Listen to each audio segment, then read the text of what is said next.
It's like, oh shit, have to delay it because someone that's not the streamer. Yeah, it's okay. All right. We're gonna be doing the other news coverage I wanted to do as Yeah, well. that hockey scandal. As well as we're gonna have a decent amount of fun today. Yeah, Channel So 5 that is always a blast. well, it's not just Channel 5. We also have that Internet Historian as well. Yeah, but we get a lot of more legend moments with Channel 5 rather than Internet Historian. Um, yeah. Before we start though, I recently found out the that Danielle Smith had you know stated that it, like a couple years ago that like her solution is like the expired meat with like E. coli and everything Right. is is like supposed to be like cooked in shit for poor people. Yeah. So that's great. So yeah, Daniel Smith's response to Red Deer's man's tweet questioning whether tainted XL Foods meat could be saved to feed the poor instead of being spent into a landfill has put Alberta politician on defense. Smith said she made a mistake and has learned a lesson about social media. I mean, bro, just keeps getting better and better. It's so much more fun. It just keeps getting more fun to being on her.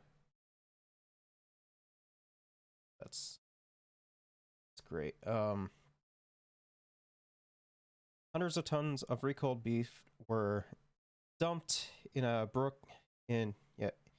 Brooks, Alberta landfill over the weekend. The meat from the beef processing plant, which is at the center of E. coli scare that involved 18,000, more than 18,000 products. On Sunday, Ray Itchel's tweet asked Smith, "Is there no way to cook the meat so it's or safe and feed the hungry?" Smith responded saying, "I agree. We all know through cooking kills E. coli. What a waste." It's the fucking There's the fucking tweet on top of that. Um, yeah, it's So she's just chasing clout. no. The funny thing is that like it, even if that is true, who the fuck would want to eat that? Nobody. Nobody in the right mind would eat meat that has, diseases in it. I can't even speak today. I mean, yeah, exactly. The online comment sparked a lot of talk, with many accusing Smith of suggesting the tainted beef should be fed to the homeless. Alberta NDP leader Brian Masson tweeted uh, that he's appalled a public official would suggest feeding tainted meat to Albertans living in poverty. I mean, this is just standard conservative stuff, though.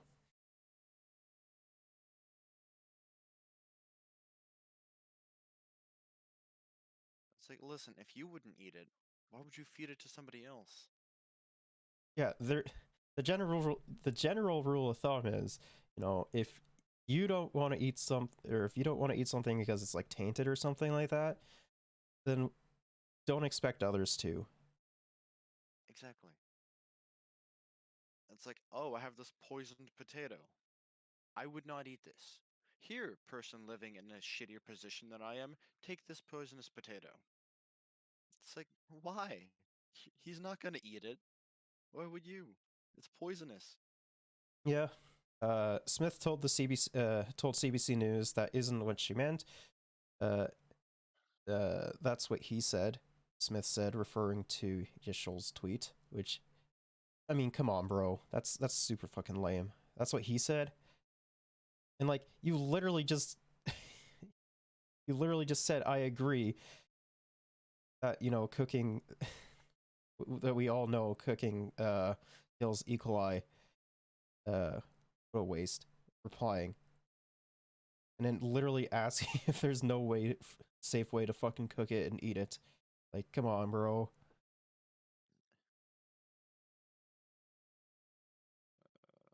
So she's been getting some heat from Politicians this. killing their very citizens they will choose or swear to protect, yet never do.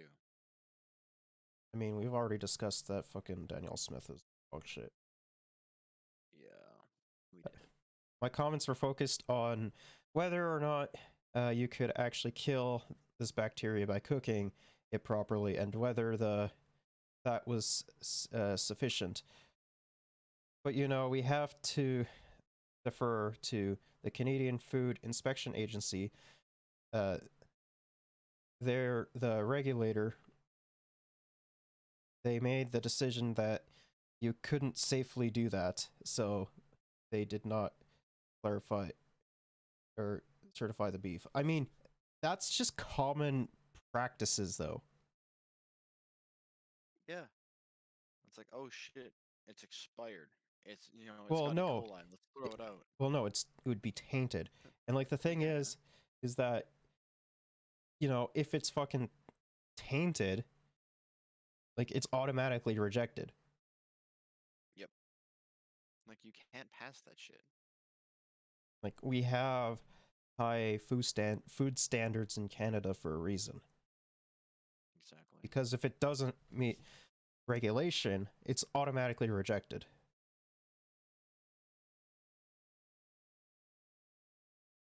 Smith said she now realizes it, it isn't always possible to fully explain yourself in a 140 characters on Twitter.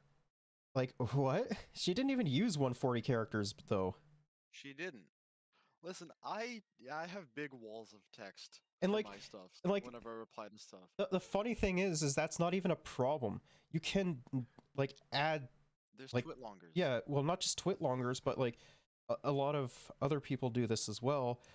You literally like say what you want to say and you number them. Yep, I've done that before. I've done that as well. Like Like it's it's not that hard to do. Like yeah, it makes a thread, but listen, if some people are willing to read it, then people are well, willing to hear what you have to say. that's the whole point of the threads, though. Yeah, Because it's a like discussion of topics. you'll have your initial tweet, and then your thread will be the first thing that appears underneath your initial tweet.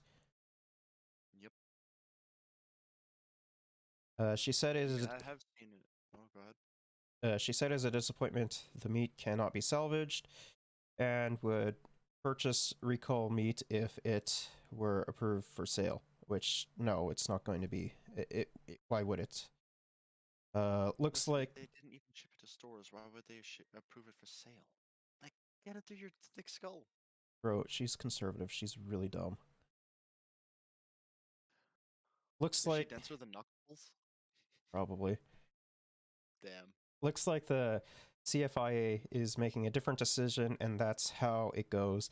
There's a lot of product that unfortunately goes to waste, but that's what they have determined. We do not do we do not have to do to move on. What? I I think we accept that. No, you don't. Just want to feed fucking people shit that would I get them like how killed. I like how the word beef can be used to describe like a situation that's bad. But no, they were legitimately talking about beef. So it's a double entendre. Yeah, Gotta that's. love the word beef. Anyways, let's move on to the Hockey Canada scandals shit. Hockey Canada. Joining me now with more is the former What's your interim favorite team? leader. What? Do you have a favorite hockey team? I don't fucking watch hockey. Chat, what's your favorite team if you have one? If not, fair enough. I'm not much of a sports guy either. I literally, whenever I see sports being played, I'm like, yay, sports. I always call it sport ball to piss people off. Like, just not a sports guy. But this is serious shit, though. It is. It is. Of the Conservative Party, Rona Ambrose. She's also the chair of the Women's Business Council of Canada. Rona, good morning. Great to see you. Morning. Good to see you too. So I read your op-ed in the Globe and Mail, and I'm wondering, why did you want to speak out on this issue? Oh, well, I think I just add my voice to many voices that are just horrified, disgusted, shocked by the behavior of this board and management of Hockey Canada. You know, the fact that they continue to fight to stay in their jobs is just beyond comprehension. They're doing so much damage to this organization. They're doing damage to the sport of hockey. They're doing damage to. I mean, this literally happens in like every other fucking sports organization, regardless of if it's like a higher league or if it's like a really low league.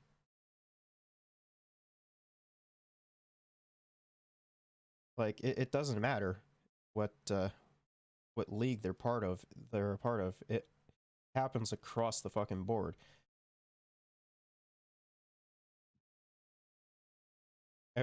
Everywhere from like the NHL to, you know, fucking, I don't know, children playing. DFL, I think. Something. I have no idea. Hockey terms. TSN. But it happens regardless, and it's fucking disgusting. It is. So this isn't a uniquely Hockey Canada problem. It's just that, you know, it was exposed that this happens in Hockey Canada, which, you know, first of all, shouldn't be happening, and second of all, like, it's no surprise. Anyone who actually like pays attention to sports, or at the bare minimum, will know this shit happens. Yep. To the reputation of this institution and to sport in general by their conduct. And you also say that it shows a lack of understanding towards the whole issue around sexual abuse, sexual assault, and I want you to talk a little bit more about that and why you feel their approach to this issue is all wrong. Well, let's remember when we talk about bringing in new leadership on this issue, these are the same people who are sitting there today refusing to leave their positions, who took registration money from hockey parents across Canada, put it into a secretive fund that had no transparency to be used to pay off settlements for women who were sexually assaulted by hockey players. And the process that was used was they had a third party come in, but it was not public, not transparent. Interviews were done. Harm was found to have been, there was harm found to have happened, and money was paid out of these funds. But the players themselves were never held accountable, never interviewed, never part of the process. So this is a process that lacked transparency, honesty, accountability, completely not what you call for in a situation like this, where allegations of abuse or sexual assault come forward. It's highly unusual to be dealt with this way, especially in an organization like Hockey Canada that's dealing with, you know, minors and amateurs in sport and families. I mean, this is settling sexual assault allegations is not part of Hockey Canada's mandate. When that came out, they should have resigned at that point. The board should have been reconstituted with people that understand these issues, who could guide them through this difficult time of crisis in the organization. But instead, they've dug in, they've become defensive, secretive. I mean, like, are we really surprised by this, though? Whenever, like, any fucking CEO or fucking employee or higher employees of a company gets caught, regardless of, like, if they're really well-respected players, for example, if they're fucking caught with their pants down, you know, you'll have dumbasses defending it, being like, no, this is okay, actually. And it's not in any regards is it ever okay. Or you'll have, like, it's just so fucking stupid. I don't understand why people play defense for this kind of shit. People are blind. and they're too stupid to see the truth. It's stupid. Bro, oh my fucking god. We have to talk about that now.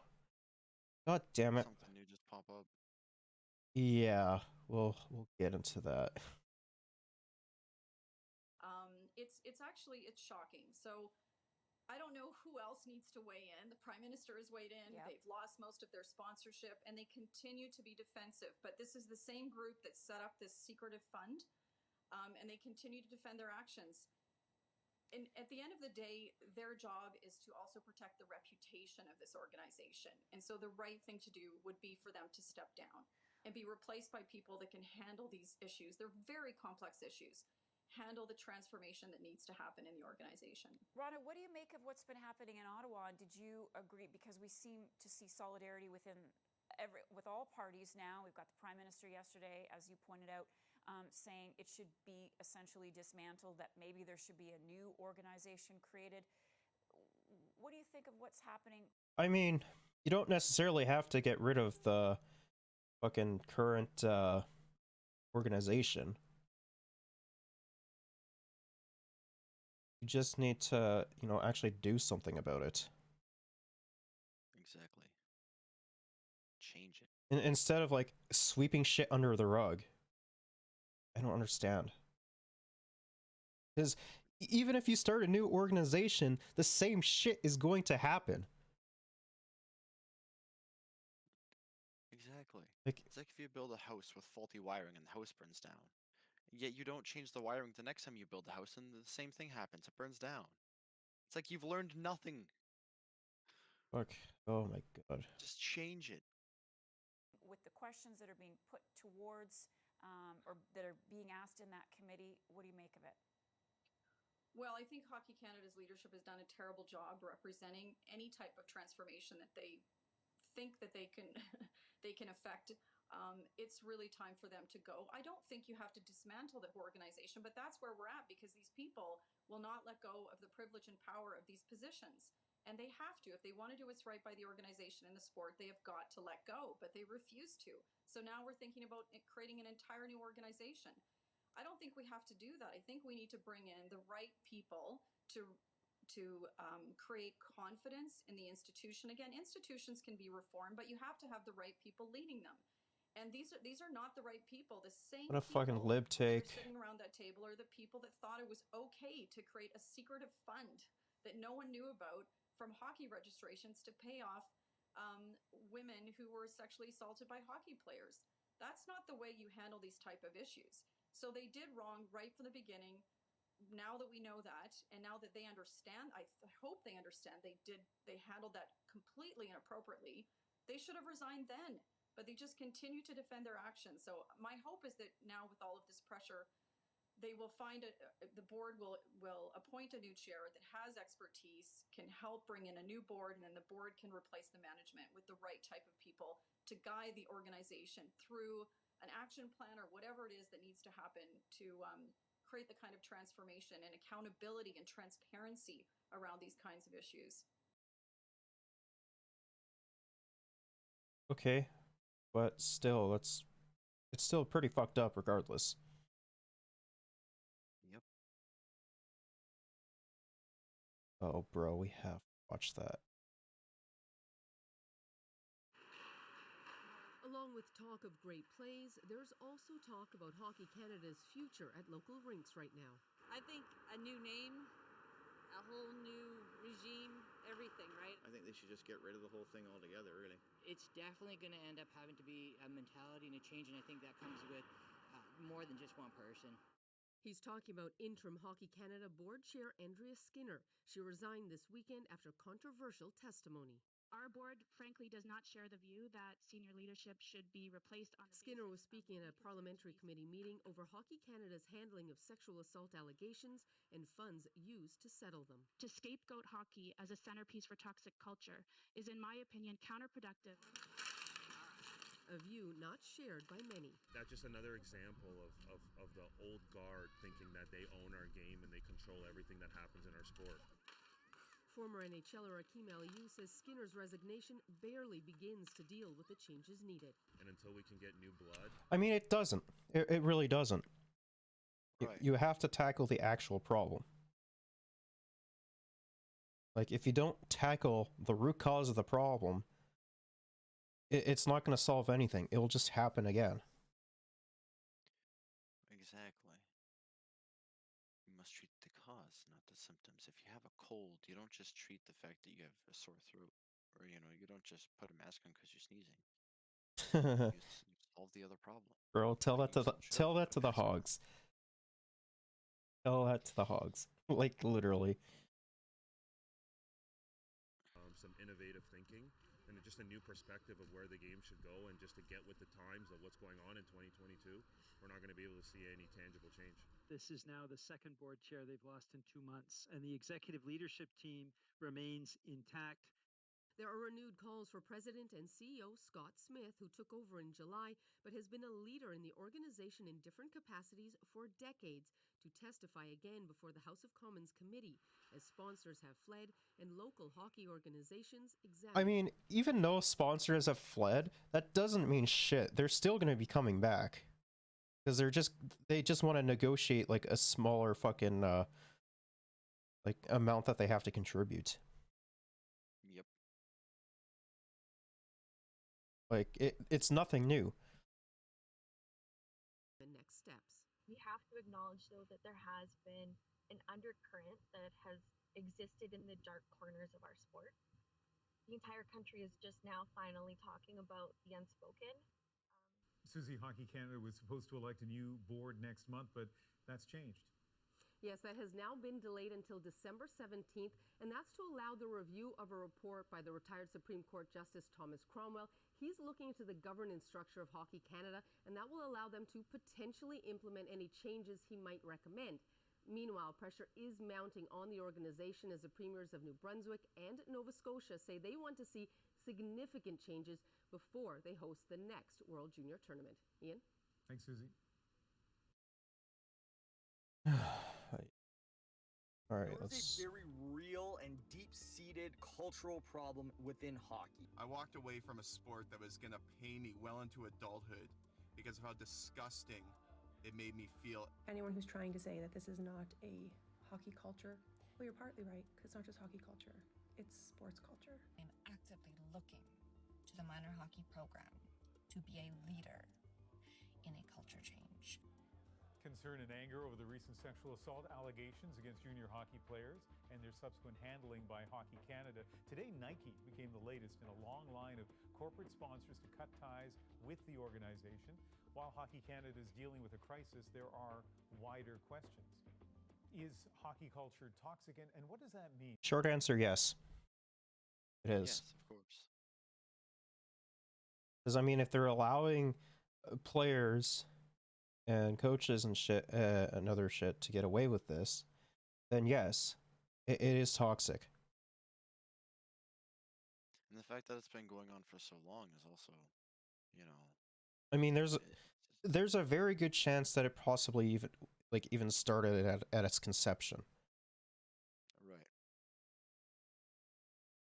Because they would literally fucking pay people, like, for decades to keep their mouth shut. Well, tonight we have two guests to talk about that. Alexis Peters, a professor at Mount Royal University in Calgary, who's done extensive research on toxic masculinity in elite hockey, and a former junior hockey player, a lawyer and author of I Am Nobody, Confronting the Sexually Abusive Coach Who Stole My Life, Greg Gilhooly. Welcome to both of you. Thank you very much, Ian, for having me. So let's put this question to both of you, and I'll start with Alexis. Is hockey culture toxic? Well, it's not the game of hockey itself, but there is a subculture that develops, and not just around hockey either. It does, with a lot of the research you'll see, especially in the States, there was issues with football and soccer and other team sports as well. But the subculture in hockey in Canada is the most extreme that we see this toxic masculinity playing out from a very early age. Okay, we'll talk more about that, but Greg, let me bring you into this conversation. Your answer to the broad question about whether hockey culture is toxic. Yeah, I think hockey reflects society at large, and hockey's place within Canada is why the light is shining so brightly upon it. If we were in England, we'd be having the same discussion about soccer/football's role in society. This is fundamentally a power dynamic issue, right? Or a celebrity issue, or it's something that happens whenever you have notoriety, celebrity, or power. Bad things are going to happen. And it's incumbent upon the game of hockey within Canada, given its prominent place, to be instilling positive lessons amongst the players. Canada and its hockey community has to lead, not follow, and certainly not get into trouble like it has right now. We sent a producer to the Greater Toronto Hockey League, a game in the city's northwest end, to talk to hockey parents. Keep in mind, this is as Hockey Canada's situation is very much in the headlines. Here are some of their comments. I'm appalled. I'm sort of ashamed of Hockey Canada and the people in charge. Do you think that there's a culture problem within hockey? I don't think it's exclusive to hockey. I think it was something that was sort of found out, but I think it's probably something that happens in any sport and, throughout society. I don't really think that it's in the hockey world. I think there was a couple bad apples and stuff went down. Yeah, but what's the fucking saying that goes along with that? Couple bad apples spoils the bunch. Like, come on, bro. Infections spread. It- If he's, not seeing that, well then. It doesn't fucking matter, like... It's just so fucking... It's not something that is part of hockey. Something that happened that never should have happened, and I think it could happen in any so-called world. And so, Greg, we're talking here about hockey and toxicity, and I wonder if we need to narrow it down. Like, I think of all the parents and kids who are playing house league hockey, so not much adulation there. The only people in the stands are maybe their parents. So, as we talk about this, do we need to narrow the focus a little bit? I think we do a bit. I mean, hockey at the elite level is very much a high-profile sport within our country. So absolutely, there is the vast majority of the game of hockey within the country of Canada that has nothing to do with Hockey Canada senior executives or power dynamic or whatever. But at the elite level, the focus on team and needing to be a part of the team and focusing on the good of the logo on the front of the jersey being so much more important than the name on the back. That's the tradition of hockey. That's the focus of hockey, certainly at the highest levels. And that's where problems can happen if lines get crossed, and the first instinct is to protect that logo on the front of the jersey and not do the right thing and stand up for someone who may not be on that hockey team. And Alexis, you can pick up the conversation and take it in any direction you want.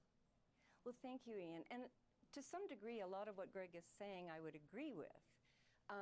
But my research didn't necessarily show that when I actually went in and measured the attitudes of players. So the other thing is, I understand the difference between elite hockey and recreational hockey. But even the elite players start off at a very young age in order to try to become elite. So they have to sort of buy into a culture at a very young age. And it just, as our research showed, that exacerbates the older they get or the more they go up, like from pee-wee to bantam to midget, that kind of thing. They showed more attitudes that were a little bit disconcerting. Yeah. So, but here's the thing. I wonder, Alexis, is are we talking again? Like, so the people you interviewed, one group were junior A hockey players, so elite to a large extent. So, was it those elite players? Was it about hockey as opposed to sports? What exactly do you think the distinction was? Well, I would say it was hockey in Canada, but I'm not saying it's not other sports. So, for example, a lot of the research had been coming out when I did the PhD out of the States, looking at sexual assault on campuses by student athletes as well. It happens a lot in the States, it seems. A lot of things happen in America more than anywhere else in the world, let's be honest. Like, I mean, granted, we're no better here, for Of course sure. not. I'm not saying that we are. And it wasn't hockey, it was soccer, football, lacrosse, numerous different sports. Yeah. But again, when we compared the elite junior hockey players who are hoping to make it to the NHL with a group of non-elite hockey players, there was a significant difference on 7 different questionnaires where the hockey players did score significantly higher on things like dangerous, exciting, violence is manly, and calloused attitudes towards sex. Also lower on empathy for other. I mean, like, are we really surprised, though? Nope. For the most part, it's just a bunch of hoorah chuds. I'm sorry. It's the truth. Like, here's my take on sports. It's just a dick measuring contest and nobody wins.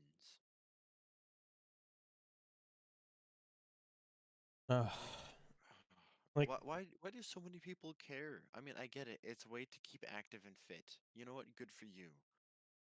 But really? well, it's also like a form of entertainment as well. So there's that aspect. I mean, yeah, its entertainment value is there. I'm not dunking on that. But yeah, no, regardless, like, the same problems that Hockey Canada faces is literally the exact same that the NFL faces. It's just our form of it. Instead of football, it's hockey. It's like the other person said. It goes for every sport. Doesn't matter where you go. Oh, 100%. Other people's pain, and that's a disturbing finding as a psychologist. So what was leading to those attitudes? Where were they learning that already by 18? It had to come from somewhere, and I'm not saying it's separate from the larger culture either, but there might be other things going on according to my model that encourages that within the team. I hate to do this to both of you, but we only have a minute left, so it's 30 seconds for each of you. And Greg, let me start with you. There are probably a lot of parents watching, you know, who have kids in hockey, or they're thinking about putting kids in hockey, 8, 10, 12-year-olds. Greg, what would you say to them? Absolutely do it. Hockey is a wonderful force within our country. It's a wonderful force within the community, and it is a wonderful part of the lives of children growing up in our community. And the hope is we can use hockey to instill the proper lessons and virtues that we want our fellow citizens to have. Alexis, your message for parents? Totally agree. There's wonderful positive things in all sport, including hockey. Time management, resiliency, respect, all kinds of values for sure. But I would still argue that there are things that we need to address at the younger subcultural level to make sure that these young men grow up to be healthy human beings and not focus on just being men, for lack of a better word. I mean, a lot of this also conforms to like the rigid understanding of masculinity as well. Yep. People think masculinity is, oh, I'm tough because I play sports and whatever. Oh, it's not manly to play Dungeons and Dragons for whatever reason, even though D&D is really badass and cool. Fucking enjoy D&D. So much fun. Well, I'm not even referring to that. I've literally I was had. just going based off the very stereotypical things that we're seen as not manly. I've literally had like my masculinity fucking questioned because a friend of mine decided to wanted to paint my nails. Yeah, people will judge you based on the stupidest things. Like, as well as like not confronting like a lot of their subconscious insecurities that they have. I think it is.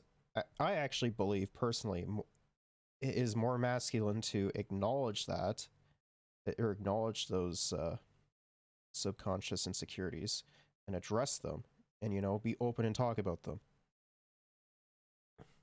Because Keeping them bottled up and locked away will only make the storm worse.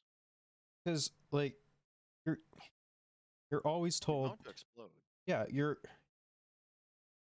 like, guys are always told to To man up. and not fucking show any other emotions outside of like anger. Or, sometimes happiness, just depending on the situation. Like, no, it's very bad for the mental health of men. It's like, oh, you shouldn't cry because that's not manly. It's like, what? Sorry, I'm human. Like, it's no, and like, are we really gonna put in like the standard view of like what a man is? Like, I don't know, say like The Rock and like a Weasley little shitbag, like say Ben Shapiro. Are we really gonna put them in the same category as man? If that's it, with our current rigid understanding of masculinity, I would argue no. I would argue the same. Not in any conceivable universe would they be put in the same level. So, I'm just saying, like, there's like there's different views on it for sure, and like it's very subjective on what someone views as like masculine or manly or whatever the fuck. Time to talk about a very big topic, but I really appreciate both of you speaking with us tonight. Thank you so much, Ian. And like a lot of that also comes from social conditioning as well. Yeah, I was gonna say, it's a lot of like stigmas of like what men should look like, and if you don't conform, then you're seen as weird. Like, And yeah, so people are kind of scared into that. like And, granted, like it doesn't matter how often or how many times people tell you, oh, don't matter, like it doesn't matter what people say. You will think about that. You will think about what other people say because it's kind of part of, humans are herd animals. They're pack animals. They're bound to want We're- to be respected and learned and loved. yeah, we're social creatures, for sure. Exactly. So I mean, you want to be included, you want to fit in, but feel free to be yourself. Do what you think is cool, or manly, or whatever, or womanly, or non-binarily. Guys, gals, non-binary pals, you do you. It's the same. It's the same fucking argument that conservatives use of like, I don't know, fucking when the Harry Styles shit was popping off when he was wearing a skirt. Like, who cares? You literally had fucking dudes wearing like skirts beforehand, in like Scotland or shit, because skirts are fucking like, they're really fucking nice in the summer I've worn months. skirts before, and they're nice. To feel the wind between my nuts. Like, Just think it's comfortable. it's fucking. And besides, they look cool when you're doing parkour. So, don't look up from underneath. Exactly. The Prime Minister today meeting with the future of hockey in Canada and talking about Hockey Canada's current problems. Get sort of the lessons around governance and what you've been able to build around women's hockey to seep over into and beyond that old boys network at Hockey Canada.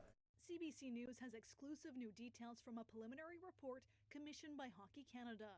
It's found serious flaws with how the organization handled a fund used to pay out sexual assault claims. Yeah, wasn't it like notoriously bad for like a lot of like a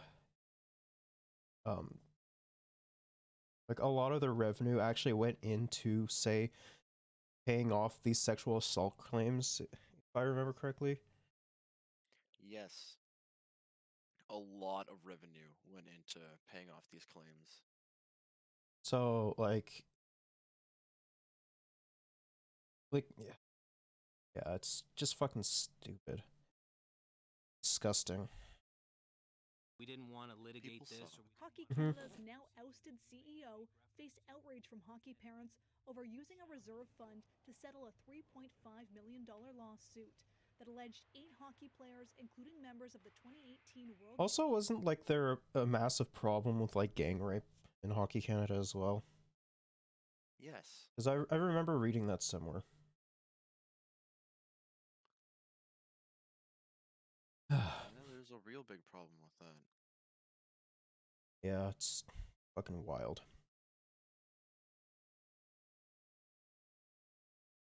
I would argue, fucking fire those players, first of all. Yep. Don't care if they're a source of national pride or not. This shit shouldn't be happening. Don't rape people. Just don't. Junior team sexually assaulted a heavily intoxicated woman. We made the decision to use the National Equity Fund as I presented on June the 20th in the best interest of the young woman. The report by retired Supreme Court Justice Thomas Cromwell found reserve funds to cover uninsured liabilities is not only sound, but the failure to do so would be a serious oversight, but recommended sweeping changes after discovering major issues: a lack of policies and procedures, financial disclosure, and transparency. I think it's totally fine to have a fund like this to cover uninsured claims, provided that you're transparent about it. And that was what was missing here. The report also found that Hockey Canada didn't disclose that about $13 of insurance fees per player was being transferred into the National Equity Fund. Cromwell wrote that some provincial federations said they knew the fund was used for historical claims, but did not think its use would include protecting predators going forward. This is an example. I mean, this just happens on a regular basis, so. Yep. Like, regardless. Started off as a different kind of like fee or something. Like, regardless of like whatever fucking corporation or whatever, this shit always happens. Like, it's not surprising in the slightest. Of what can go wrong.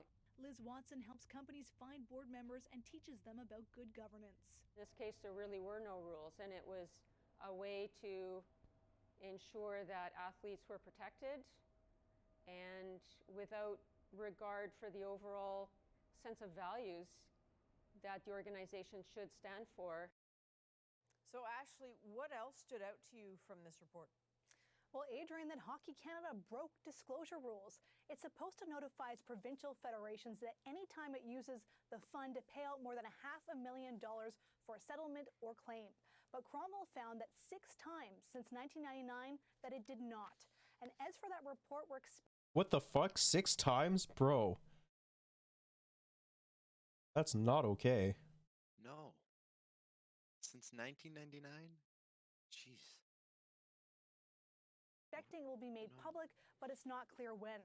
Provincial federations are meeting in Toronto this Saturday to vote on some of the report's recommendations, like increasing the board size with longer terms and including more women. All right, Ashley Burke in Ottawa, thank you. Oh, man. It may be the boardroom equivalent of pulling the goalie. Hockey Canada's CEO resigning as a last-ditch effort to save the organization's reputation. The funny thing is like, even though the CEO's resigning, I don't think it's going to solve shit. It won't solve anything. Because they'll just have another fucking corrupt dumbass in that position who's more than willing to sweep things under the rug. Exactly. It's like, listen, when that seat gets empty, people are more than eager to fill it. Oh, absolutely. So I honestly don't think this is going to like save the reputation of Hockey Canada. It will do nothing. I won't save it in the slightest. There's work to do to transform the culture at Hockey Canada, but today was an important first step. After months of mounting pressure, President and CEO Scott Smith stepped down. So will the entire board of directors. Hockey Canada says it recognizes the urgent need for new leadership. Everybody that resigned was all... Yeah, and the irony in that is they'll probably be the exact same. Like, I do not have like any fucking I do not have. high hopes for them. I do not have any high hopes. I mean, neither do I. All committed to change, but I think it was just a lot of pressure.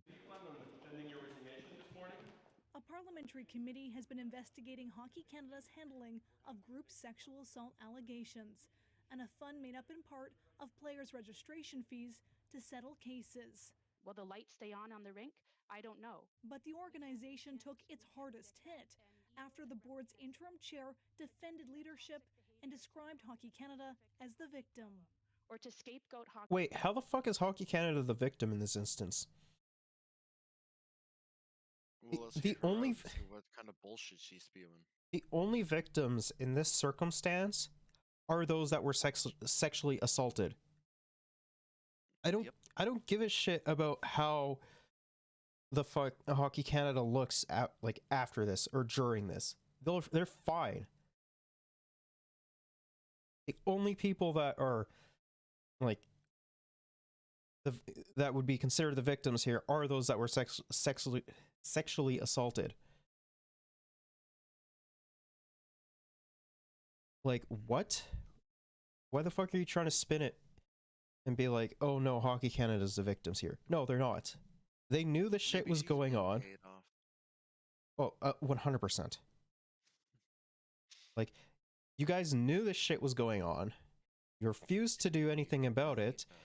And you paid hush money to the sexual assault victims. That's all that you did. And like, I'm sorry, I don't give a shit if your entire reputation is tainted because of it. Like, no, you can't just do that. Like, I do not give a shit if you are losing advertisers for it. Guess what? The advertisers are most likely to be coming back. Because it always works that way. After a giant scandal, guess what? The advertisers come back. That's how that works. Like, it's so stupid. Like, underplaying, like, sexual violence and sexual harassment. Like, it's just disgusting. Hockey as a centerpiece for toxic culture is, in my opinion, counterproductive. Andrea Skinner resigned on Saturday after every major sponsor pulled support of the men's program. They have lost millions of dollars through sponsorship that took decades to come. Oh no. Not the Its marquee sponsors. tournament may be lost too. Co-hosts of this year's World Juniors, New Brunswick and Nova Scotia, say they want more reassurances the culture will change. We're partners in this tournament. So we'll learn more from Hockey Canada and decide from there if it's enough.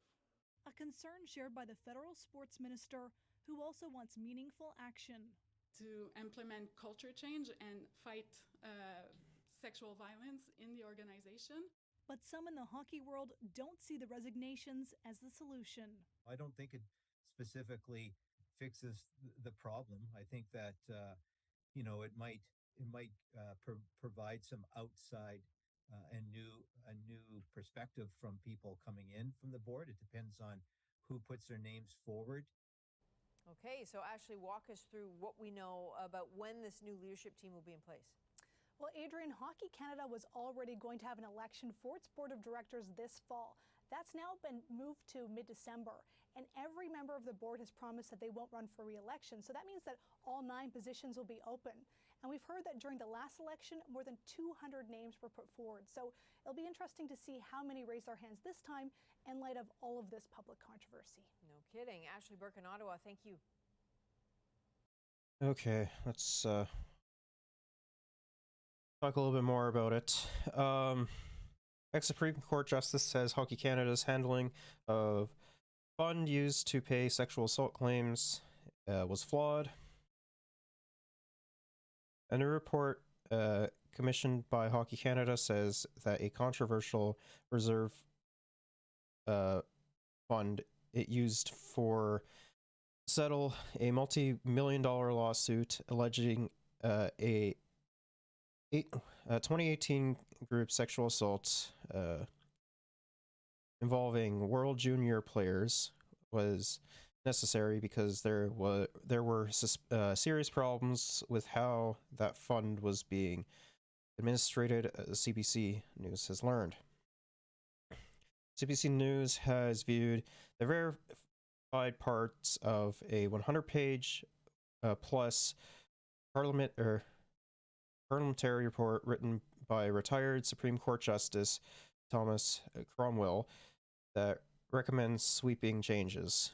The report found Hockey Canada didn't have policies and procedures in place to govern use of its reserved funds, didn't fully disclose its funds in a financial records, and broke the rules by failing to notify members of large payouts. Hockey Canada hired Cromwell in August as calls mounted for its leaders to resign after news broke that it had used its National Equity Fund, established to cover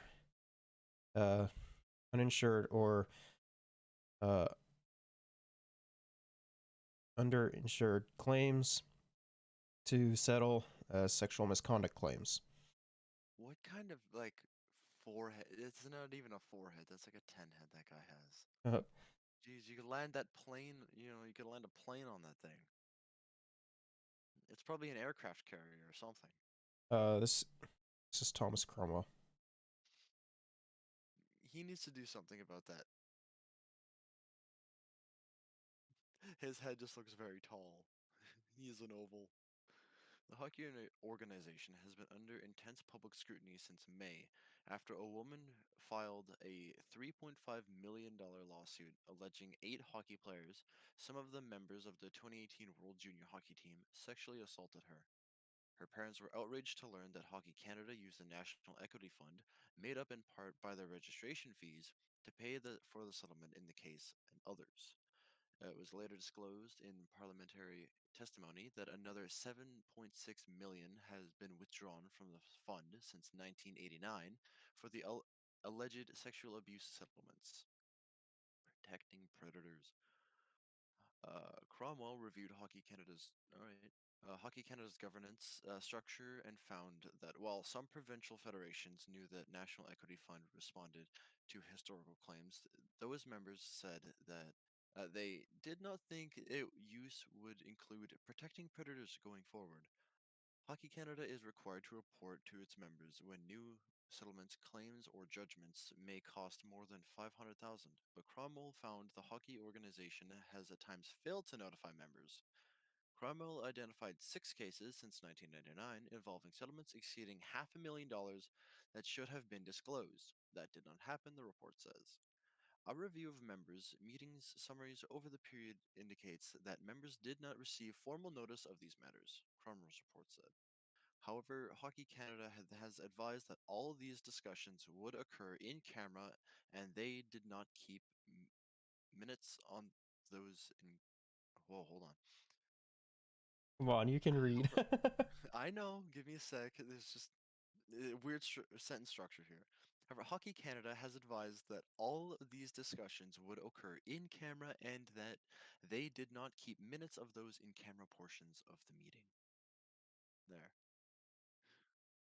English is hard, man. Oh yes, very. I'm gonna let you read the rest of this. I'm gonna go feed my kitty. Alright.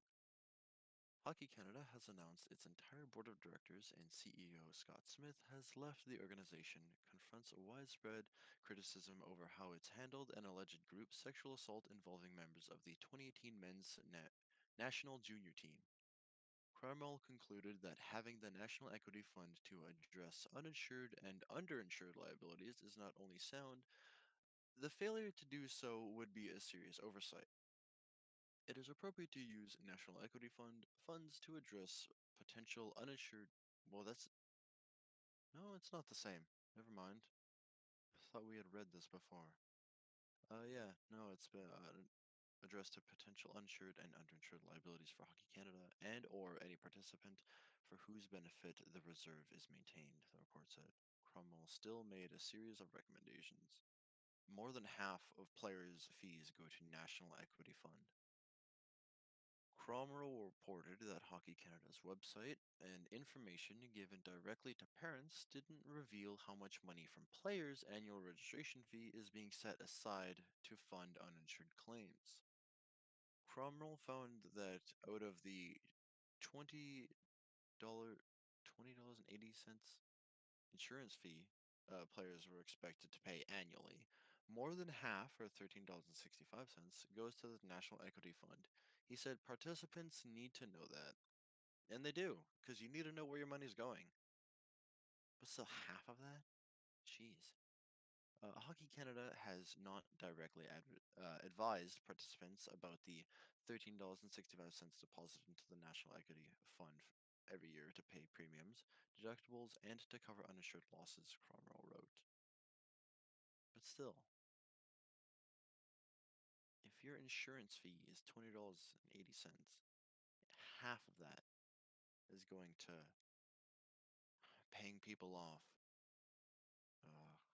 just sweeping shit under the rug.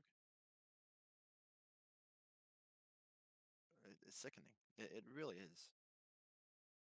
It's like, hey, we're going to take your money, and then we're just going to use it for our personal gain to sweep our misdeeds under the rug. Bullshit. Absolute horseshit. The report found there were no policies and procedures in place to guide the use of Hockey Canada's reserve funds. He recommended coming up with guidance about who can access the funds, who signs off on payments, and how such payments are reported to the board of directors, provincial federations, and other players. But the fact that they didn't have those kind of measures in place to begin with is concerning. Because if they had to wait for this to become an issue before they implemented such, guidances, or whatever they want to, whatever they have in mind to change Hockey Canada, should have had it in there to begin with. Protect the players. And, if the players are doing, such assaults, which they have, obviously, then yeah, don't protect them. Protect the victims. It's gross. Sexual assault is never okay, no matter who you are or what you've done. Don't do that. Like, there are female hockey players that have been assaulted as well. That's what I meant by protect the players. So, don't want that to be misconstrued. Context matters. But yeah, half of their money for, like, the fees. It's just, So I hope your day is going well, Chad.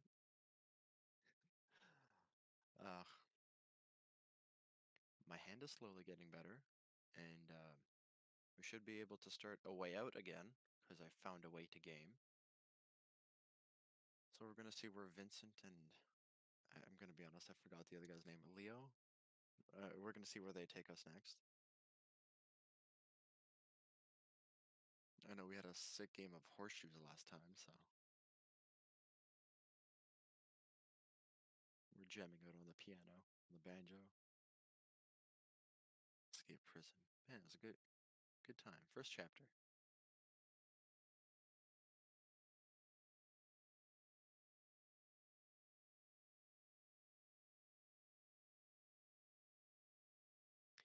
If any of you played hockey, how long? Like, what got you into it? I'd be curious to find out. I've never seen the appeal of hockey myself, but hockey, like a lot of my friends, they really loved hockey. That's all that they talked about. I mean, it's always good to show sportsmanship for stuff that even, you wouldn't care about, but because your friends like it, you're just like, yeah, sport stuff. What? I'm just talking with chat. Just chat, Okay, well, I'm back. I was a little bit longer than I anticipated. It's like food was done. Ooh, food. What kind of food? Having a roast. Beautiful. Yeah, so I'm gonna smother that shit in barbecue sauce. ew, no. No. Well, not even homemade barbecue sauce. Can't say I've had You've never made your own barbecue sauce? can't say I've had homemade barbecue sauce. Well, it's better than buying it from the store. That I don't doubt. Okay, yeah, let's move on to more Yeah, that's more Hockey Canada stuff. stuff.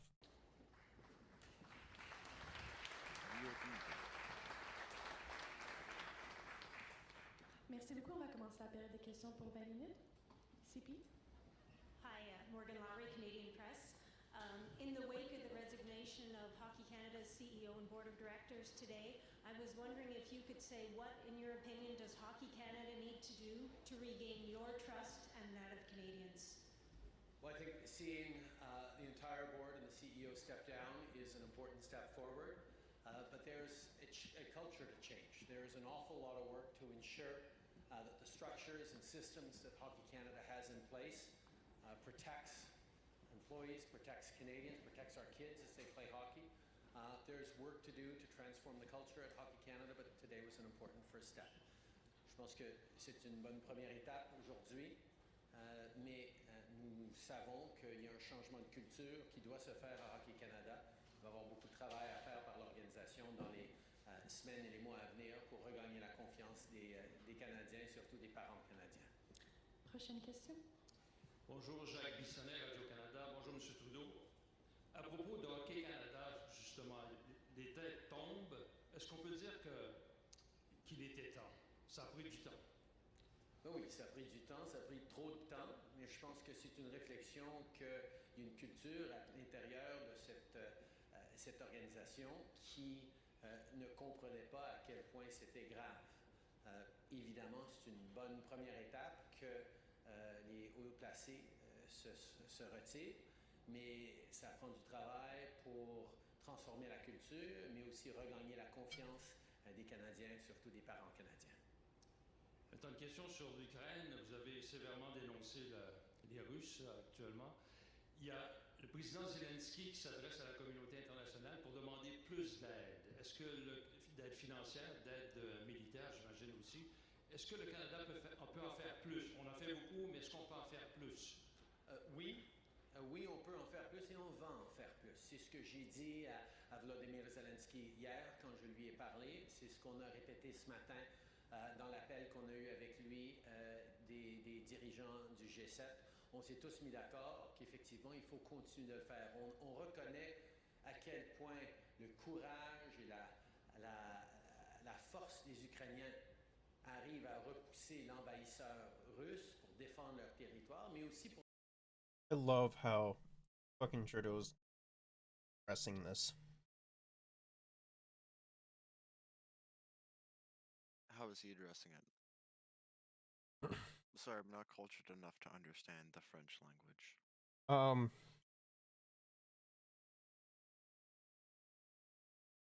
Well, I just think the prospect of it, or of him addressing it, is just really funny. Yeah, like, yeah, sure, hockey is a source of national pride, but like, it doesn't fucking matter. The CEO stepping down means nothing. They need to fire the people that did that. You know, that were the active ones in those cases. Oh, for 100%, sure. Sure. Pour défendre les principes de toutes nos démocraties. Alors, de continuer d'être là avec les armes, avec la formation, avec de l'aide humanitaire, avec de l'aide économique pour pouvoir continuer de faire fonctionner leur pays. C'est un engagement que nous prenons en tant que G7 et qu'en tant qu'amis et alliés de l'Ukraine à travers le monde. Nous allons en faire plus. D'ailleurs, la ministre de la Défense est en Pologne aujourd'hui pour annoncer qu'on fait encore plus de formation militaire en Pologne, comme on en fait au Royaume-Uni pour les soldats ukrainiens. Merci. As I told President Zelensky yesterday, as during our G7 leaders call video conference this morning, when we heard directly from him, we reassured him we will continue to do more to support Ukraine militarily, in terms of humanitarian assistance, in terms of sanctions against Russia, in terms of economic and financial assistance to continue to keep the lights on and people paid in Ukraine. We see that this is not just a fight for Ukraine's territory, but it's a fight for the principles and values and rules that underpin all of our democracies. That's why, as a world, we stand with Ukraine against Russia's illegal actions that are causing far-reaching consequences. I mean, not as a world. China is supporting Russia. Yep. Like the whole thing with like a lot of Western nations is they are hoping that, you know, if Russia drops a nuke, that China will no longer support them. Right. And then there is another legitimate fear there, being like nuclear holocaust, right? Yep. The main issue is China is not really too happy with America. Yeah, that's right. Like, especially after the whole Nancy Pelosi thing.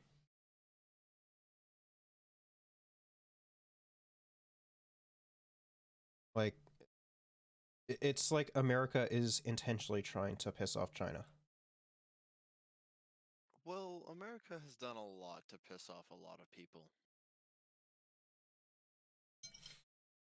Oh, 100%.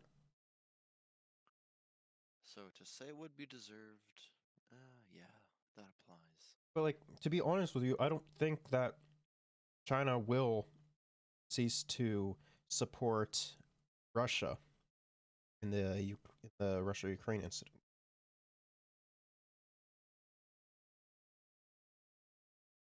Even though a vast amount of Chinese people don't agree with the whole Russian invasion of Ukraine. Well, yeah, nobody wants war. The reason why I don't think that China is not going to cease to support Russia, because they're very anti-America. Yep. And America is on the exact opposite side of the war.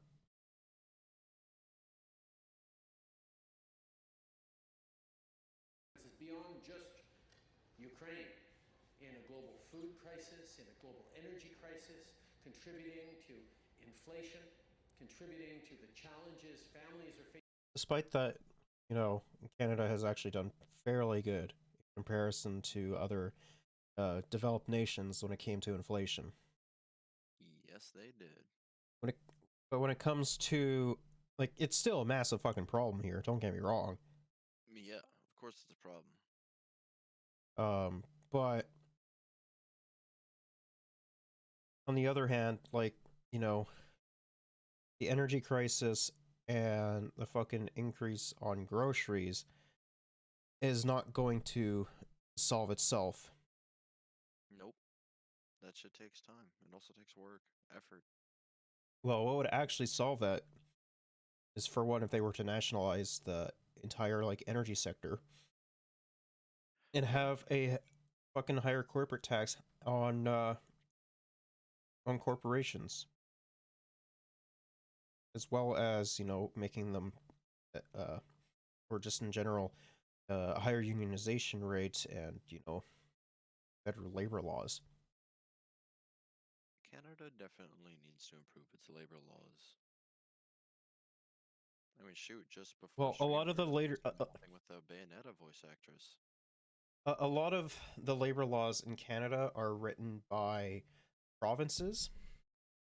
Yep. And a main problem with that, especially if it's a conservative premier, is that those labor laws are being chipped away at.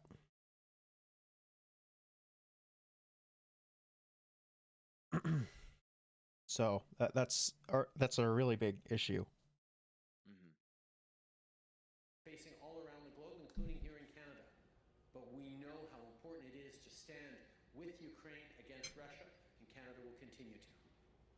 afternoon, Mr. Prime Minister. Mike Armstrong, Global News. It's our first chance to talk to you since Friday when your diversity minister told a parliamentary committee he first became aware of Laith Marouf's anti-Semitic tweets July 19th or 20th. That's more than a month before he took action to cut the program's federal funding. Obviously, you've always said inclusion and diversity are important to your government. How disappointing is it that it took a month to take action? The opinions expressed by this individual were reprehensible and unacceptable, and the fact that this individual was able to secure government funding through the organization was absolutely wrong. That's why we did take action to not just ensure that the funding was cut off, but that further measures be taken to ensure that funding does not go to anyone who's expressed hateful or unacceptable views as this individual did. Prochaine question. Hello, Mr. Prime Minister. Vanessa Lee with CTV. It was officially announced today that you're going to be testifying at the Public Order Emergency Commission. Now that a few months have passed since the protests, are there any regrets on how you handled the convoy? I think the... No, why would he? Why would he have regrets in stopping something that was pointless? Something that was just ruining everyone's lives. And Why would he have regrets about stopping that? the crazy fucking thing is that there are parts of the lawyers for the representing the convoy people. They had, like, they weren't honking during the night. They weren't honking in general. They weren't blocking the border, which we all know is false. Right. So, no, and like, I'm sorry, but if it comes down to, like, using the Emergencies Act to, like, disperse a bunch of fucking Nazis, I don't care. It's like, listen, that's what it's there for. That was an emergency. Because, you know, those truckers that were against it, which, keep in mind, it was 90% of them, they didn't want to be there. They were stuck because the other morons were blocking shit. Well, no, And, what? you know, the transportation of goods has just been halted. Well, no. A vast majority of truckers did not support the convoy. I think it was only, like, at most 5%. Yeah, that. Well, I had said, The- you know, 90% didn't approve of it, but, you know, The- if only 5% of people were there that approved of it, then yeah, that makes sense. It's even lower than I thought the disapproval rating was. Like, there was, what, like a total of, like, five truckers there. The rest of them were, like, dumbass, fucking small business owners in their fucking pickup trucks from, like, Alberta. True. That's who was mostly there. It was a bunch of hogs. That's who it was. And if I was Trudeau, I would say, no, I do not regret my decision. He better say no. Let's see what he does. Commission is going to do extremely important work to lay out the facts for Canadians of these protests, these illegal blockades that happened all across the country last February. It is something that is extremely important that Canadians get to see the decisions made in place, why we made those decisions. It's actually why, from the very beginning, I offered to appear in front of the Commission, because it's important that Canadians know that the use of the Emergencies Act was an option of last resort. And when it was used in a proportionate way, in a time-limited way, and in a measured way to put an end to these protests, these illegal protests, and get Canadians Like, for one, at least he's trying to be transparent. But for two, whenever it comes to, like, left-wing protests, and where, you know, they literally send the RCMP and beat the shit out of Indigenous protesters, they're not transparent about it. Nope, they keep that shit under the rug. Like, it's only because, like, a couple fucking hogs are crying about it. Yep. That's why we're still talking about the whole fucking convoy nonsense. You think it would have died out by now, but people keep bringing it up. Yeah. After that, February comes and goes, and then all of a sudden, bam! There it is on Canada Day. it was Why? it was really funny watching this shit pop off on Canada Day, though. It was so much. It was so much fun watching Hogs get what they deserve from the cops. Hogs getting tied. Hogs versus Hogs. It was awesome. In Ottawa and in places affected by this, their lives back. This was not something to be taken lightly, and it's important that there be open commissions to ensure proper accountability, and I am very much looking forward to appearing in that committee. Prochaine question. Bonjour, M. Trudeau, Stéphane Blais, la presse canadienne. Je vous amène sur un autre sujet. Dans quelques semaines aura lieu en Tunisie le sommet sur la francophonie. Est-ce que le Canada compte être présent ou est-ce que le Canada pourrait même boycotter l'événement en raison de la situation politique? Un des principes fondamentaux de la francophonie, c'est l'arrimage des valeurs des pays francophones à travers le monde. Les principes de démocratie, de règles de droit, de respect des droits humains sont au cœur de la francophonie, tout comme cette belle langue française que nous partageons à travers le monde. Et donc, nous sommes en réflexion et en discussion avec d'autres membres de la francophonie pour voir comment nous pouvons continuer de représenter ces valeurs de la francophonie tout en se rassemblant d'une façon importante dans un moment où le monde doit chercher plus d'occasions pour se rassembler. Mais les conversations continuent sur l'enjeu des prochains mois. Pas de décision prise. Prochaine question. Hi, Matthew Dion with Bloomberg News. With the Inflation Reduction Act that has passed recently, do you fear that some investment could get out of Canada because of the incentive in the United States? Well, what we're here today to announce is how much Canada is focused on drawing in global investment to create the kinds of jobs and opportunities of the future. We know that there Without regulating them, being very anti-China about it.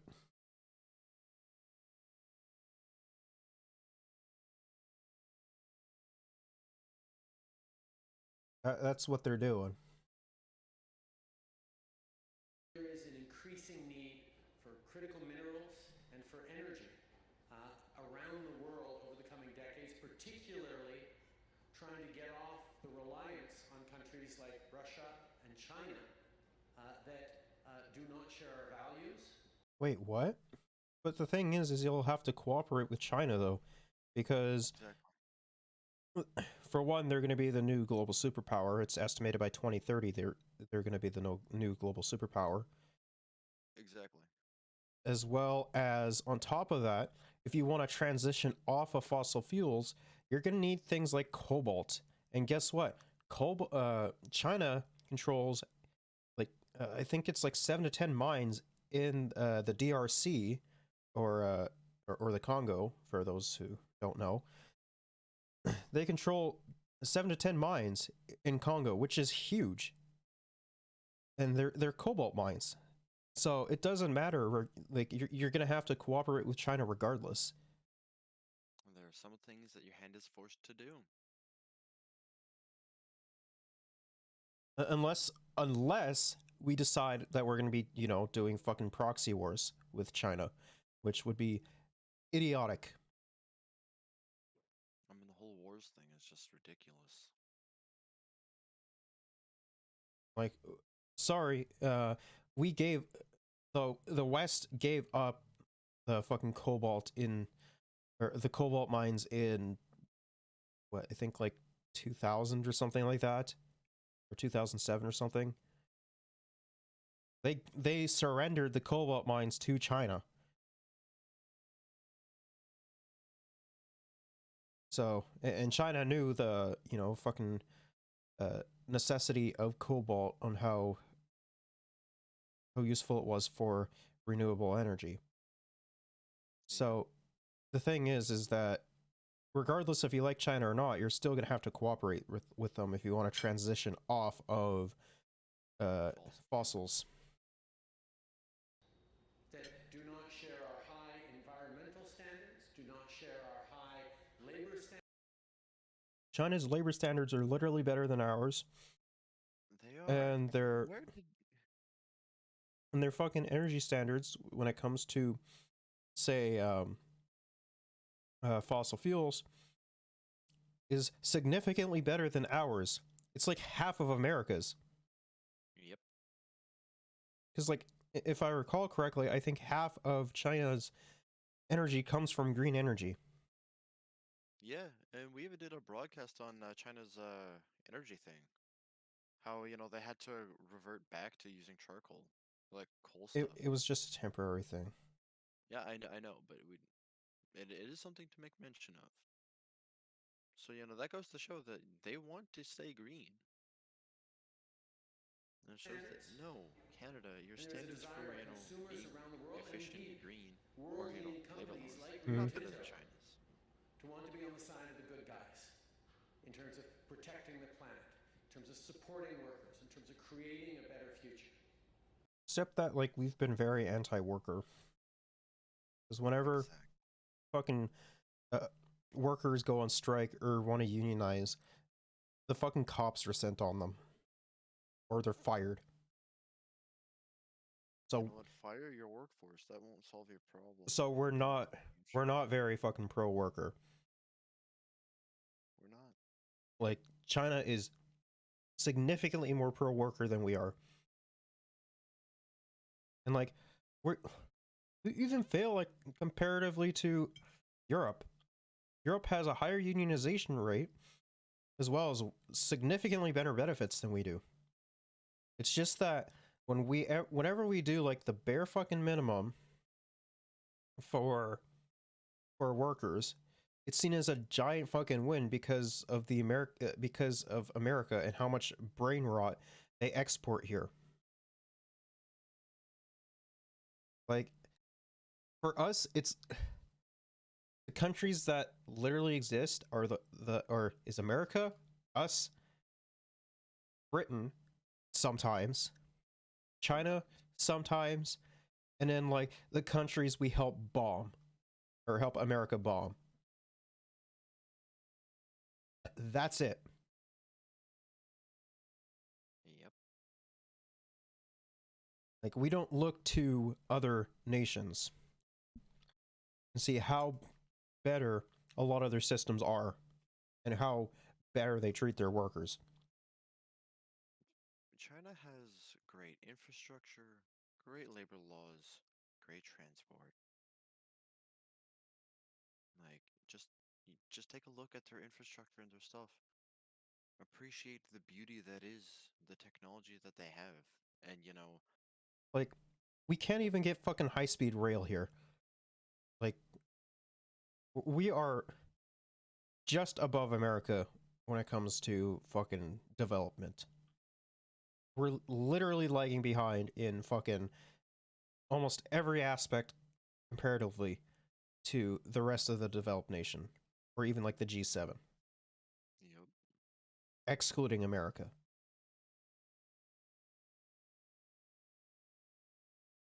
Like, and like, if things keep progressing the way that they are, we might just be as bad as America. Yeah, we seem to be degenerating. Like, the fucking healthcare system is under attack by a bunch of dumbass premiers because they want to fucking privatize it. Labor laws are under attack, but they've always been. Yep. The education system's being under attack. So, no, we're fucking dog shit. Canada has extraordinary resources.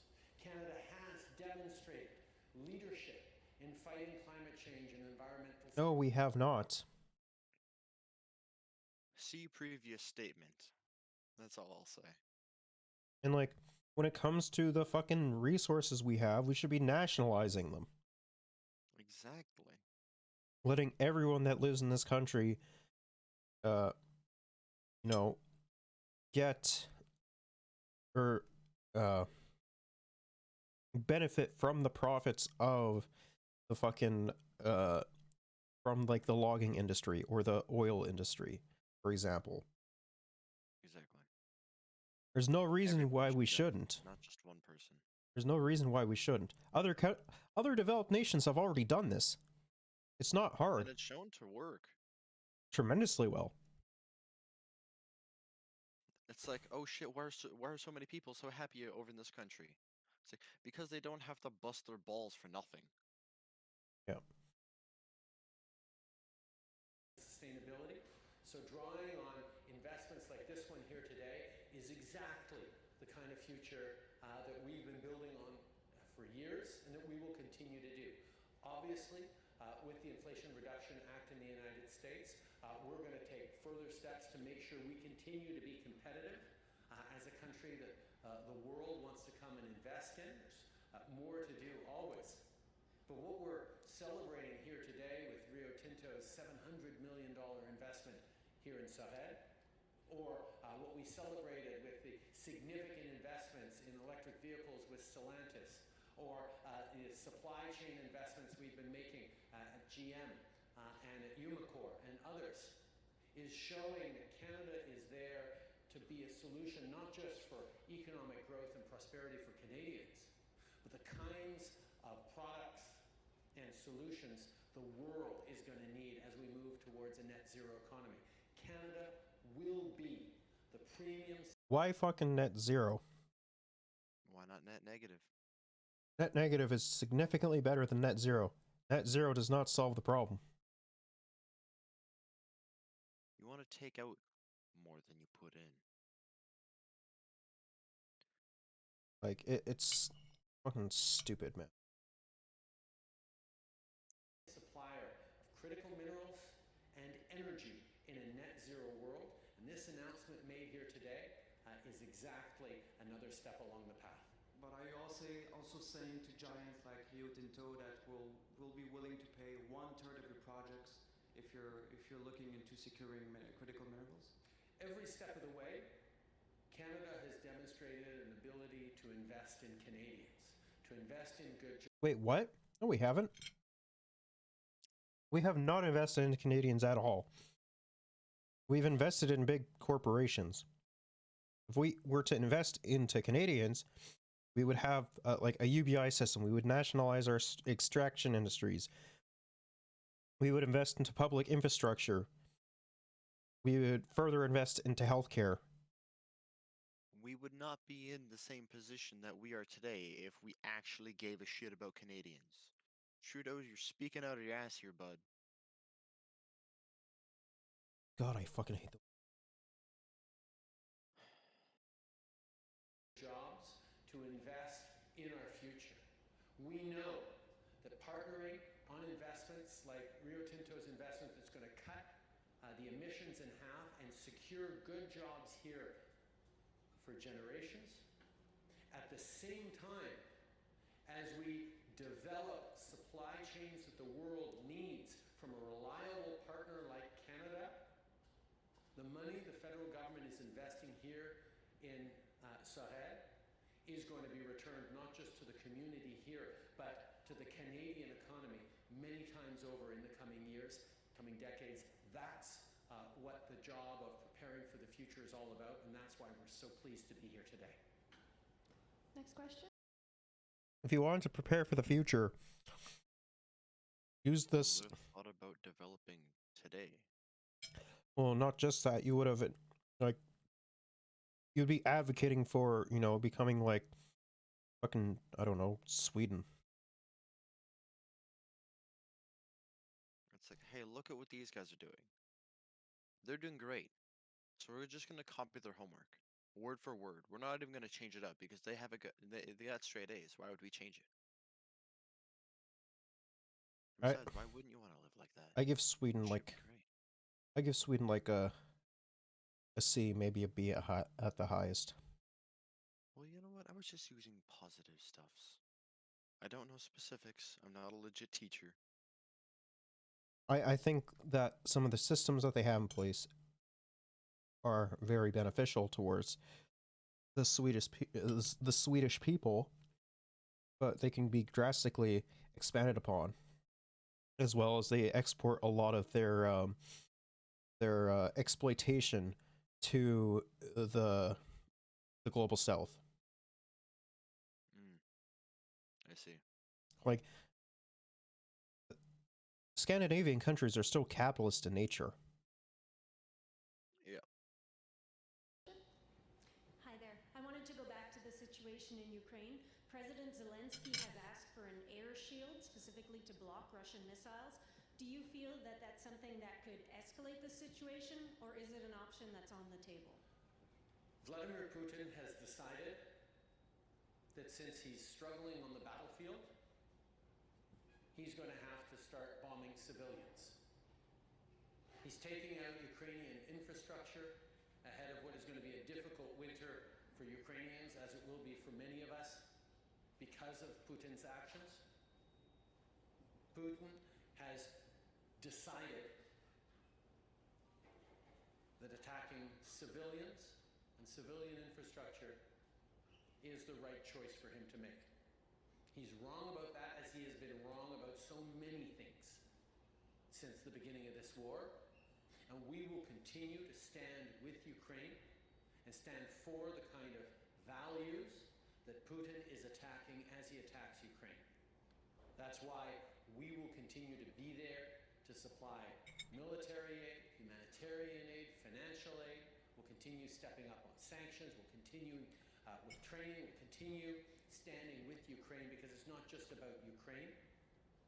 It's about all of us and the values and principles that underpin all of our free democratic societies. Merci beaucoup, c'est ce qui m'a fait la période de questions. Merci tout le monde, et merci d'avoir une question au moins sur l'enjeu qu'on annonce aujourd'hui. Merci. Bravo la gang.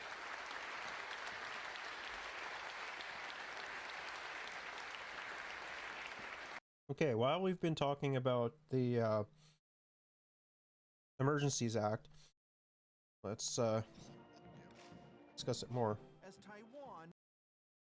Ooh, something fresh.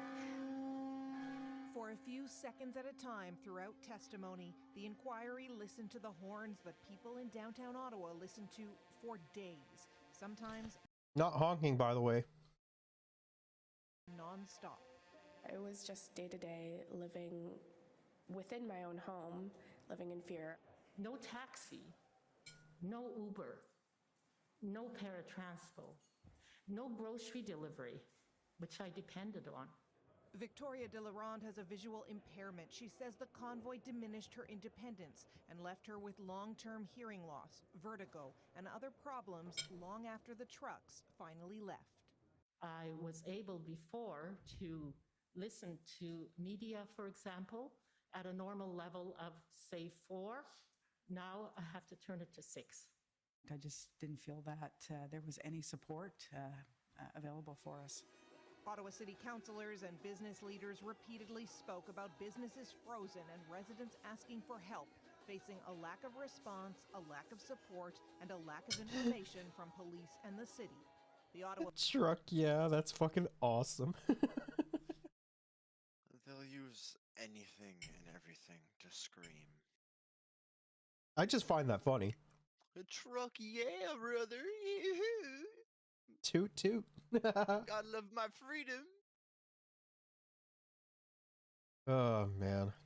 Ottawa Police Service was heavily criticized throughout the convoy. At the inquiry, their lawyer pushed back. I take it, though, that you would agree with me that there may be circumstances under which there are impediments to police disclosing certain information to local businesses. But there were multiple eyebrow-raising examples of inaction, like from the Ottawa councillor who had protesters show up at his home and decided to move himself and his family away for safety. We reported the situation to OPS, but he never heard back from them. Former police chief Peter Slowly's I mean, lawyer pushed. they're just having fun, man. He looks like he's having a good time. He's dancing. I could do it without the horns, but they're just having fun. Yeah. Like, I don't, like, if there was just, like, a day to celebrate and parade around, right, then yeah, you know what, go for it. Celebrate truckers and all the transportation stuff that they do, because long haul is exhausting. Right? Like, you know, international shipping and stuff like that, and takes a lot out of someone, so it's nice to be celebrated once in a while. But the whole honking and obnoxious shit, no, bad. Like the bouncy castle shit and like this shit, I don't care about. It's the fucking honking that's annoying. Yeah. Back on a claim the chief said he was scared early on in a convoy phone call. I remember being I mean, I'd be scared scared personally, too. Mm-hmm. because I remember the chief saying at one point, "You guys are scared. I get it. I'm scared too." He's going to say he didn't say that. Right. That instead he was expressing why he understood people were frightened. Day one of testimony in a long 6-week stretch. And remember, the goal is to... Yeah, so we're going to be covering this over the course of the next couple weeks, so Buckle in. it's going to be unbuckle. It's going to be a wild ride. to examine the federal government's decision to invoke the Emergencies Act. Starting off next week, more representatives from the city of Ottawa, including the mayor. Abigail Beeman, Global News, Ottawa. Okay, let's move on to let's move on to Canadian MPs visit Taiwan. As Taiwan celebrated its National Day this week, some of the important guests were 5 MPs from Canada. When your friends are having difficulties, you always want to be by their side. Visits such as this, which included a stop at Taiwan's parliament and meeting the president, have happened in the past, but never against such a tense backdrop. China's authoritarian leader Xi Jinping is poised to be given an unprecedented third term as ruler this weekend. His explicit goal is to return the island of 24 million people to China, whatever it takes. In August, China staged military drills that some analysts saw as a dry run for an invasion. Taiwan's military also showed off its ability to defend the island. I want to take this opportunity to thank Canada for the high regard and support it's shown for Taiwan, said Taiwan's leader Tai Ing-wen during a meeting with the MPs. I'd say an eventual confrontation is more likely than not. This London-based military expert... Yeah, first it was fucking America with Nancy Pelosi, and now it's Canada with fucking important MPs. Yep. I swear to God, we're fucking America light, man. Diet America. Holy fuck. As most Taiwanese favor independence, that's the best way to put it. High-level visits, including by U.S. House Leader Nancy Pelosi, enhance Taiwan's claim to self-determination and weaken China's position.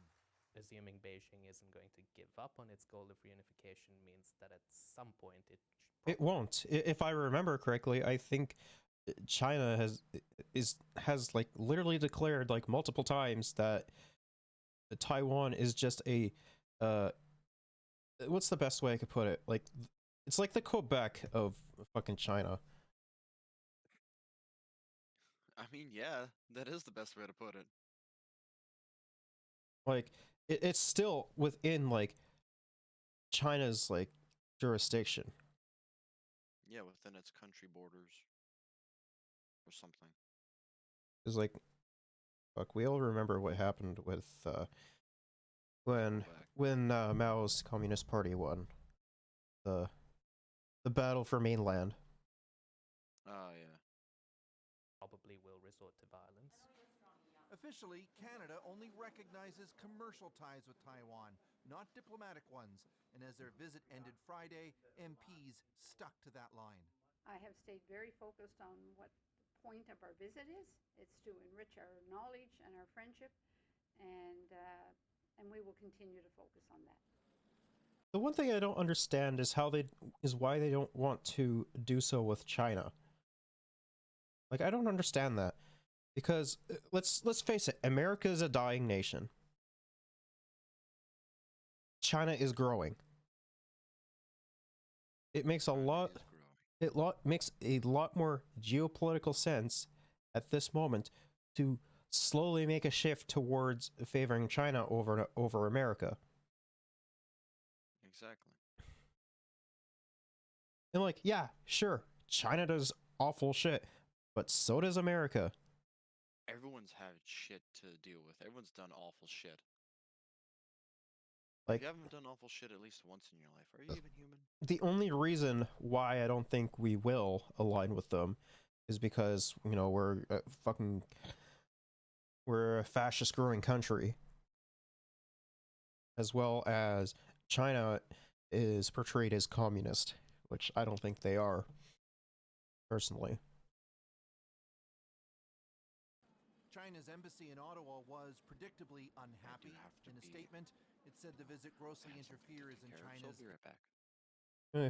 internal affairs. Chris Brown, CBC News, London. Ay, ay, ay.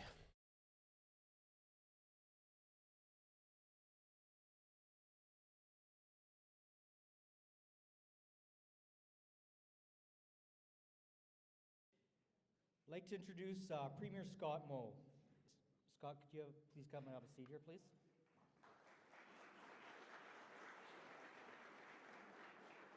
Scott Moe was first elected to the Saskatchewan Legislature in the 2011 provincial election in the constituency of Roster and Shelburne. He was re-elected in 2016. He was elected leader of the Saskatchewan Party on January 27th, 2018, and sworn in as Premier of Saskatchewan on February 2nd, 2018. Premier Moe was born and raised on a grain farm between Shelburne and Parkside. He and his wife, Krista, currently reside nearby in Shelburne. He was educated at the University of Saskatchewan, where he received his Bachelor of Science in Agriculture. He has previously served as Minister of the Environment, Minister of Advanced Education, Minister responsible for Saskatchewan Water Corporation, and Minister responsible for Saskatchewan Water Security Agency. Premier Moe's priorities include a focus on increasing Saskatchewan's exports to create opportunities for people and further grow Saskatchewan's economy. To this end, he created the Ministry of Trade and Export Development with a mandate to sustain and develop relationships with Saskatchewan's current export customers and placed an increased emphasis on diversifying our markets worldwide. He has made it priority to engage with current and prospective trading partners around the world to advocate for Saskatchewan's export industries. Saskatchewan supplies much-needed goods and commodities such as food, fuel, and fertilizer to over 150 countries. Premier Moe is also committed to advancing the economic interests of Saskatchewan through strengthening Saskatchewan's high-quality agriculture, mining, manufacturing, and energy industries that meet the needs of growing markets around the globe with the world-leading efficiency and sustainability. Thank you and welcome to the Belfords, Premier Moe.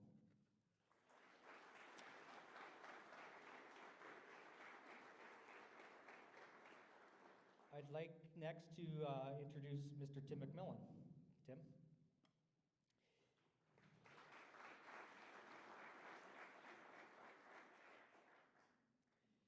Tim grew up on a family farm north of Lashburn, near where the McMillan family first homesteaded more than a century ago.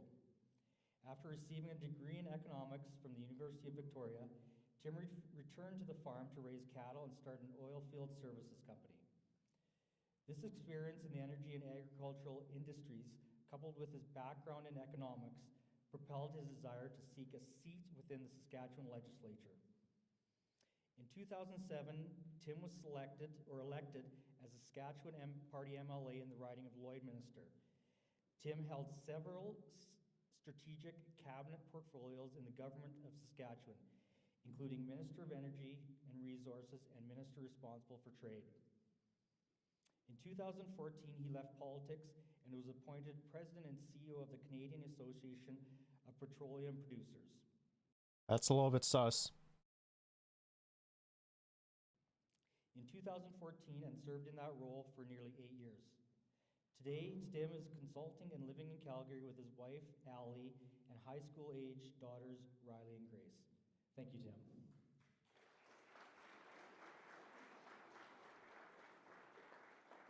At this time, I'm going to hand over the microphone to Tim, and he is going to conduct the fireside chat with Premier Moe.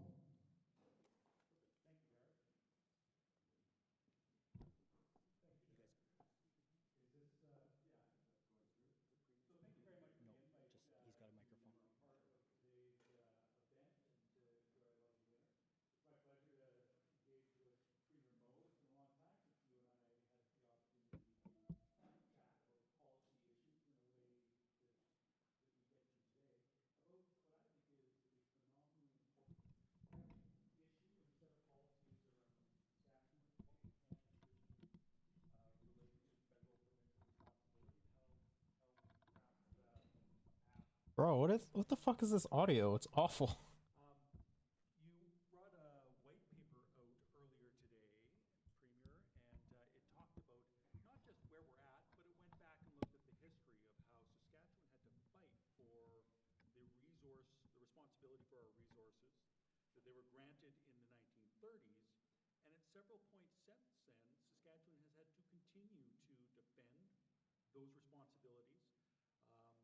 And we're in one of those cycles again. And maybe, Premier, I'd just ask you to make a few comments about kind of how you see the broader issue, as well as the white paper that you brought out this morning. Yeah, well, thank you very much, Tim. And it's great to be in North Battleford. Tim comes from just a little ways west, pardon me, of North Battleford. I come from a little ways east, still live there, and it's great to meet in the middle here in what has historically been a community and a city that has a very rich history in the formation of our province. A little bit of what we are going to talk about here today. And you're right, Tim, if you go back to the late 1800s, mid to late 1800s, we ultimately started to come together as a nation. I think it was 1870. Yeah, except that there was a lot of fucking blood spilt then. Like, what? Is he trying to say, like, a lot of the fucking horrendous shit that we did was fucking good?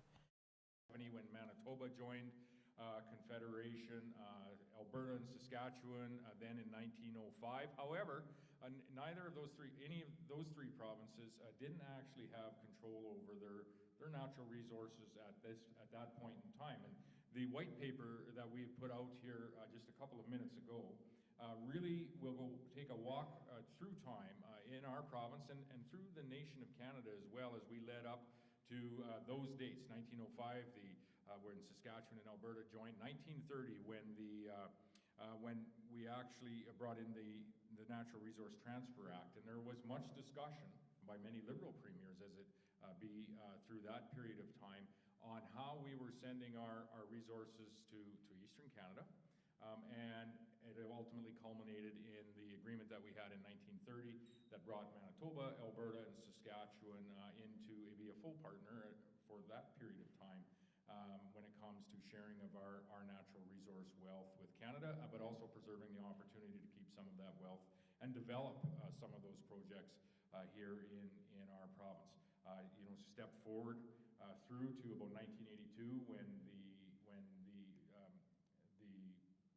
we actually became seceded, I guess, the British North American Act with the signing of our Confederation documents and our Constitution that we have here in Canada.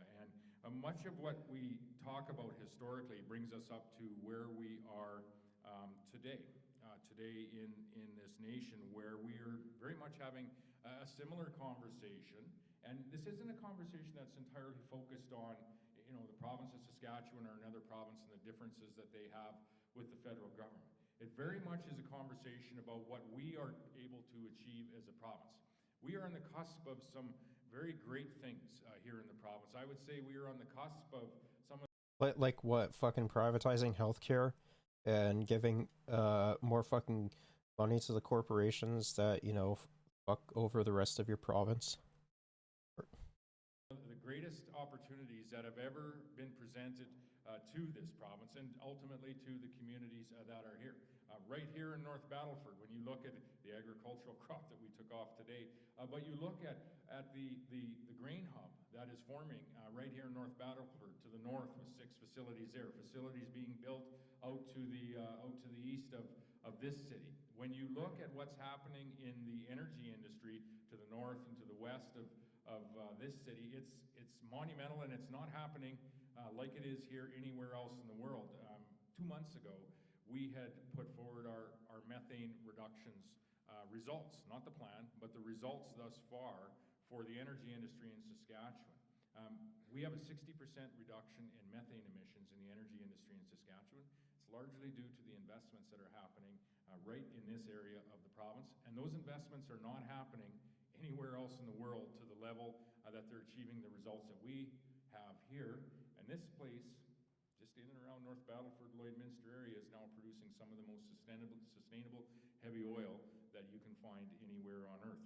And so this is where we are today, is we want to develop more of those resources. We want to develop more potash mines in Saskatchewan. We want to develop more uranium mines in Saskatchewan. We want to further develop the energy industry. We want to develop our agri-food industry. With that comes jobs. With that comes the growth of our communities. And with that ultimately comes our ability as a provincial government, as a municipal government, and actually as a federal government as well, to reinvest right back into the services that we look to governments to deliver to us and to our families. And so the white paper will walk through the historic relationship between provinces and the federal government. It'll walk through ultimately where we are today and the opportunity that lies before us. And then ultimately it's going to also walk through and put forward our direction on how we as a provincial government intend to unlock Saskatchewan's potential and really achieve what we see as being that opportunity that lies before not only the community of North Battleford, but every community across this great province that I have the opportunity to serve over the course of the past few years and today. Your MLAs that are here today, I'd like to re-acknowledge everyone that has joined us here today. I see our MP Rosemary Falk for this area here. Thank you, Rosemary, for coming. I see Jeremy Cockrell. They've handed me a list so I don't miss anyone. Ken Francis, pardon me. Terry Jensen, Colleen Young, Ryan Domitar have all joined us. Thank you. Mayors that have joined us. I think there's a Reeve in the room. Thank you so much for joining us here today. Lyle Stewart wasn't able to join us today. Part of the consultation in getting to this white paper and some of our direction with some of the work that Lyle Stewart and Alan Kirpin, former MLA in the province, have done throughout the summer. We combined that with what our MLAs have been conversing and bringing together in each of their respective ridings across the province. I myself conducted a number of town halls across Saskatchewan throughout this past summer. And the culmination of all of that consultation, all of your voices in communities right across Saskatchewan are coming in to this white paper, combined with, as I said, some of the historical context, combined with some of the challenges and opportunities that we see today. And we formulated all of that into some direction on where we're going to be going as a province of Saskatchewan to unlock our potential, at times to defend and protect our opportunity, but most certainly ensure that we're able to attain what lies before us. Agree, Scott. I think the whole room would be full of people that recognize the opportunity before us. I know that you're itching to get to where do we go and what are the proactive steps that Saskatchewan can and will take coming out of this. But just before we get there, I am going to pull us back to kind of where we are now for some context. And we are a province who's responsible for our resources. We have a regulatory system that is built up to create some of the most responsible regulatory rules and performance. You spoke to the methane performance of the oil and gas industry. Our farmers are some of the best in the world at producing grains, oilseeds, and they are the best. They are the best. I stand. Oh my god, what a larper, dude. They produce a fuck ton of methane. Like, what?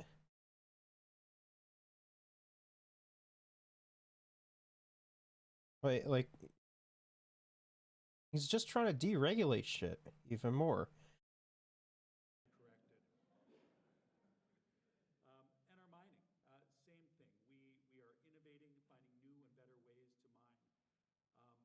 That being said, in the current incursions from the federal government, provincial responsibility is often under the headline of environmental regulations and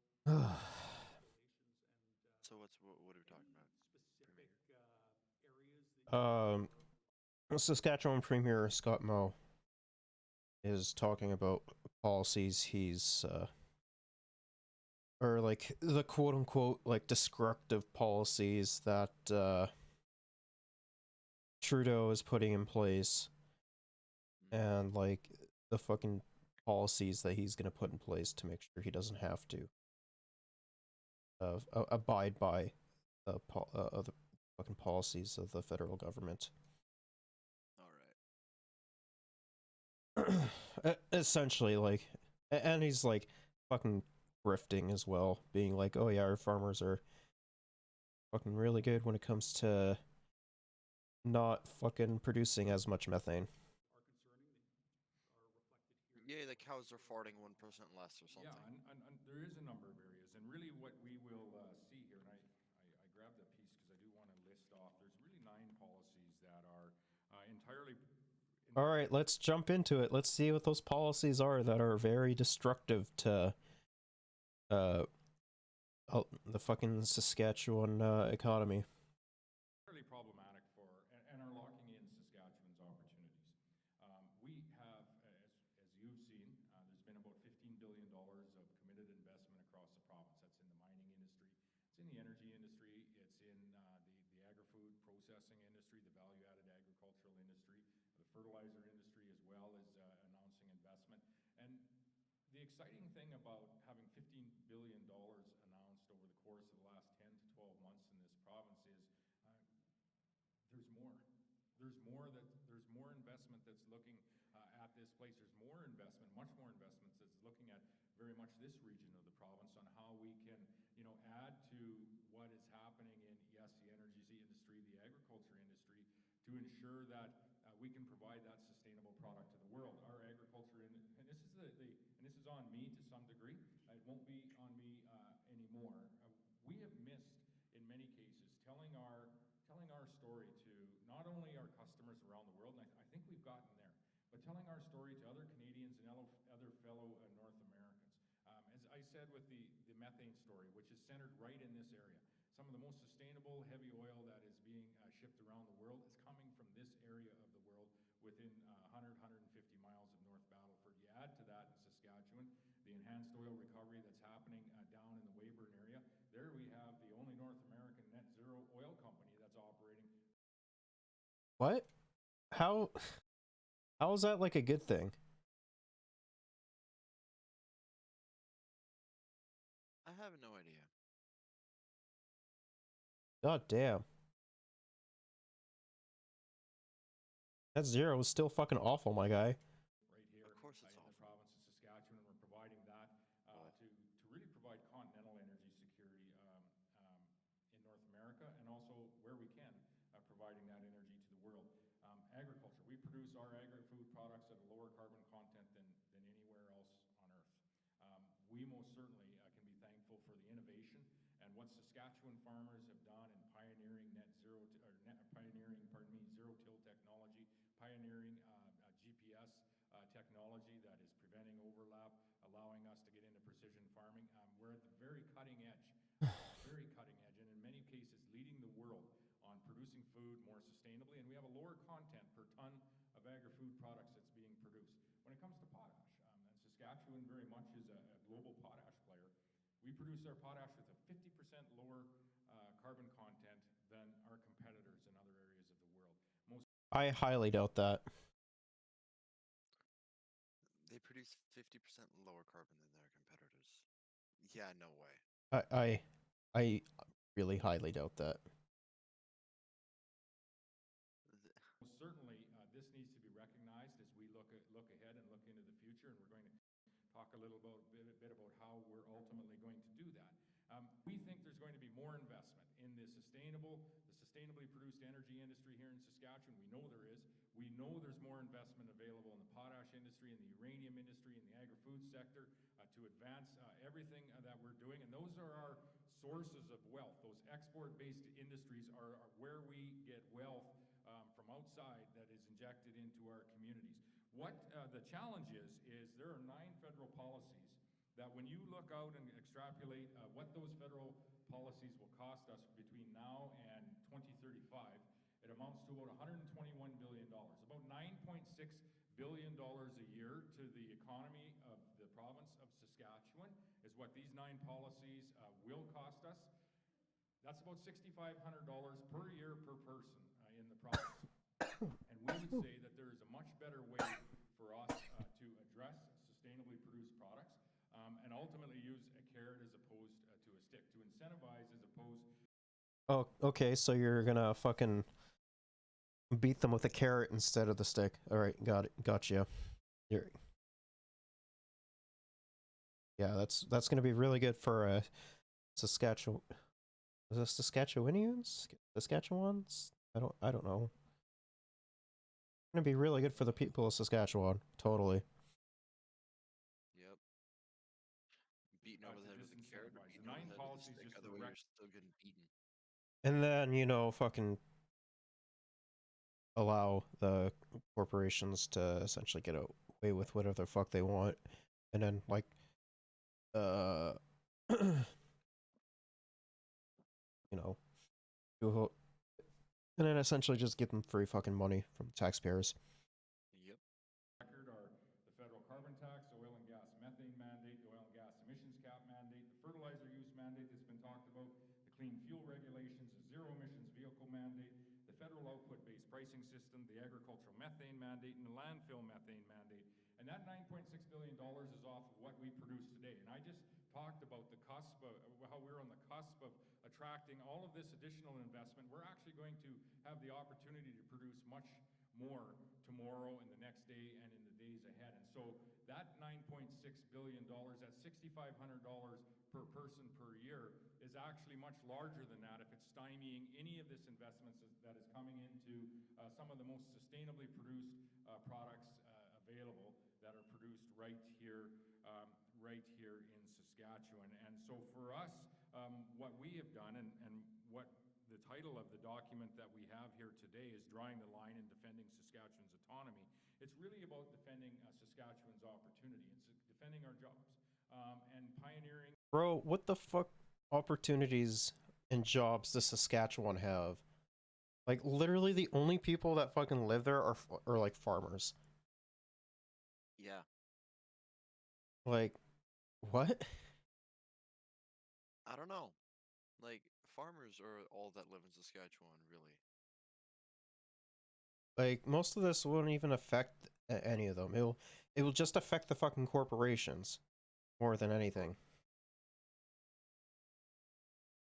A way for us to be able to ultimately have more jobs in our community, have more of an opportunity for that next generation. And at the end of the day, it's about what then we can do as a municipal government that is doing well, representing a growing and prosperous community, a provincial government that is doing well, representing a growing and prosperous Canada, prosperous province, pardon me, and we firmly believe that when we have strong communities in Saskatchewan, that makes for a stronger province. We firmly believe that when we have a stronger province of Saskatchewan, it makes for a much stronger confederation and a much stronger nation of Canada. And so this isn't about what the federal government is doing. It isn't about Saskatchewan picking fights with the federal government. It's about Saskatchewan people. But bro, you're literally fucking teaming up with Alberta. Like, how is that not picking a fight with the federal government? I have no idea. Listen, when you're agreeing with one of the two Karens that Canada has, you're doing something wrong. It's literally a self-report at that point. Hey, yo, this smells kind of sus, not gonna lie. Of course, Scott Moore fucking sucks, man. Look at that bulbous nose he has. Us working our level best to provide Saskatchewan people with an opportunity to achieve and to attain what we know is possible in the days ahead. And here are some of the challenges. There's others, but these are the ones that we've highlighted in this paper, and these are the ones that we are going to focus on in the days ahead on leading as opposed to following. Taking the initiative to step out as opposed to reacting to someone else's initiative at a different level, per se. Yeah, but you're still fucking reacting to it, though. Yep. Like, this only came out because of the quote-unquote destructive policies that fucking the federal government is putting in place. So it's still a reactionary position to take. Fucking clown. Yep. Oh no, we're definitely looking towards the future. It's like you haven't even looked to the past to see on what you can fix for the future. Party had a resolution at their last convention that started leading down this path. Alan Kirpan, who is here today, and Lyle Stewart, on your request, toured the province and met with people around Saskatchewan. The frustration, and I would say even at times the anger, is real. That whether it is a lack of understanding that is driving some of this, some of the narrative coming out of central Canada, out of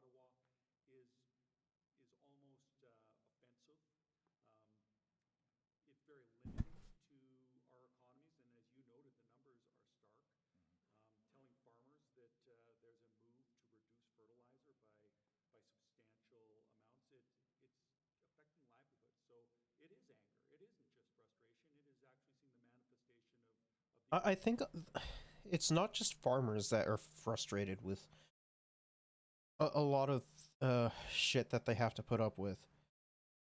A vast majority of Canadians are. Like, rightfully so as well. Like, farmers already don't get paid enough. And, you know, saying that they're going to be fine for this is just kind of silly. It is silly. Like, yeah, sure, fertilizer does have like a lot of negative associations with it, but like there are ways to circumvent that, but they don't want to actually fucking put the time, effort, and money into it. They have no intention of it, and that's the sad thing. As well as like when it comes down to that, like fucking like investing into better ways to farm. Like, yeah, there is scrutiny on some of those different methods of farming, but they are available and out there. Yep. You just need to open your mind. Well, I don't think that they shouldn't necessarily be should be free of criticism either. Well, no, I'm not saying that. I'm just saying that, you know, they should have plans on and like actually give credence to different ways of farming and stuff like that that you had mentioned earlier. These policies, which will be very damaging. What have you been hearing, and what did you hear back from Lyle and Alan from their tour this summer? Well, Lyle and Alan, and thank you, Alan, for volunteering your time to come out and travel the province with Lyle Stewart, our previous Minister of Agriculture, someone you served with as well, Tim. All right, thank you to our MLAs in the room and those that aren't here as well for the reaching out in your various constituencies that you did to people that have spoken to you about some of the challenges that we have and some of the opportunities that we are maybe at times nervous that we're not going to be able to attract into our regions of the province. And is he trying to be a pretend DJ with all the record scratching he's doing there?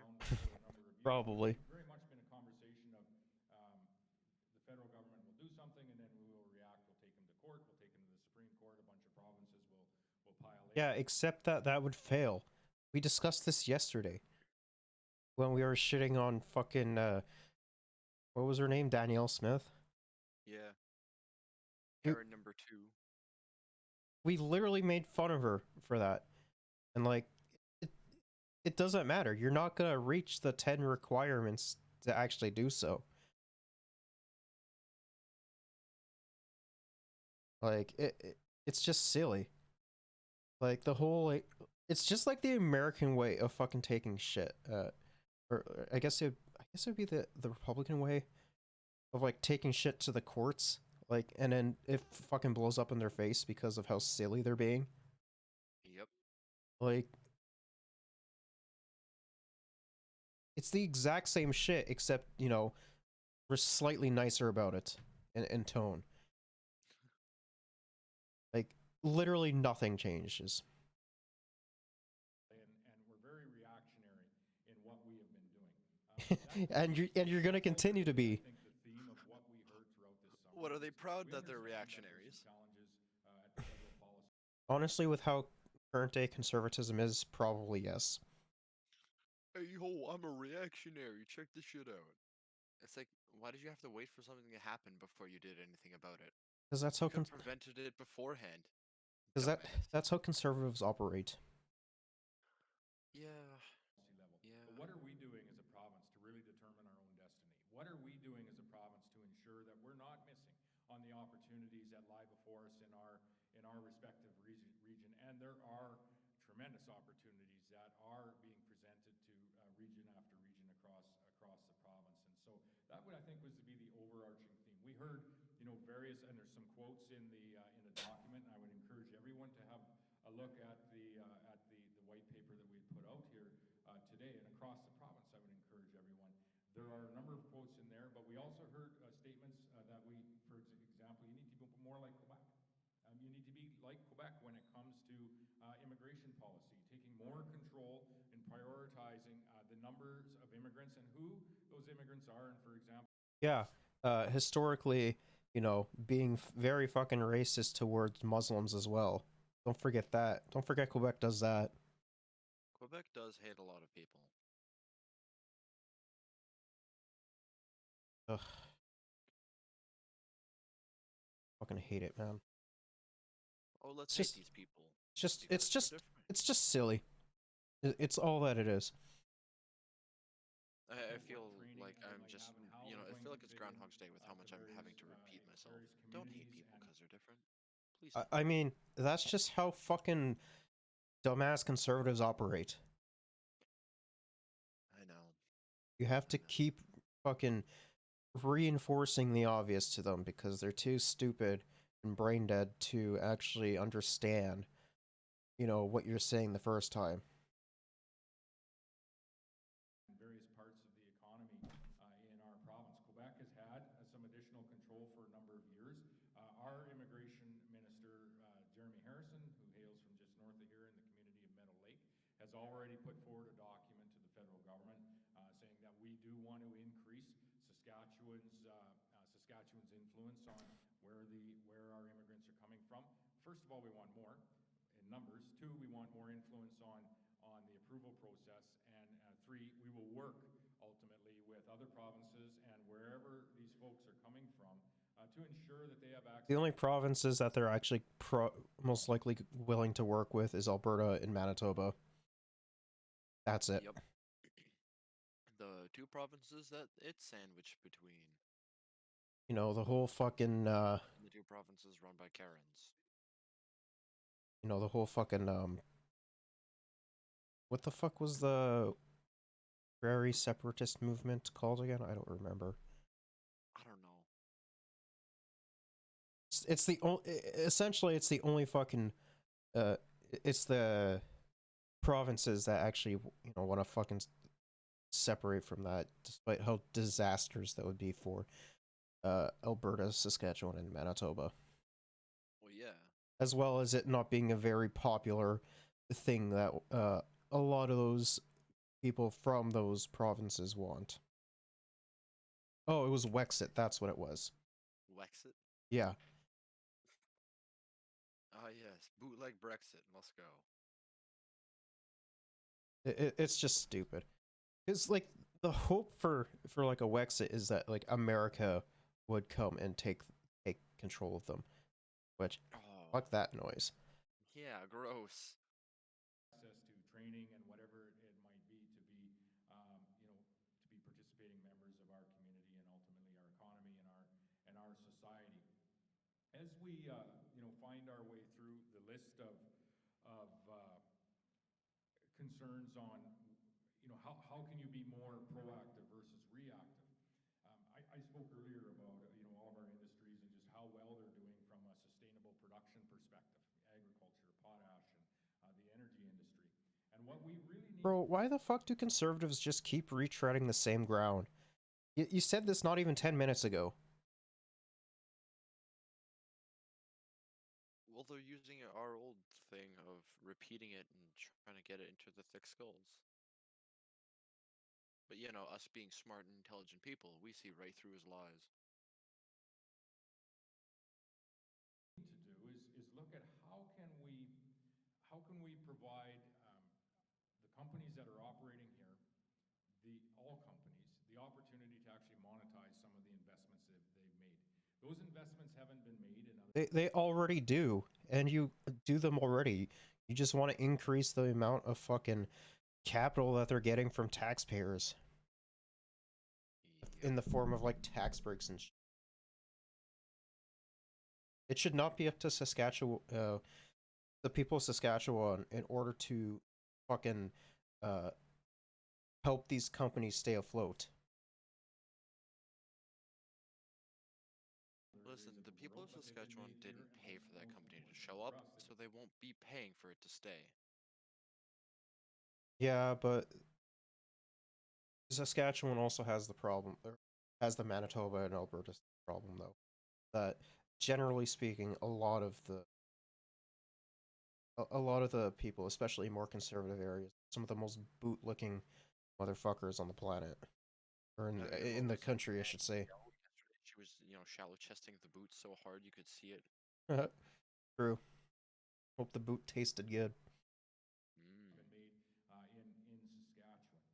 We need to set up a framework so that these companies can actually participate very quickly in the voluntary carbon credit market, for example, around the world, and thereby allow all sorts of companies around the world to actually achieve steps towards a net zero conversation or a net zero level. WestJet, Walmart, all these companies are looking for this, and we have many companies, Monsanto. WestJet and Walmart? Come on, bro. Of course he's licking the boot of those fucking companies, man. Sellout. What a loser. I wonder how much he was fucking lobbied. The correct answer, too much. They all want to find their Yeah. way to net zero.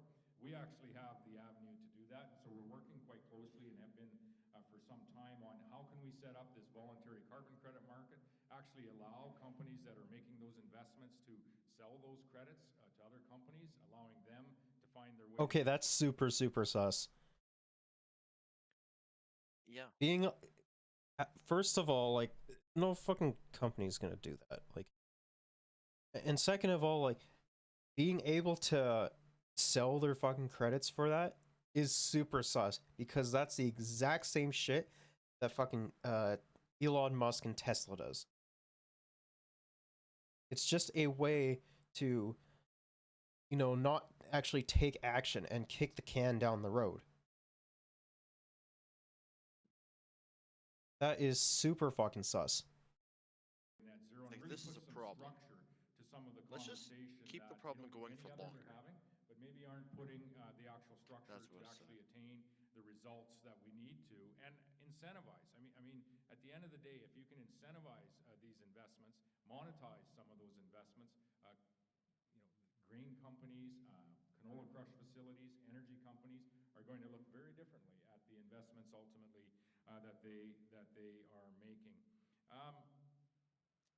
Where this leads us as we look ahead, the Constitution is.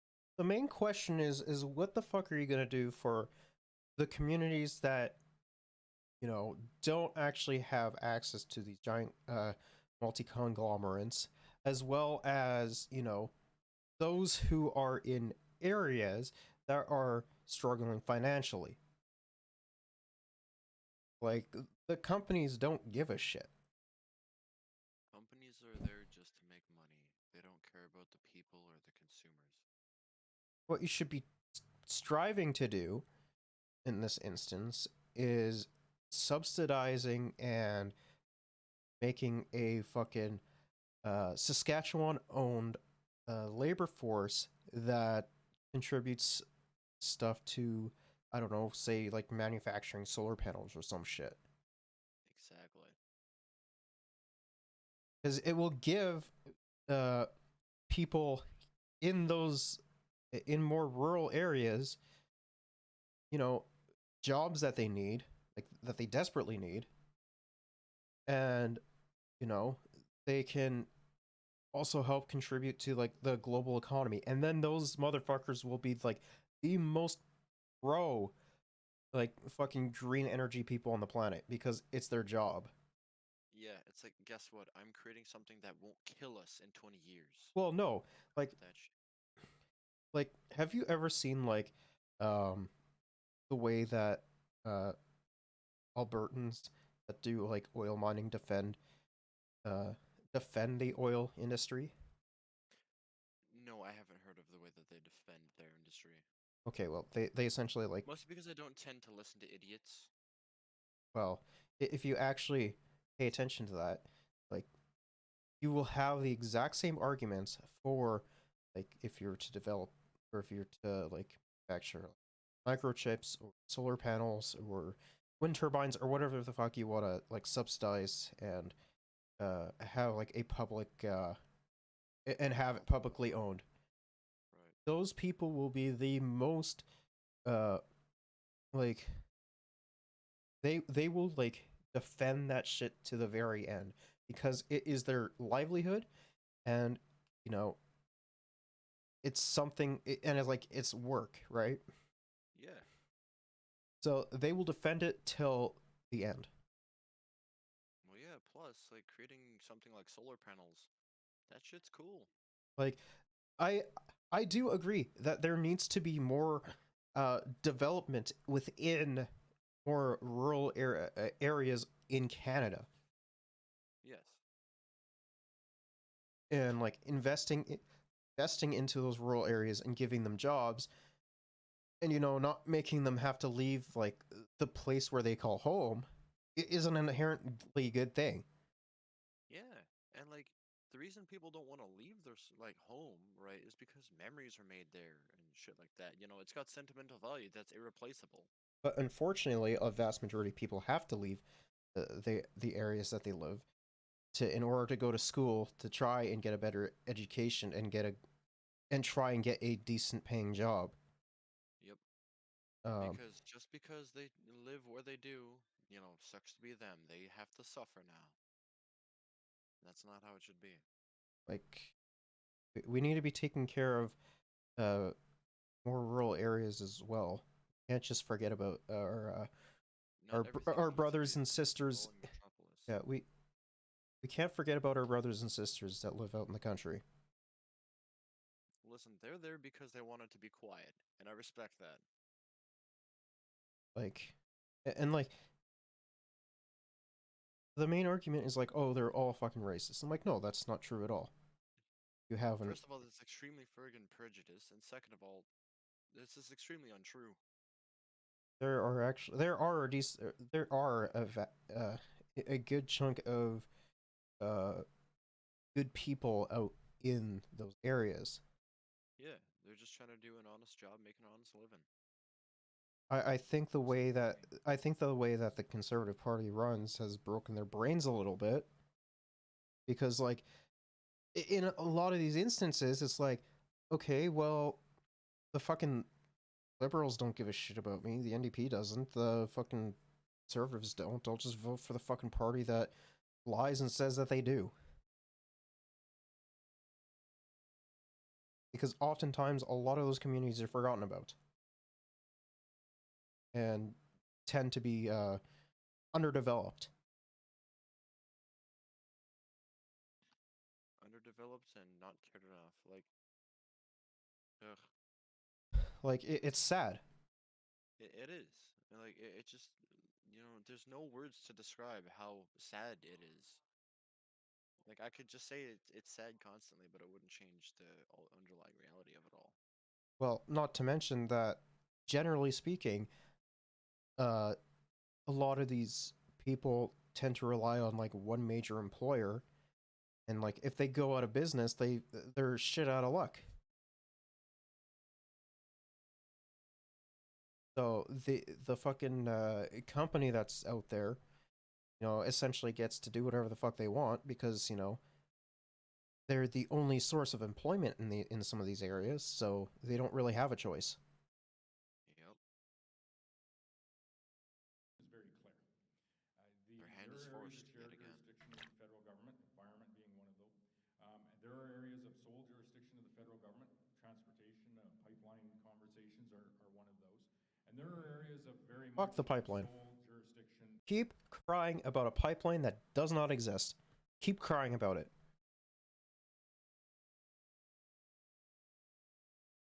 For the provinces. The development of our natural resources is one of those. Those areas, from time to time over the course of the last now 100+ years, have been blurred by various federal and provincial governments and the conversations that they're ultimately having back and forth that have at times evolved into disagreements. But at the end of the day, the Constitution is a good document for Canada. If I had a magic pen, I'd change it in a few places, but it is a good document. Yeah, a few places being like neo-fascist areas, making Canada more fucking fascist. Like, say, I don't know, privatizing healthcare, for example. And like, I imagine probably throwing suspected like communists, or I would say even like since the rise of like socialism is becoming very popular, I imagine even like suspected socialists. Like he would probably unironically throw Justin Trudeau in fucking jail because he probably thinks he's a communist. I mean, that has been going around, so yeah, he could just label Trudeau as a communist and throw him in jail. It's like, there you go, he got rid of problem solved. Meanwhile, he just put like a band-aid over a black hole. Ultimately is one that we respect as a provincial government in Saskatchewan. That being said, good fences make good neighbors, and there is a time for us to. Wait, what? Fences are inherently designed to keep people out. I wonder why he used that analogy.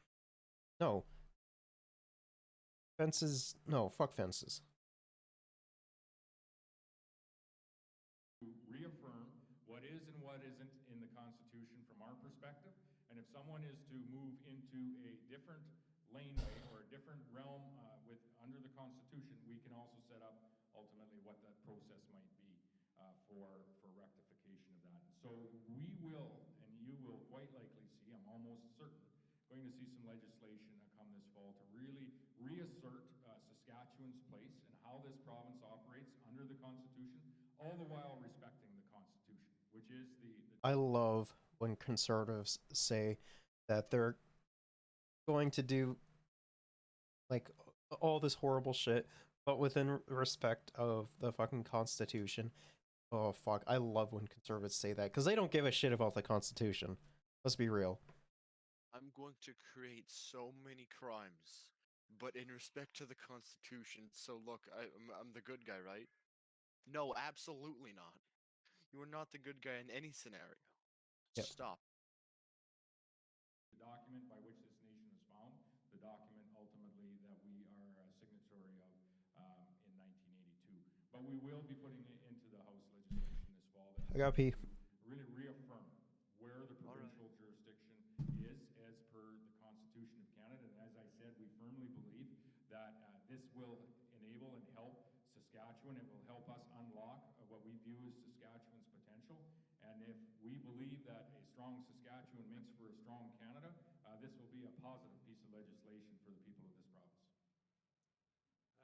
And for the people of the country, I think. Like you say, good fences make good neighbors on both sides. You've been working on this for a while, and it's started with meeting with people, policy at your convention, white paper has been prepared and now delivered, and potentially legislation later on this fall. Alberta has just had a new. I would raise the volume, because even I think it's a little quiet, but I can't. And she, in her leadership, talked about a piece of legislation called the Sovereignty Act. Do you think there's room to collaborate? Do you think she's looking at some of the same issues, or any comments? Oh yeah, the Sovereignty Act. How Alberta and Saskatchewan line up here? Yeah, so let's see what Scott here has to say about this point. And I think there's been recent communication that any act that would be formulated in Alberta would ultimately would respect the constitution of the land and the laws and the courts of the land, which is important.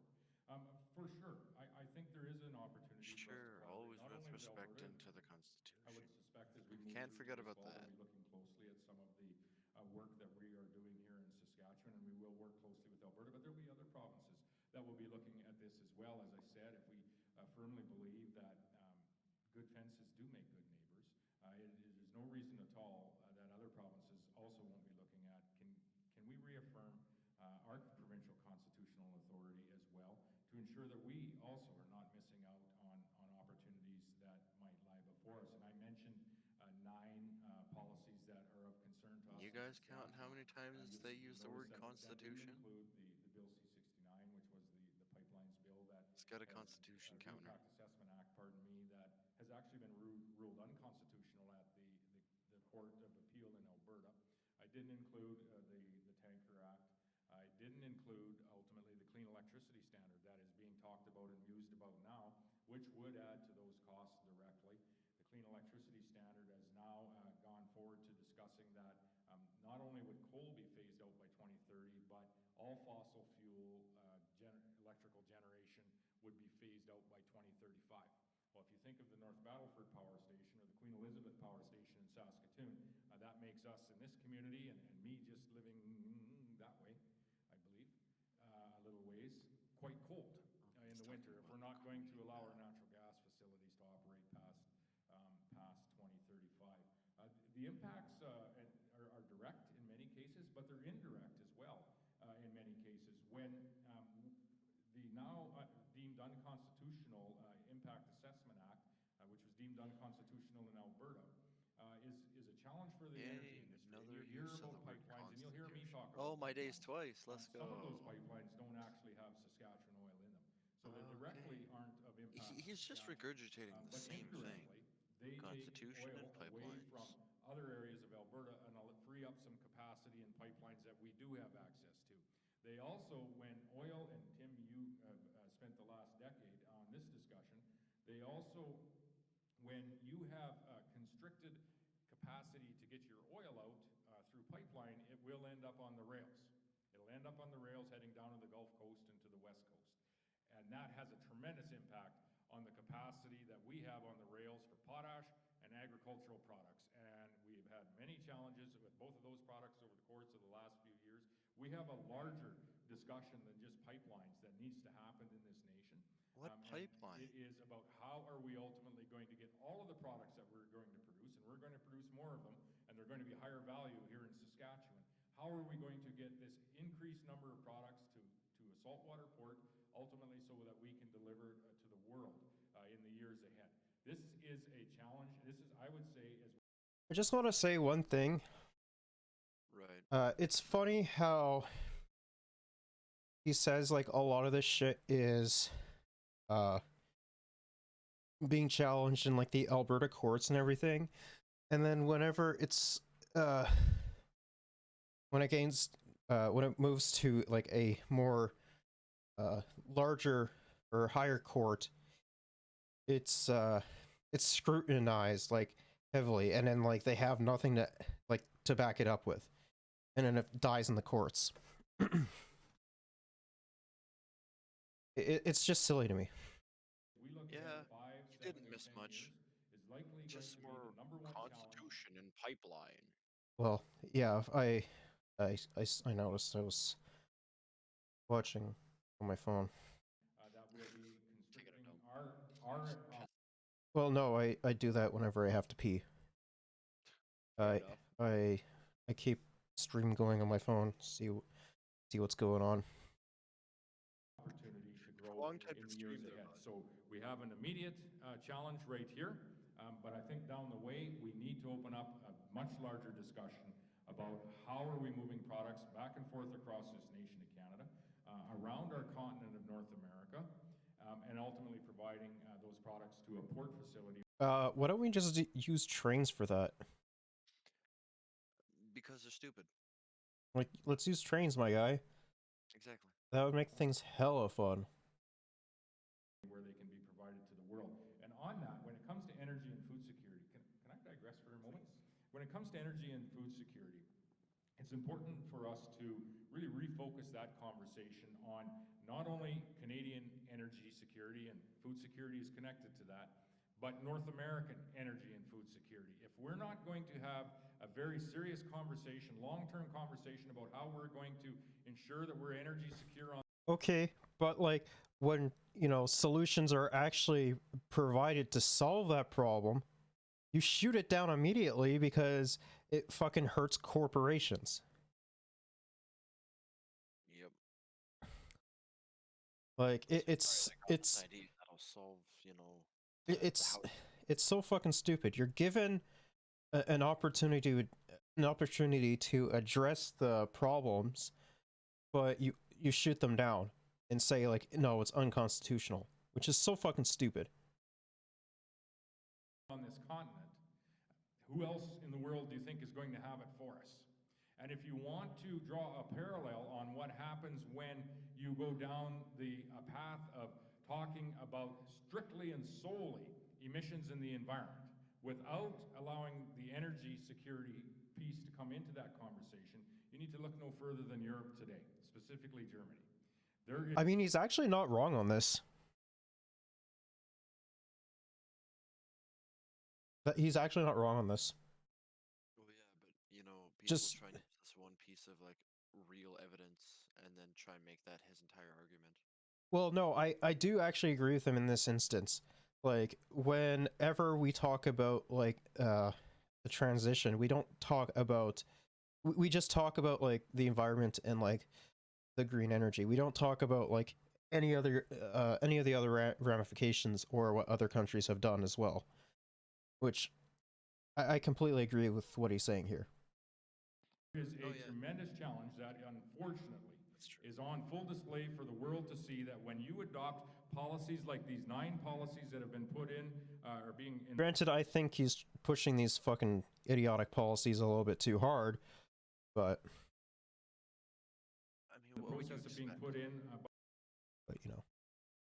by the federal government, and how you are going to lower the emissions in your respective country, thereby pushing those emissions, because you're still going to buy the products. A third of the oil, coal, and natural gas in the European Union come from Russia today, and have for the last decade. 65% of the natural gas coming into Germany comes from Russia.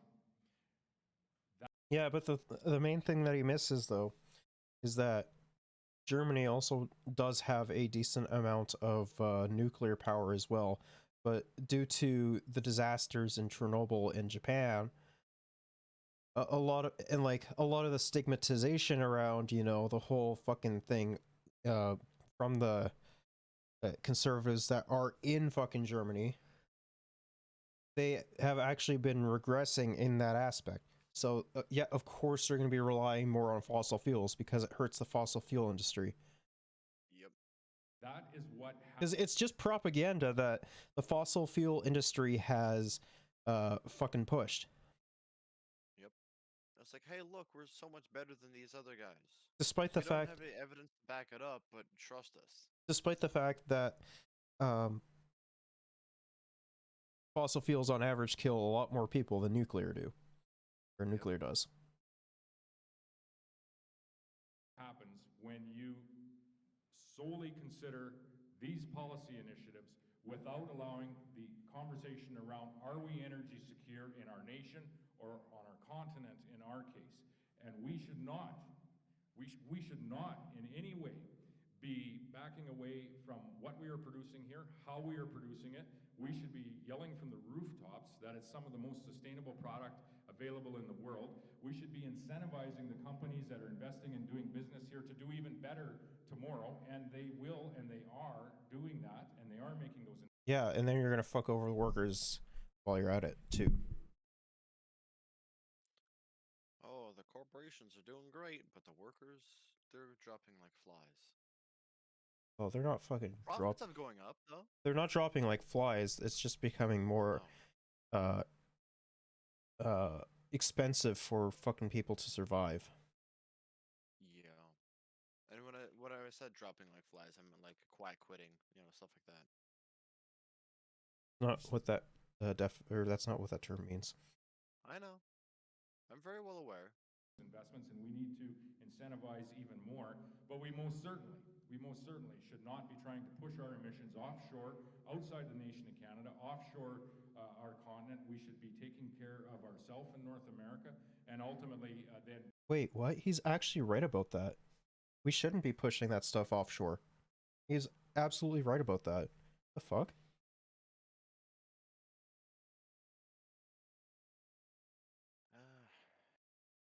playing our part in providing energy and food to the world.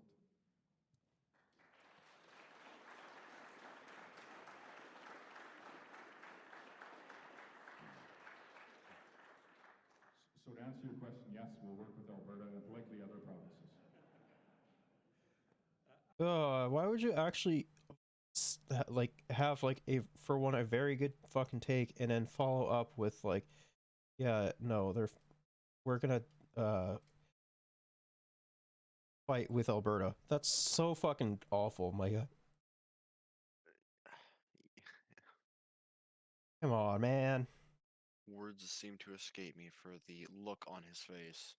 Just like, you really?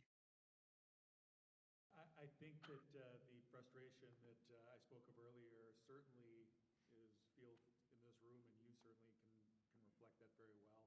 It's very problematic to see our friends and allies in Europe facing a devastating winter in front of them.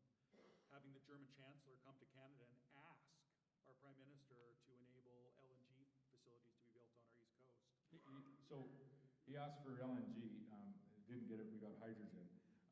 He was in the United Arab Emirates 10 days later, and he signed a deal for LNG with the United Arab Emirates. So that's what he was here for. Yeah. And in the interim, Europe is going to burn more coal this winter than maybe any time in the last decade. And Canada is sitting on hundreds of years of natural gas, oil that we could be supplying to our allies. Where we are on that, so we have oil and we're cleaning that up as we go along. And I mentioned what's happening here and what's happening in the south. We have food, fuel, and fertilizer, right? But we have everything that people need today: oil, natural gas. We have coal for the south, but we're transitioning, and we're cleaning up those products as we transition. We'll get to No, you're not. You're literally not. The carbon credit system that we'll put in place, which will actually give our customers around the world the opportunity to look at our products and say, well, it's pretty high quality, it's affordably priced, oh, and it has a lower carbon content. I'm going to buy that rather than this, whether it's... Bro, they don't do that. They don't look at the carbon content. They don't. They Listen, no average consumer is gonna be like, hey yo, the carbon content to make this item is pretty low. like I don't even fucking pay attention to that. Who does? Let's Like, be real. come on. It's like, listen, I'll buy fair trade chocolate, but I'm not gonna worry too much about how much carbon was used to make that Well, chocolate. fair trade chocolate doesn't necessarily mean that, it's actually fair trade. Of course. There's an excellent video on how Nestle gets around that. Yep. Might have to watch it on stream. Potash, food, Yeah, maybe. or oil, and we're getting to that. Where we're going is actually quite interesting in Saskatchewan as well, as we clean up those resources in transition, as we expand our uranium industry and provide that product for clean nuclear power around the world, and quite likely have the opportunity to use it here in this province with SMRs, and ultimately... And do it, bitch. More of that. We power today 1 in 20 homes in the U.S., and that should be climbing if we want to have this continental energy security discussion. And last but not least, and I would ask everyone to keep their eye on what's happening as we convert to electric vehicles, battery power in the rare earth elements sector. There's one critical minerals processing facility being constructed in Canada, and if not, it's 1 or 2 or 3 in North America, and that's in Saskatoon, Saskatchewan, by the Saskatchewan Research Council. So if where we are is burning oil and gas today, where we're going is quite likely some oil and gas, more nuclear, some renewables, yes, and where we're ultimately heading is to some degree of battery power. Saskatchewan lines up very, very well today, tomorrow, and far into the future. And so we shouldn't for a minute think that the opportunities that we should be discussing about and that are landing here in this province, investment, jobs, ultimately the end opportunity is the ability to reinvest in services for our families, safety, education, healthcare. We should never think that those opportunities aren't real and that we are on the cusp of actually receiving more of that investment than we ever have before. Sorry, I interrupted. No, I think that Saskatchewan is well positioned for the world today and where it seems to be going, and just such an exciting time. As we're getting down to the last few minutes, I think I'm going to hand it back to Derek, and if there's a couple questions from the audience, the Premier has generously offered to answer them. So Derek, I'll let you moderate this. Thank you, Tim. Thank you, Premier Moe. We just asked kindly, we're going to have a short question and answer period. Could we just ask questions that are in line with today's theme? We all probably have 10 questions we'd like to ask Premier Moe. Let's keep it strictly to what we've been talking about for the last 45 minutes here. Anybody that has a question, please raise your hand and we'll try and get to you. Yes, Mr. Billis.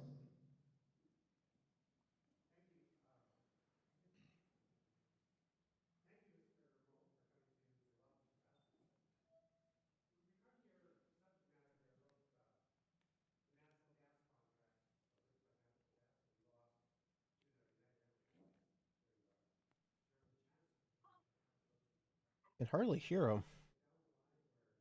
Yeah, for some reason got very quiet.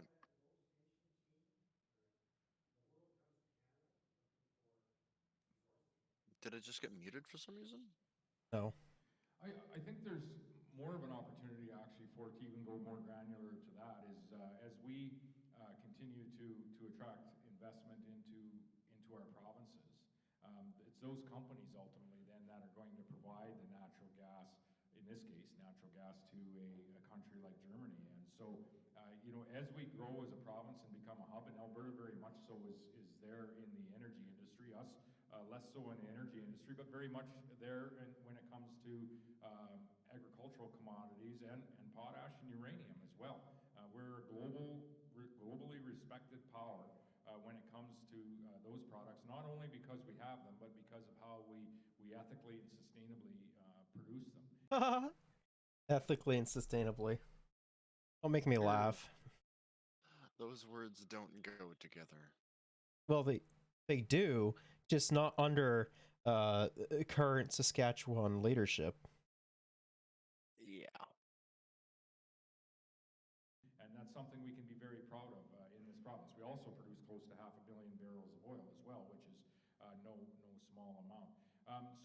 Is it produced ethically, though? That's the main question. And always needs to happen is they need the support of the federal and the provincial You got to love underpaid labor. Way through those, whether they be memorandum of understandings or indications of support, whatever that might be. It does need the support of the I would say all levels of government, federal, provincial, and even down to the municipal level. When I spoke earlier of the longer term challenge that we're going to have in getting our products to export markets within our continental North America, but also to export markets to position it for offshore to go to other countries around the world. That takes tremendous coordination between first the federal government, then the provincial governments, and then ultimately municipal and regional governments as well. And there needs to be a benefit for everybody involved. The people where, for example, a rail line goes through, or a pipeline, or a highway, or Pipeline hardly benefits anyone going through it. All it does is just fucking poison the water supply. That's all it does. If you don't believe me, literally ask any Indigenous person that lives on a reserve that has a pipeline going through it. They don't want it there. They never want it there. Because I imagine if there was a fucking pipeline proposed to go through like his backyard, he wouldn't be too happy about that. Where an airport is located. We need to have that collaboration up and down the chain in order for it to work well. If it wasn't that way, we wouldn't have a railway. The railway really is the first significant, well, you can go before that, the boats on the rivers. When people came into this country, they came in on the river system. Then you saw the communities actually move to where the rail. What does that have to do with it? I'm very confused. What the fuck does that have to do with it? The main way we fucking like transport shit is through rail or truck. The only time when we actually do so is like in like BC for boat. Either BC or Quebec. It's one of the two. Like what? That just doesn't make any fucking sense. Exactly. Like what is he on about? And now we see going even beyond that to where the highways are, and actually even to where airports are.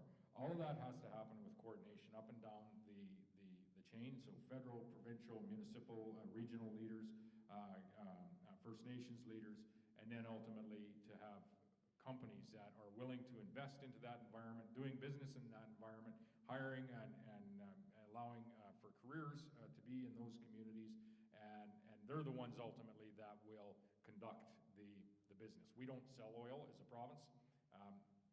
The Emirates has a little different situation with their oil company there. Thank you, Premier Moe. Mr. Caldwell.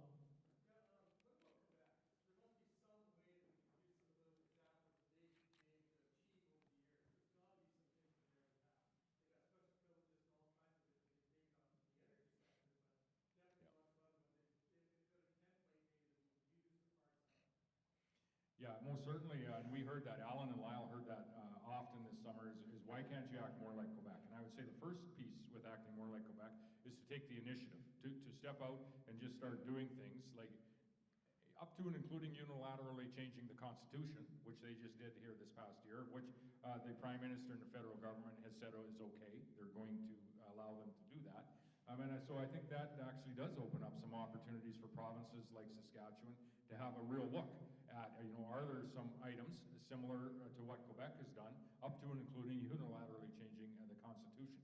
The immigration agreement that Quebec has had with Canada, it's called the Canada-Quebec Accord, allows Quebec much more flexibility in selecting which immigrants are coming to the province of Quebec. For different reasons, we want that same flexibility, and that document is... Yeah, no brown people. No brown people, please. Right? That's what you're trying to get at? Yeah, that's what he's trying to get at. Racism at its finest, ladies and gentlemen. Because I imagine, like, when it comes to, like, either the immigrants or the fucking refugees, you probably want, like, I don't know, Ukrainians coming instead of, like, fucking people in, like, Iraq or, like, Yemen that are seeking fucking refuge. Because, Yemen is facing fucking very hostile wars and fucking battles with Saudi Arabia, and fucking Iran is having fucking problems, internally because of how dog shit their fucking leadership is. Because, misogyny is a very big fucking problem there. Yep. Well, because we can't get enough of that, apparently. Well, Iran is having, like, a very big fucking problem with it, in the form of, women not wanting to wear the hijab. Right. And the fucking leadership in Iran is like, no, you're gonna be fucking wearing the hijab. I'm fully in support of letting people choose what the fuck they want to wear.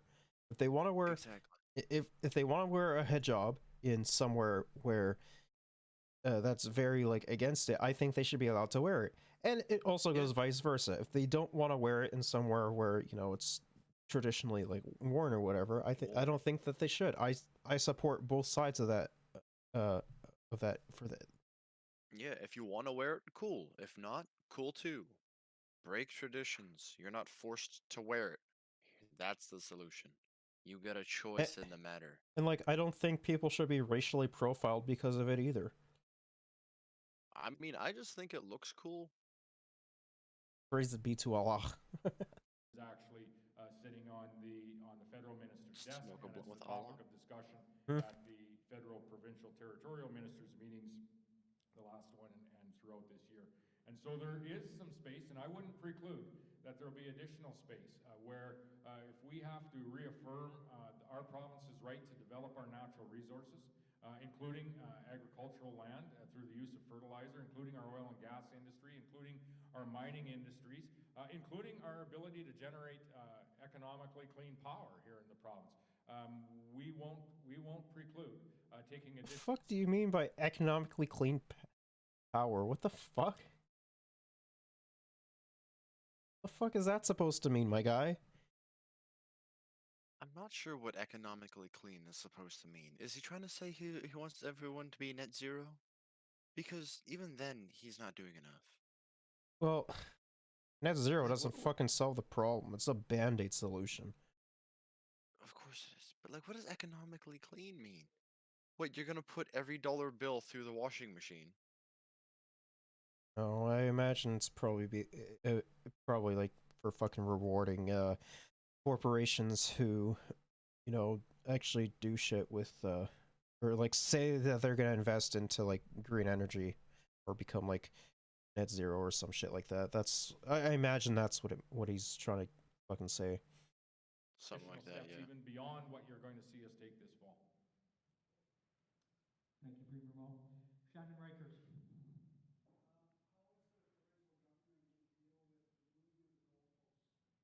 Bro, get a fucking mic. that is a challenge. Give them a fucking Absolutely, mic, it's a challenge. Jesus. It's you know, I was at I an was saying to environment Chad ministers earlier, like, meeting a number of we can't years hear them. ago where that was just post a premier's meeting, a first minister's meeting, where the premiers and the prime minister met in Vancouver, where they signed the Vancouver Declaration. There, they all agreed to work together on 4 points. One of those was ultimately a carbon tax. The fuck? Of carbon. The next meeting was the environment ministers meeting, where we were told that What the fuck is this? What, did you find something? I was just looking at notifications and shit, and Hassan posted a video on YouTube being like, should the death penalty exist? Fuck no. Should not exist. I imagine he probably said no. Well, I mean, he just used that to get people to click on it, right? Oh, for sure, but like, fuck no. And I wouldn't even call that clickbait. I would call that bait because, you know, it's something to discuss. And honestly, I would agree with you. It shouldn't exist. People shouldn't be killed because, you know, they do something. I believe in reform over revenge. Is what a lot of which is what a lot of criminal justice is in the fucking country. That's a whole different can of worms. Probably discuss on a different day. the federal government is just going to move into this space. If you don't, we'll be there. So they wanted to backstop it as opposed to working with the provinces in a collaborative way in an area that is ultimately shared jurisdiction. They also promised at that point in time they wouldn't go above $50 a ton. Quickly, they're up to $170 a ton in that space. And so the goalposts have been moving, not once in a while. They've been moving frequently, very frequently. And that has been an ongoing challenge for not only the 9 policies that I mentioned and where they started, but ultimately where they end. And that's why you see when there's discussion papers that are put out and policies initiatives that are put forward, like the 30% in fertilizer reduction. And then it's shifted to an emission reduction because there's some public pressure. But there's some real circumspect, given how some of the policies have come forward, where they're actually going to land at the end of the day, and how they're going to change in the years ahead. And if we all think back to when my predecessor, someone we both served with, when the introduction of the carbon tax, which was the canary in the coal mine for all of these others. But when it was brought in, our former Premier Brad Wall had said, has anyone done the economic analysis of these policies? And no one had. And that's what we're doing. Part of this process is what we're doing for Saskatchewan right now. And that cost at existing levels of production is $121 billion out to 2035. $9.6 billion a year to the province, $6,500 to each and every one of you in this room and everyone else in the province. That's if we don't, and that's not including any foregone opportunity that is coming down the pipe.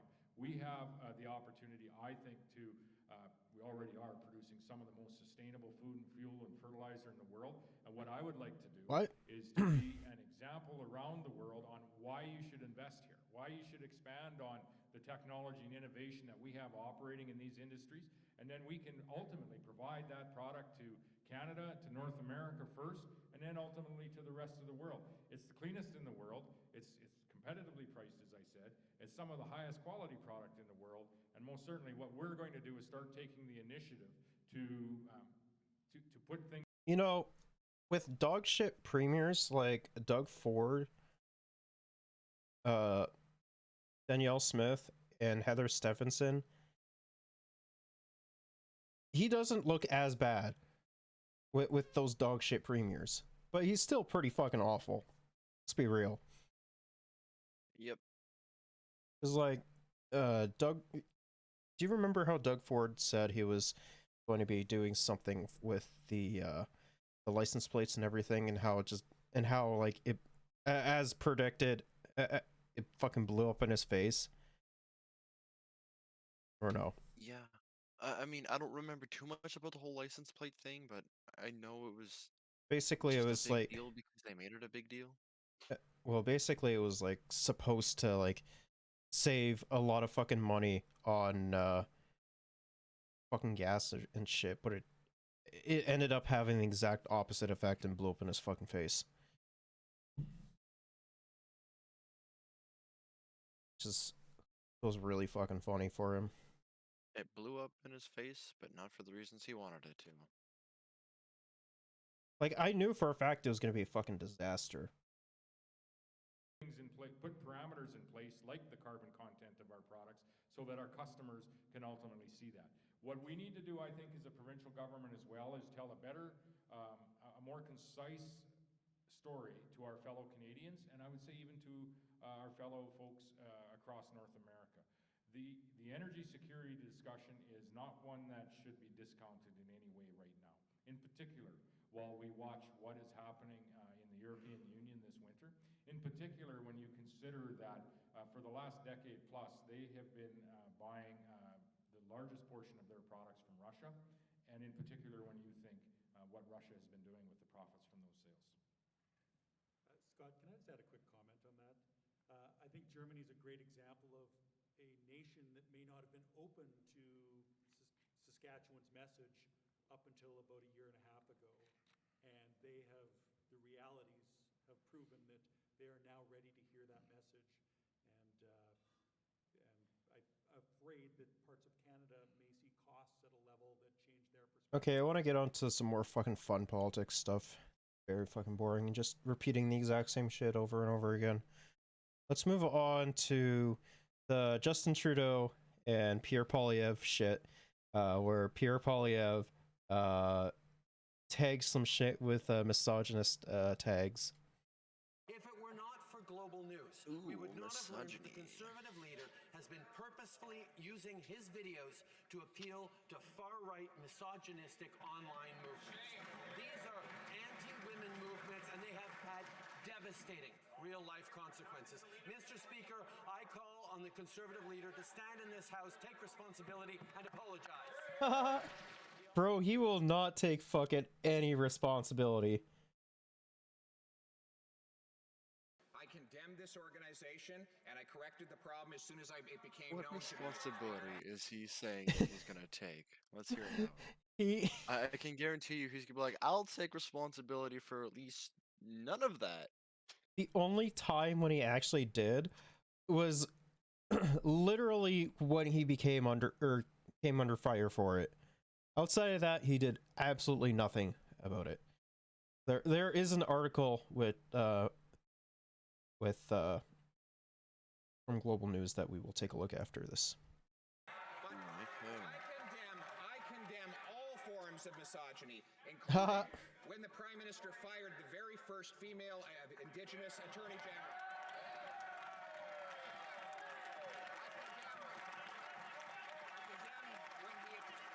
When he mistreated minority young women in his own caucus who had to leave politics, and I condemn him for when he dressed up in racist costumes so many times he forgot them all. We condemn it always, Mr. Speaker.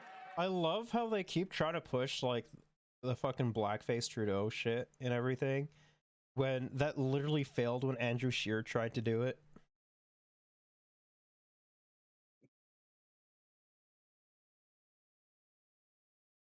What?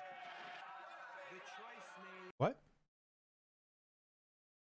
Trudeau was doing blackface? Yeah, this was old news. I mean, I don't have to remind you or chat that I'm not very in the know with politics. Well, not only that, he's also done like fucking other shit with like indigenous people that like he fucking wear like he like culturally appropriated fucking indigenous people as well. Didn't he wear like the I'll have to show you the TikTok. Right. By the Conservative leader in reaching out to extremist online groups into pulling in anti-women misogynistic groups for his own political gain is one that he will have to answer for. I think women across this country want to know why he allowed this to happen and want to see him take responsibility for it. I took responsibility and corrected it as soon as it became known to me. But the Prime Minister does not take responsibility for the extremism that he has funded. He funded a vicious anti-Semite to spread hatred online with taxpayers' dollars. He repeatedly, in fact, so many times he can't even keep track, dressed up in racist costumes for which he has not ever come fully to account. And he drove many women of his own caucus out of the party and out of Parliament altogether with his mistreatment of them. We condemn all of that behavior. Yeah, and then you have like only 2 fucking women in your caucus, bro. Just saying. We condemn misogyny always and everywhere, and we ask the Prime Minister to finally do the same. We have all seen the effective campaign that the leader of the opposition ran to become leader, using online videos, using ways of reaching out through social media. We all marveled at his admiration of old wood. What we didn't see was that every time he put out the... Old wood? What? Is he talking about his dick? I was him. gonna say, what does old wood mean? Like, Got yo, him. relax. Got him.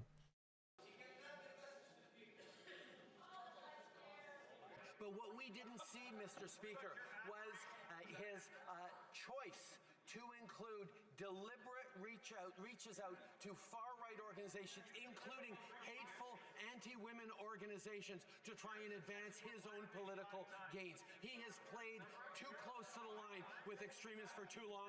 Now he's got caught. Will he admit it? Will he apologize? Will he Fuck take no, he won't. He will not apologize. It's Millhouse we're talking about. Alright, let's read the story now. Right. Pierre Poilievre, people up to speed. Pierre Poilievre's official YouTube videos include a hidden tag appealing to misogynistic online movements that Canada's intelligence agencies view as a danger. A Global News analyst of 50 of Poilievre's most recent YouTube videos showed that they included a tag hidden from viewers, but not from the video's publisher, used by a misogynistic online movement. The tag helps promote Poilievre's videos among those circles and signals to YouTube what users might be interested in the conservative leader's messaging. Tag, hashtag MGTOW, is an acronym for Men Going Their Own Way, a mostly online movement comprised of anti-feminists who attempt to cut women completely out of their lives. According to the Southern Poverty Law Center, the movement overlaps with more aggressive forms of male supremacy. It's difficult to quantify the size of the movement and its overlap with other forms of misogyny, both online and in the real world, but online spaces connect the manosphere. Oh fuck, that's awesome. Of course it's the fucking manosphere. Bro, that's an automatic red flag. Zone. That's an automatic red flag, bro. Come on. So, okay, so it's the manosphere. It's the manosphere. It's fucking what else is it? Red pill / black pill. You know, obviously misogyny and shit. Oh, this is, of course, when it's the manosphere, it's automatic red flag.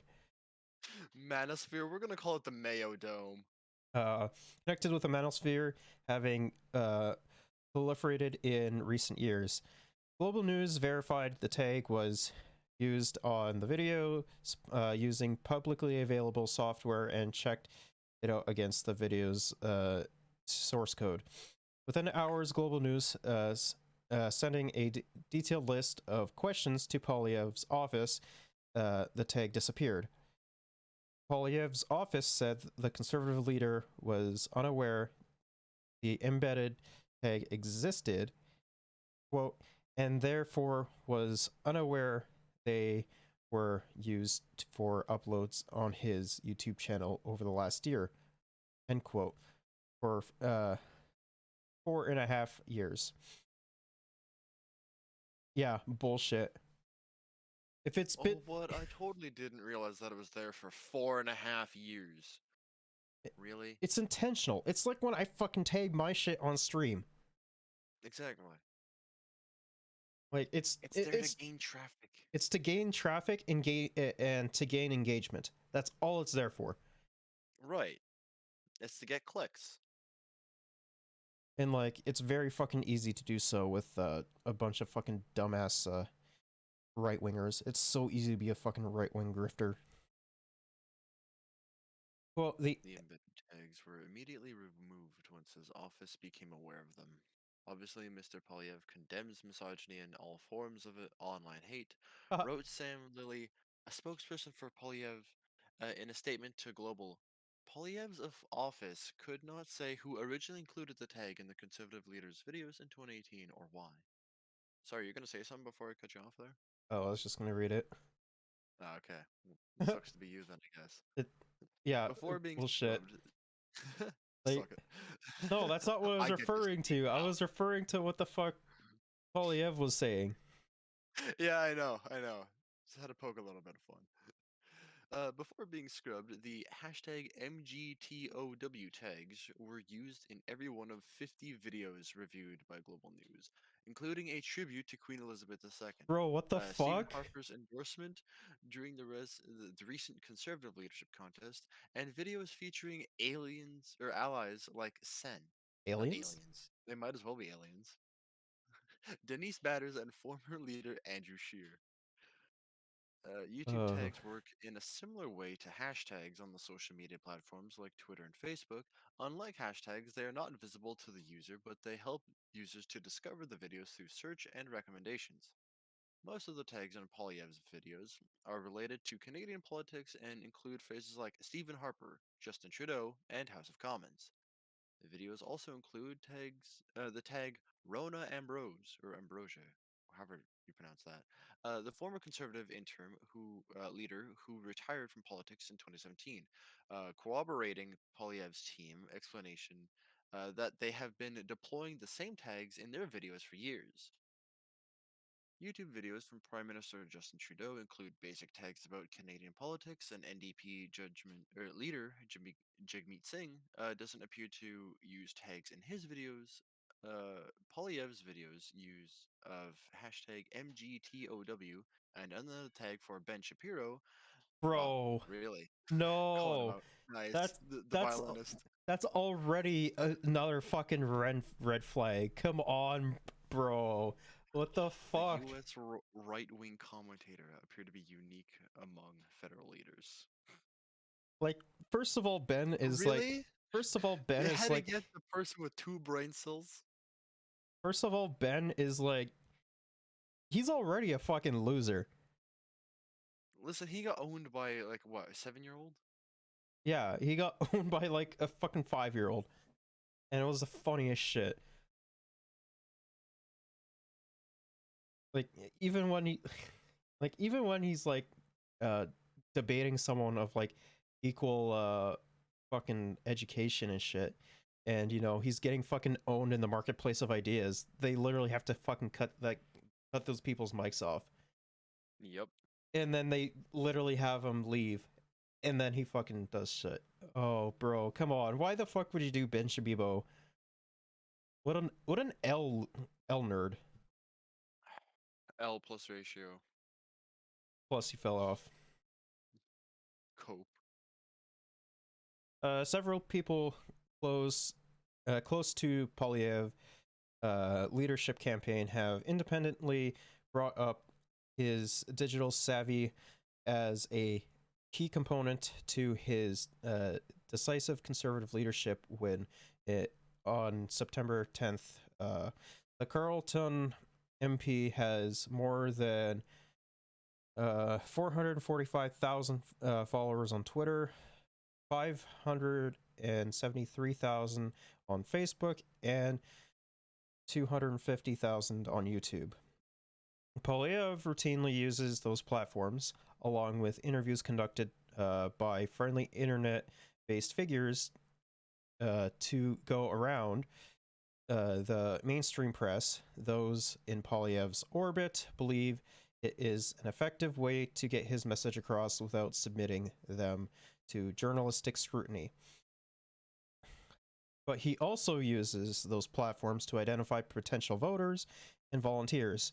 One source who spoke with Global News at the time on the condition they not be named called Poilievre's ready-made database very important to his victory.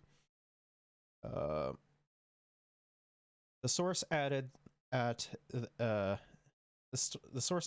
at the start of the campaign, well, we already had people across the country who had expressed interest in something Pierre said, end quote. Poilievre's digital outreach efforts have occasionally courted controversy. In November 20th, in November 2020, Poilievre published a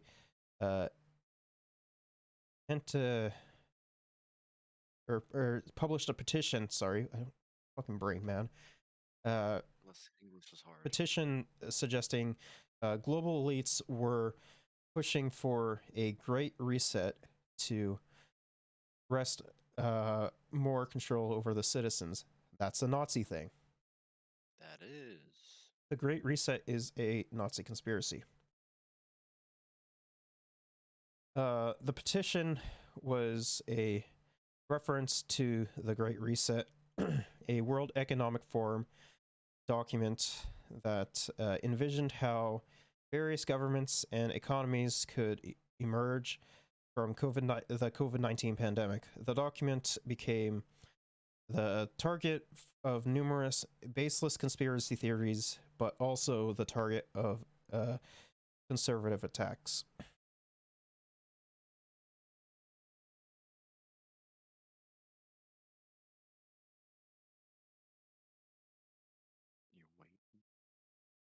You're waiting. I thought you were.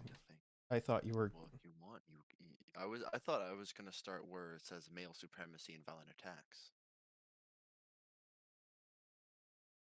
Alright, whatever. The petition, which has since been removed from Poilievre's website, garnered tens of thousands of signatures, as well as valuable personal information that could be used for political campaigns. Alright, now we're on to male supremacy and violent attacks.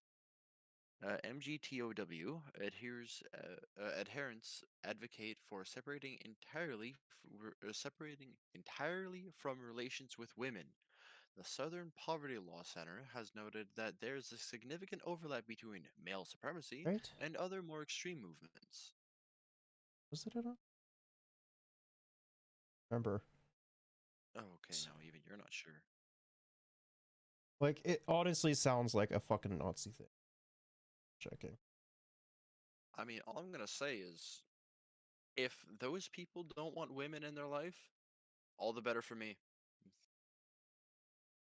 You know, because then I'll just go up to them and ask them how their day has been. See Get what's to going clap on. more fucking cheeks. cheeks. I get to understand what kind of amazing person that they want to become or what their goals and dreams are. Yeah. As a person. Yeah. As I thought. Where is it here? The initiative triggered a range of diverse conspiracy theories spread among American far-right and conservative commentators on social media, such as Facebook and Twitter. Such theories include baseless claims that COVID-19 pandemic was created by a secret group in order to seize control of the global economy, that lockdown restrictions were deliberately designed to induce economic meltdown, or a global elite was attempting to abolish private property while using COVID-19 to enslave humanity with vaccines. The Great Replacement conspiracy theories increased in intensity when U.S. leader President Joe Biden, New Zealand Prime Minister Jacinda Ardern, and Canadian Prime Minister Justin Trudeau incorporated ideas of a post-COVID-19 reset to their speeches. So yeah, it is a Nazi thing. I was right. It is Nazi. All right. As both white supremacy and male supremacy are driven by fear of the perceived loss of white male status, the ideological tenets that animate these hateful worldviews intermingle and bolster each other, the SPLC wrote. Similarly, these manifestations of hate and extremism exist on a continuum with more widely accepted mainstream political agendas and social norms. In Canada, the issue of male supremacy is likely, and like minded movements, is increasingly on the radar of security and intelligence agencies. Yeah.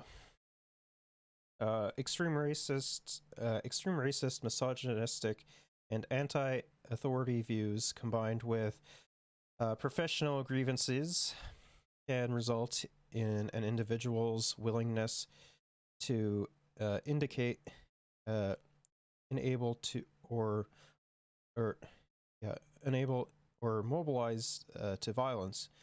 The Canadian Security Intelligence Service wrote in their 2021 public report on national security threats. The perpetrator of the 2018 van attacks on Toronto's Yogi Street, which killed 11 people, including 9 women, was inspired by the, quote, involuntary celibate, or incel, movement. Ha! Fucking incels, man. God damn it. Oh, I swear to God. If anyone's okay, to any incels that may be listening, it's not fucking hard to get women to like you. All you have to do is, you know, just fucking clean yourself up, like take care of yourself, like go shower, go fucking brush your teeth. Personal hygiene. You know, personal hygiene is very important. Change the way that you view or your outlook on shit, and like, no, it's completely the way that you look and the way that you act. If you're gonna act like a child, they're gonna treat you like one. And if you dress like a child, they're gonna treat you like one. And like, also, you know, it doesn't hurt to lose a couple pounds too. Let's be real. You're all probably fucking Discord moderators. Like, go to the gym, go touch some grass, you know, get into shape. There is hope for you. You just have to, you just actually have to, you know, be willing to make that change. Because it is not hard to like impress women. It is so fucking easy because the bar is set so fucking low for them. Yeah. As well as like learn. Also, don't be afraid of like rejection. By the way, like if the person you're after isn't into you, respect that. And just be like, all right, fair enough. As well as learn how to eat pussy too. Yeah. But the same thing goes for fucking femcells too. Yeah, no, like role reversal rules still apply. Clean yourself up, lose a little bit of weight, you know, look nice, you know, personal hygiene, all that stuff, and be receptive. And right, to the benefit of the doubt to those that are trying, yes, it takes time. Yes, you will stumble. Yes, you will fall, but it's that will to keep trying and getting back up. That's what I'm proud of you for. So I know it's not much, but the floof does believe in you. Those that are working hard and trying. Yeah. Listen, I used to be know shitty situation when it shows up, so like making the best out of it. Trust me, I also had a lot of those fucking tendencies and problems too, because I've been experienced some shit. Because I have been down the fucking far right pipeline before. I am very open about it. You can change. I am literally living proof about that. Because I went down some of the fucking worst rabbit holes imaginable. Anyways, the suspect in a 2020 stabbing at a New York erotic spa has been charged with terrorism offenses for his alleged incel motivation. Fucking incels, man. Why?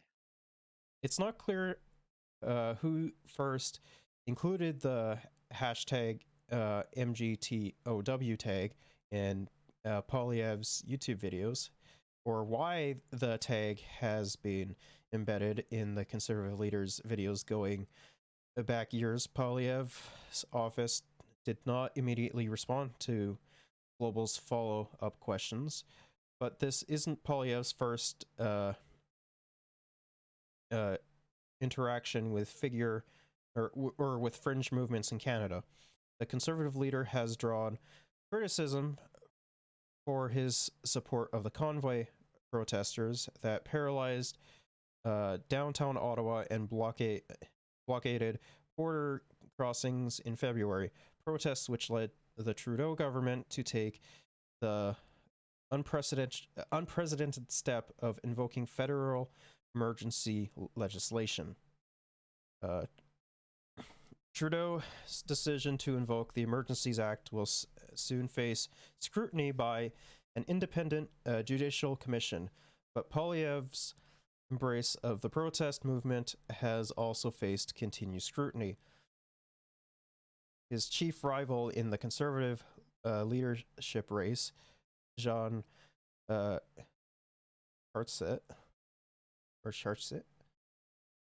criticized him for defending protesters in open defiance of the rule of law. The line of attack did not stop Poilievre from winning a decisive first ballot victory in contest. Poilievre also chose to walk with James Topp, an activist with connections to convoy figures who have marched across Canada to protest COVID-19 vaccine mandates. Yeah, remember that? And remember how much fun we had shitting on James Topp? Yep. What a fucking loser.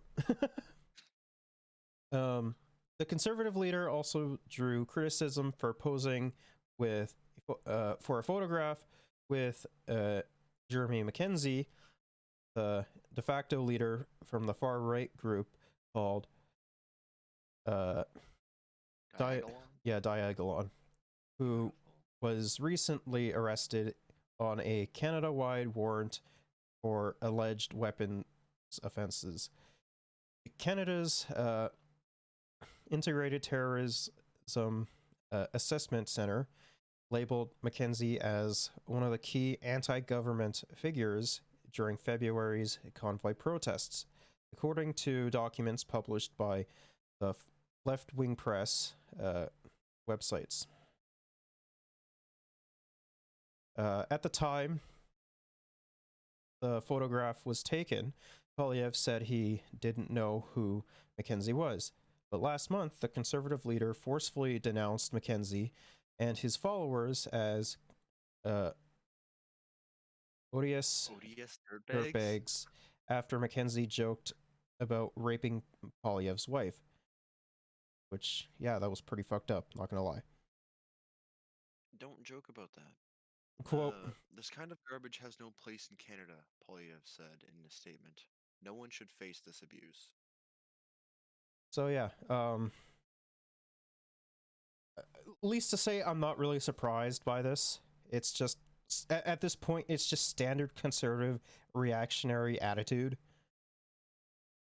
So, like, I'm not really surprised. Alright, let's get on to some fun now. Enough serious stuff. Fun is desperately had. In the state of Kentucky, there is a cave that every now and then demands a sacrifice. January 30th, 1925. A man walks towards the cave with a kerosene lamp in his hand. He hangs up his jacket and ducks into a 5-foot opening. The inside of the cave is narrow. He has to drop down on his hands and knees, crawling through a passageway filled with jagged rocks and choking dust. Then down a chute he had cleared out months earlier. All of the daylight is gone from here, and this lantern is his only source of light. Ignoring the loose limestone rocks pushed. Not gonna lie, I would really enjoy going fucking caving in real life. Why? Like, what's your reasoning for it? Like, what's piqued your interest in caving? Like, wanting to go caving? Because I enjoy not knowing the unknown. I enjoy Oh, you're just an adventurer. You're an explorer. well, yeah, that's why I'm very interested in space as well. I'm interested in space, but mostly because of like the whole being able to float and stuff. Well, I'm really curious about like other worlds out there, right? Like, We'll see. If I didn't need specific things to live, I would just ask to be sent out into space and just be drifting off mindlessly into the endless nowhere. like that one episode of Futurama with Bender. Yep. Except Bender somehow made it back.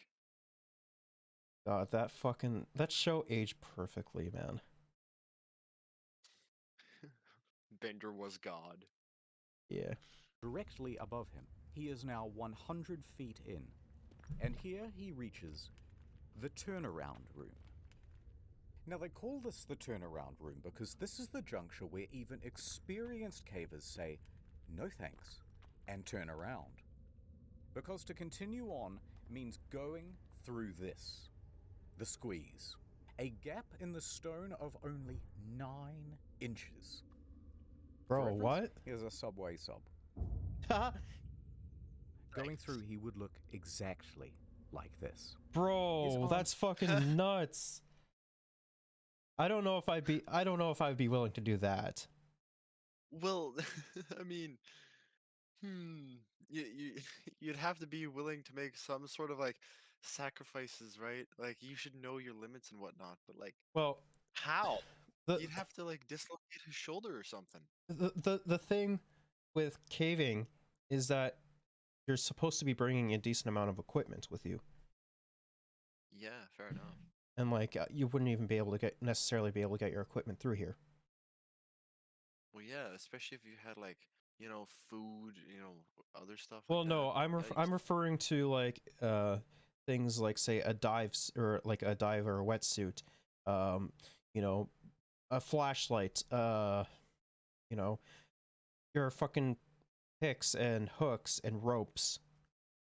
Like there's a lot of shit you have to take with you, provided if you know the contents of the cave you're going into. Will need to be completely at their side, and he will need. What? I think I would go caving if given an opportunity to do so. Oh, I would 100% go caving. I mean, it'd definitely be a unique experience. Yeah, for sure. I think it'd be fun. So that he can reduce the size of his torso. Gradually, bit by bit, he disappears into the hole. His clothes are caught on sharp gypsum crystals, hooking into him and threatening to hold him in place. Bro, why the fuck wouldn't you, like, remove those? Yeah, I would. He's not the most intelligent. I would remove those. Get rid of the things that will damage you. But using his feet like paddles, he pushes through. He reaches a wider opening at the other side. The real guy. Then crawls forward towards a ledge. Illuminated here is a 10-foot drop. A rope is already secured around a boulder, which allows him to rappel down. His worn-out leather shoes touch the ground. This is as far as he can go, and it is time for work to begin. What he is working on is another opening. At the moment, it's too small for anyone to fit through, but he will chip away at it until he can shove himself right through the other side. Because on the other side is this. A magnificent and otherworldly... Bro, that's gorgeous. Wow. Cave structure that will be irresistible to tourists. Every day for months he has been removing rocks from this crevice. To him, this is all just routine. So he eases further into the gap. Carefully he contorts his body through. Rocks compress the sides of his torso so close that his arms are pinned to the side of his body. He once again paddles his feet to inch down. Then, about halfway, he stops. The lantern. It's starting to dim. He will need to go all the way back to the surface to refuel the thing. He sighs. He slowly shuffles back out, pushing the lantern with his shoulder. Then, oh no. Ding, crack, darkness. Oh, that sucks. He has knocked over the lamp, and it has broken. Now, the man didn't panic. He had been caught in the dark. Fortunately, nowadays, we don't have to worry about lanterns, and we can just use flashlights. Yep. And even your phone's flashlight is pretty durable. Surprisingly, yeah. Listen, I've hucked a good phone in my day. Before. Like, listen, And he I've could make yoked his this way son back of a gun at like a good 30, 50 feet Aye. just to see if it like, withstand. And the only thing, it has like a couple small scratches on the screen and whatnot. I feel alone. So he continues worming out, leveraging his foot against what he thinks is the cave wall. But that is not the cave wall. That is in fact a rock protruding from the ceiling. Uh-oh. As soon as he puts his weight against the rock, it breaks loose. That's not good. A solid piece weighing 15 kilograms lands Bro. directly on his ankle. Holy fuck, that would... Holy shit, that would suck. 15 kilos? But he's okay. It doesn't feel as though his ankle is broken, just badly bruised and caught underneath the rock. So he shuffles to move the rock away. Suddenly, gravel. Oh shit, it got worse. It falls onto his feet, his legs, his torso, and the weight of it all forces the wedged rock deeper into the gap underneath his foot. Oh. Pinned. He tries to push forward. He cannot. He tries to inch backwards. He cannot. He is stuck. That sucks. This is Sand Cave. This man is Floyd Collins. He is trapped in absolute darkness, 60 feet deep below the earth, all of his limbs held in place at the very bottom of this.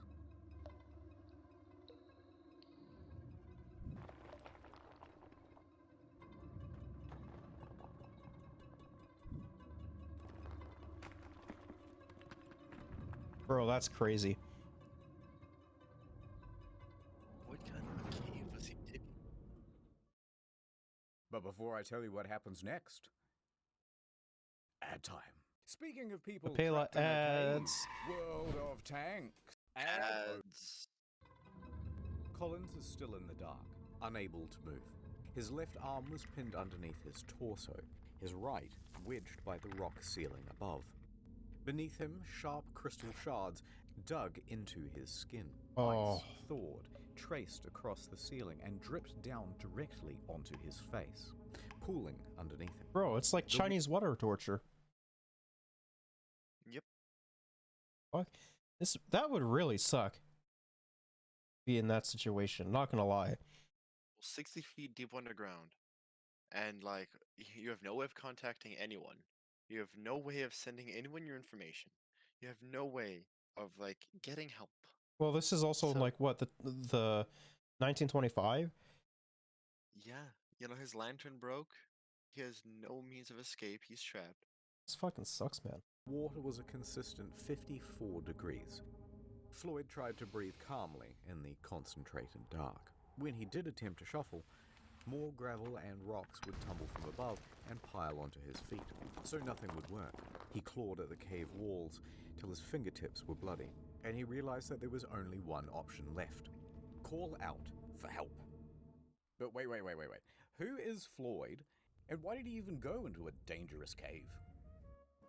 Floyd has been exploring the caves of Kentucky since he was merely 6 years old, and as he grew up, he gained a reputation for being a very daring caver. He would dive into some hole on one side of town and emerge miles away on someone else's property. Sup? He grew up and he became embroiled in the Kentucky Cave Wars. Now, there's way too much to go into here, but the summary version is, there's this huge network of interconnected caves called Mammoth Caves. It's actually the largest cave system in the world. And there's a city right in the middle of it. Cave City. Real name. Very so of course, there are creative. dozens of cave entrances on private property all over the place. Now, farmland in this region has very poor soil, and things do not grow well here. So, cave tourism as a source of income quickly became the prominent thing. However, a problem. There are a very large number of caves, but there are only a limited number of tourists. So competition rapidly escalated. Visit my cave. No. Visit my cave. Big signs were erected saying, tourists, come to me. Mine is definitely open. Mine is the best. But then competitors would respond by saying, hey, by the way, we're open, but don't go to that one over there. It's really shitty. In fact, it's dangerous. This kept going further. By the end, they were blocking off the trail to each other's property, beating each other in the streets, and hiring people called cappers who would dress up as policemen and tell tourists, no, you can't go in there. That one? No, it's illegal. Despite the fierce competition, Floyd found a cave on his property and he started advertising it to tourists. Of course, very few came. All right, he thought, what if I found something really special and unique? Then surely people would have to come to my cave to see it. So he kept exploring and exploring until he found this hollow.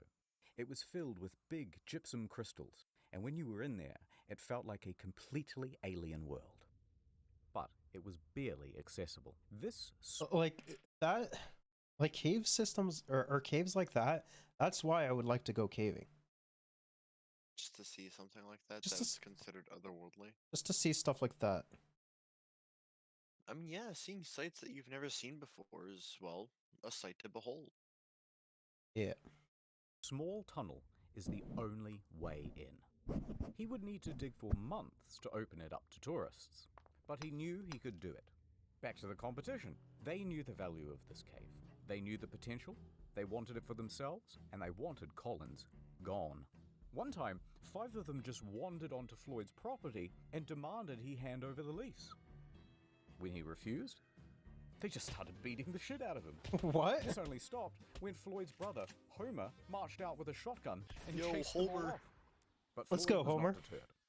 He spent 12 hours a day, every day, for months, clearing gravel and stone, chipping away at that passage.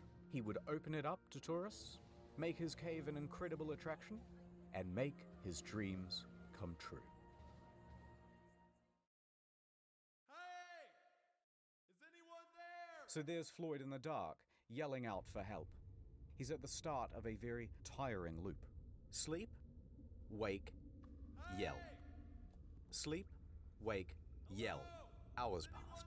His voice gave in. Arms tingled numb. Pain radiating up his ankle. Here he remained in the dark for the next 23 hours. Bro, 23 hours? Jesus. Quickly you might wonder, how come no one's come Not for to him mention, after he's got water 23 on him. hours? Mhm. Well, Sand Cave resides on a 200-acre farm. There are several homes on this property with other families. One of them, of course, is Collins' house, where Floyd's father, Lee, resides. Now, Lee and Floyd constantly get into fights about how to run things. Lee wants his son to concentrate on farming, and Floyd wants to concentrate on cave tourism. Arguments would often get heated. And Lee was also a bit of a drunk. It was doubtful that he would even notice if his son Floyd was missing. Also not helping things, Floyd regularly lodged at 2 other homes on the farm. So when he didn't return to one host, they would presume that he was staying with the other. And, even worse than that, he had recently spent 30 hours in a cave. So disappearing for this length of time wasn't seen as abnormal. Regardless, around the 23-hour mark, a few locals started to suspect that, hey, something might be wrong, and they went to check up on him. And here, they spotted his jacket, still hung up. Unusual. They went deeper. However, there was only one person small enough to make it as far as the turnaround room. This was a 17-year-old Jewel Estes. He refused to go into the squeeze, but it was close enough you're a to gem. call Collins' name. Floyd! And Collins yelled back.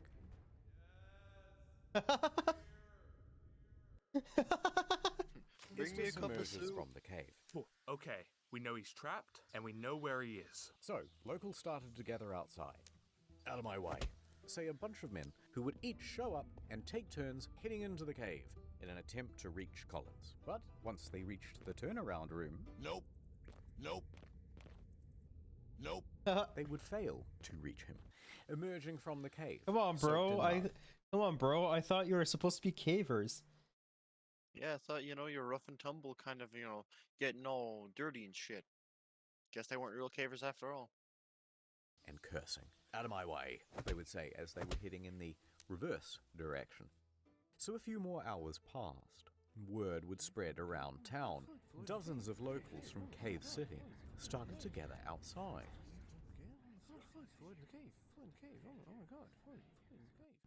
Over in Louisville, Floyd's 22-year-old brother, Homer, he gets a phone call. Hello? I see. My brother. He's trapped in a cave? I'm on my way. Homer jumps on a coach and makes his way to Floyd's cave. Homer struts up to the scene.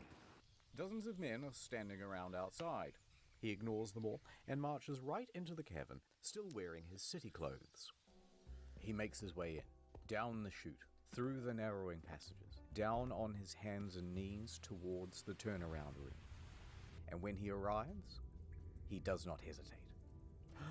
He squeezes into the hole, scrambles his way through to the ledge on the other side. He sees Floyd below and slides down to meet him.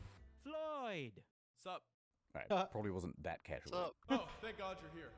Homer took a moment to shine his light around the area and assess the situation. It was not good. This rock formation is going to prove almost impossible to work around. Alright, so let's have a look. Floyd is here. The rock is here, pinning his ankle. He's surrounded by rubble, and there's a pocket of gravel above him ready to fall. Holy hell. However, because this opening is so small, there are only two viable ways of reaching Floyd and that gravel. Option 1, the most obvious, feet first. But if you do this, you have to kind of squat, and your own torso obstructs access to the rubble. Otherwise, option 2, come down head first. That will give you better access, but you're trying to move hundreds of pounds of gravel upside down. Worse yet, sounds so there's much barely fun. an inch around Collins on either side, so good luck getting your arm down near Floyd's ankle to actually free him from the wedged rock. Homer calls back to the less daring rescuers standing behind him. Quickly, some food and drink. They send it through.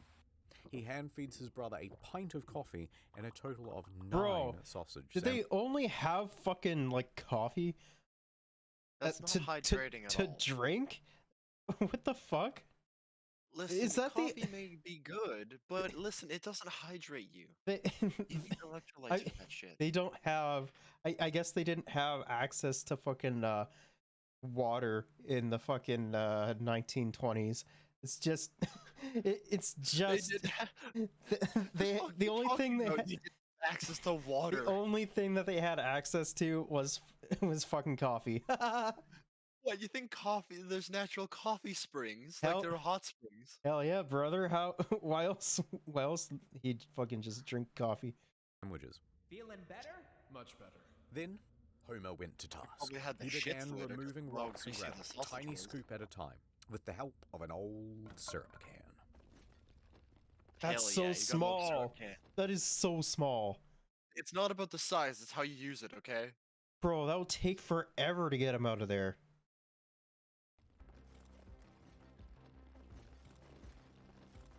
Yeah, For but the listen, next at least 8 he's not hours, gonna he die. toiled. First I mean, with he hands, is gonna die, then but not once there. enough was cleared, using a crowbar to scoop behind his brother, scraping away sharp protrusions as he went. It was slow progress. Virtually But progress futile. nonetheless. As soon as he removed one rock or scoop of gravel, another would tumble from above and land in the new absence. And it was exhausting work. By sunrise, Homer's arms and back were knackered. His lungs burned. He was losing hope. Homer emerged hours later, shivering violently, skin bruised from his fingertips, but the cave barely yielded at all. However, something new. By the time Homer reached outside, progress no matter he how was small. greeted by a It's still sea of progress. approximately 100 men and women standing around, drinking, squabbling, and talking big game about how they too were going to save Floyd. Do The it. press was also present. Yeah, they're to all help talk people and no gawk action. from afar. Now, Homer Hey, recuperated I'm gonna at a save him. small No, I'm tent gonna save near him. the No, I cave's am. mouth. Well, then why aren't you in the cave, numbnuts? That's the cave's mouth? Strangers immediately crowded around him to ask innocent but, frankly, frustrating questions and offer unsolicited, obvious advice as well as wildly impractical solutions. He should try untying his shoes, said What?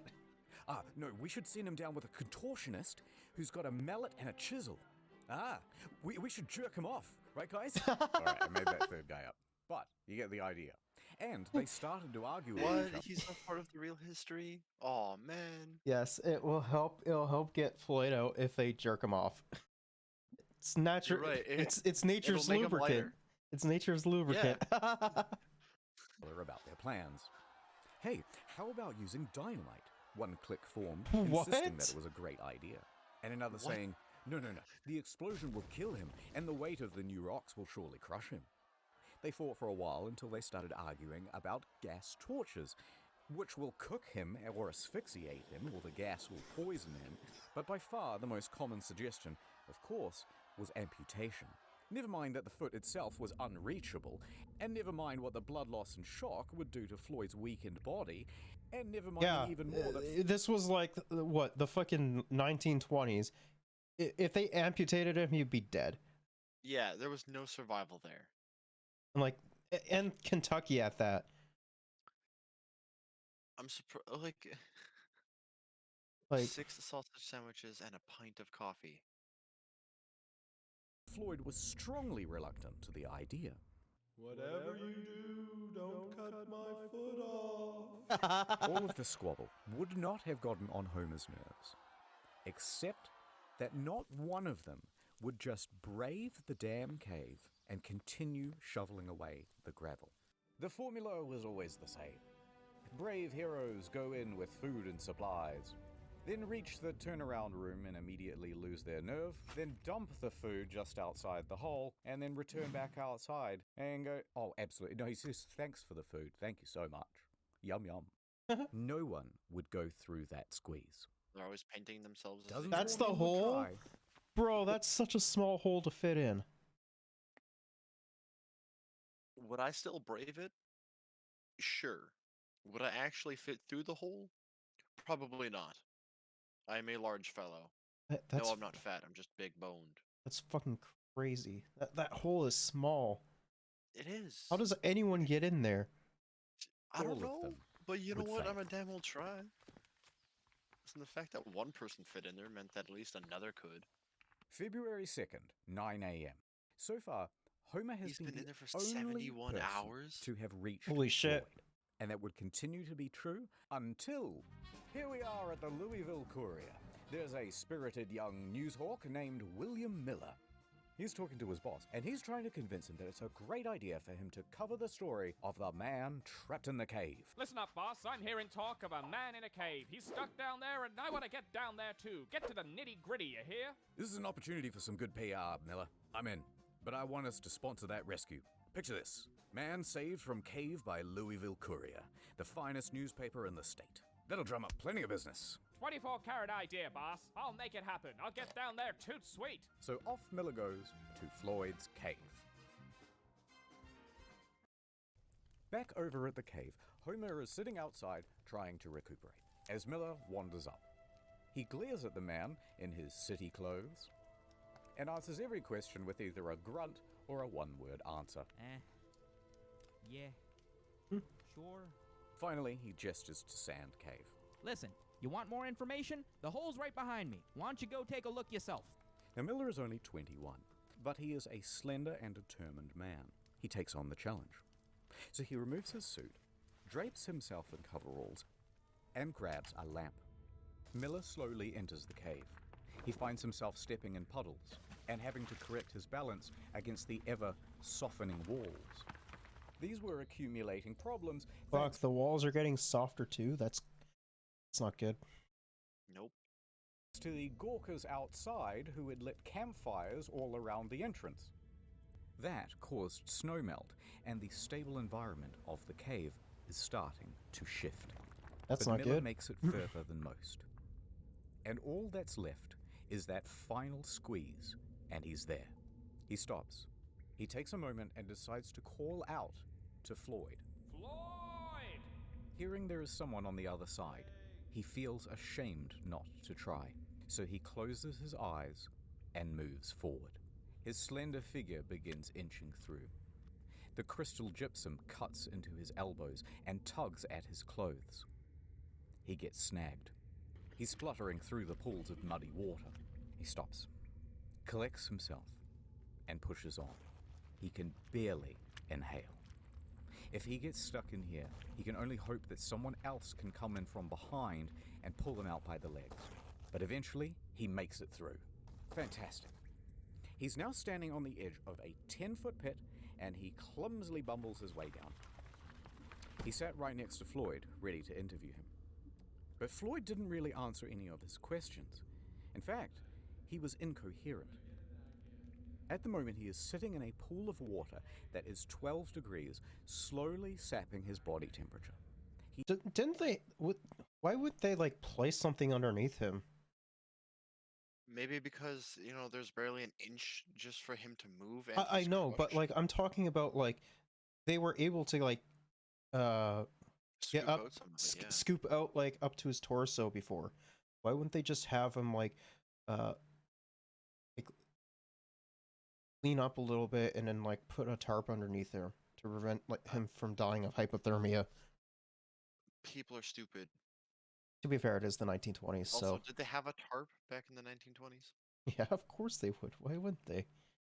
Or, I'm not sure how intelligent people in the 1920s were. nah, that was invented in like 1970, brother.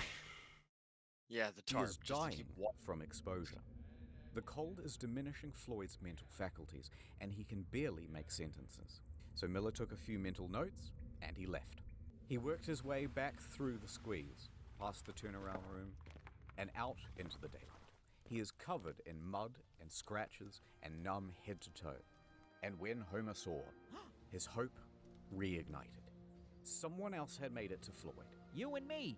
Together, we can get Floyd out of there. Let's go. If Miller hadn't gone to that 75 cave, hours. there's a good chance that Floyd's story would have remained an obscure footnote in the back pages. But the interviews and first-person accounts gave the audience a glimpse of something real. Fear, hope, desperation, the full range. And so from Los Angeles to New York, Floyd's story was picked up everywhere and described the Kentucky man's plight in sensational detail. It was also the era when radio became a regular feature for regular Americans. Radio allowed something new, hourly updates, letting people get engrossed into the story. So, mostly thanks to Miller, the story of Floyd over the next week would grow and grow, seemingly frothing over into every aspect of American life. The press at large would be clamoring over each other for every little extra scrap of detail they could get about Floyd. And everybody wanted to know, will this man make it? Back outside the cave, out there and help someone new enters the scene. Lieutenant Robert Burden, a thin but strong 33-year-old Louisville firefighter. Like Miller, he was able to navigate the passages of the cave and brave the squeeze. Scratched up pretty good and drenched in cold, muddy water, he managed to get through. He grabbed the rope and confidently lowered himself to Floyd's position. It was not an optimistic sight. Floyd's condition was deteriorating. Well, we've got a heck of a problem here, but I think I can get you out with a rope. You don't say Floyd nods a in rope? What? Go on. We might just pull your bloody leg off. Just pull my leg off then. Get me out of here. Burden returned to the surface and faced the crowd. He announced, We will attempt a rope pull. the crowd murmured. Why? What? Do they not like have pickaxes and shovels? I'm not. You would hope so, Like, but like how like the size of them, you wouldn't be able to like. I mean, they could just keep scooping out more gravel, couldn't they? Like if they got him out up into his torso, they could have gotten the rest of him out. well, the main thing is that like, why wouldn't you make like a larger area? I mean, yeah, like that's a great question. Like, yeah, just pick way more at it. Like, keep picking away more at it. Bring like a pick or a shovel down, and so you have better access to them. But I mean, how would you swing it if there's barely enough space to move? Oh, you can. There are methods to do so. It would certainly break his foot and could altogether pull it off. If there are jagged rocks, you'll fillet the poor man. Amongst the crowd, a doctor stepped forward. A rope pull could stretch his internal organs and cause them to rupture. You'll kill him. But Floyd is dying of exposure down there. The situation is becoming desperate. Burden put caution to the side. The time for strategy is over. Now we try brute force.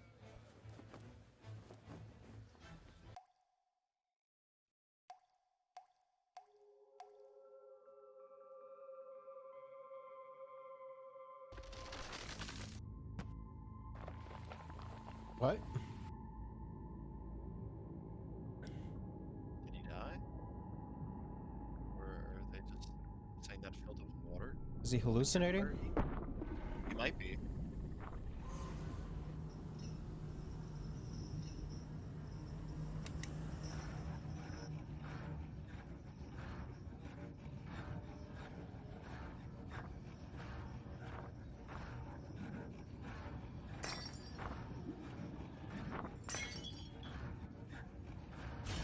Floyd! We're here. We're gonna get you out of here. After 79 hours in the cold water, he is delirious. 79 fading in hours. And out of consciousness. Homer gave his brother some coffee and fed him a couple of ham sandwiches. That warms him up and gives him a bit more energy, and he comes back to lucidity. Oh, much better.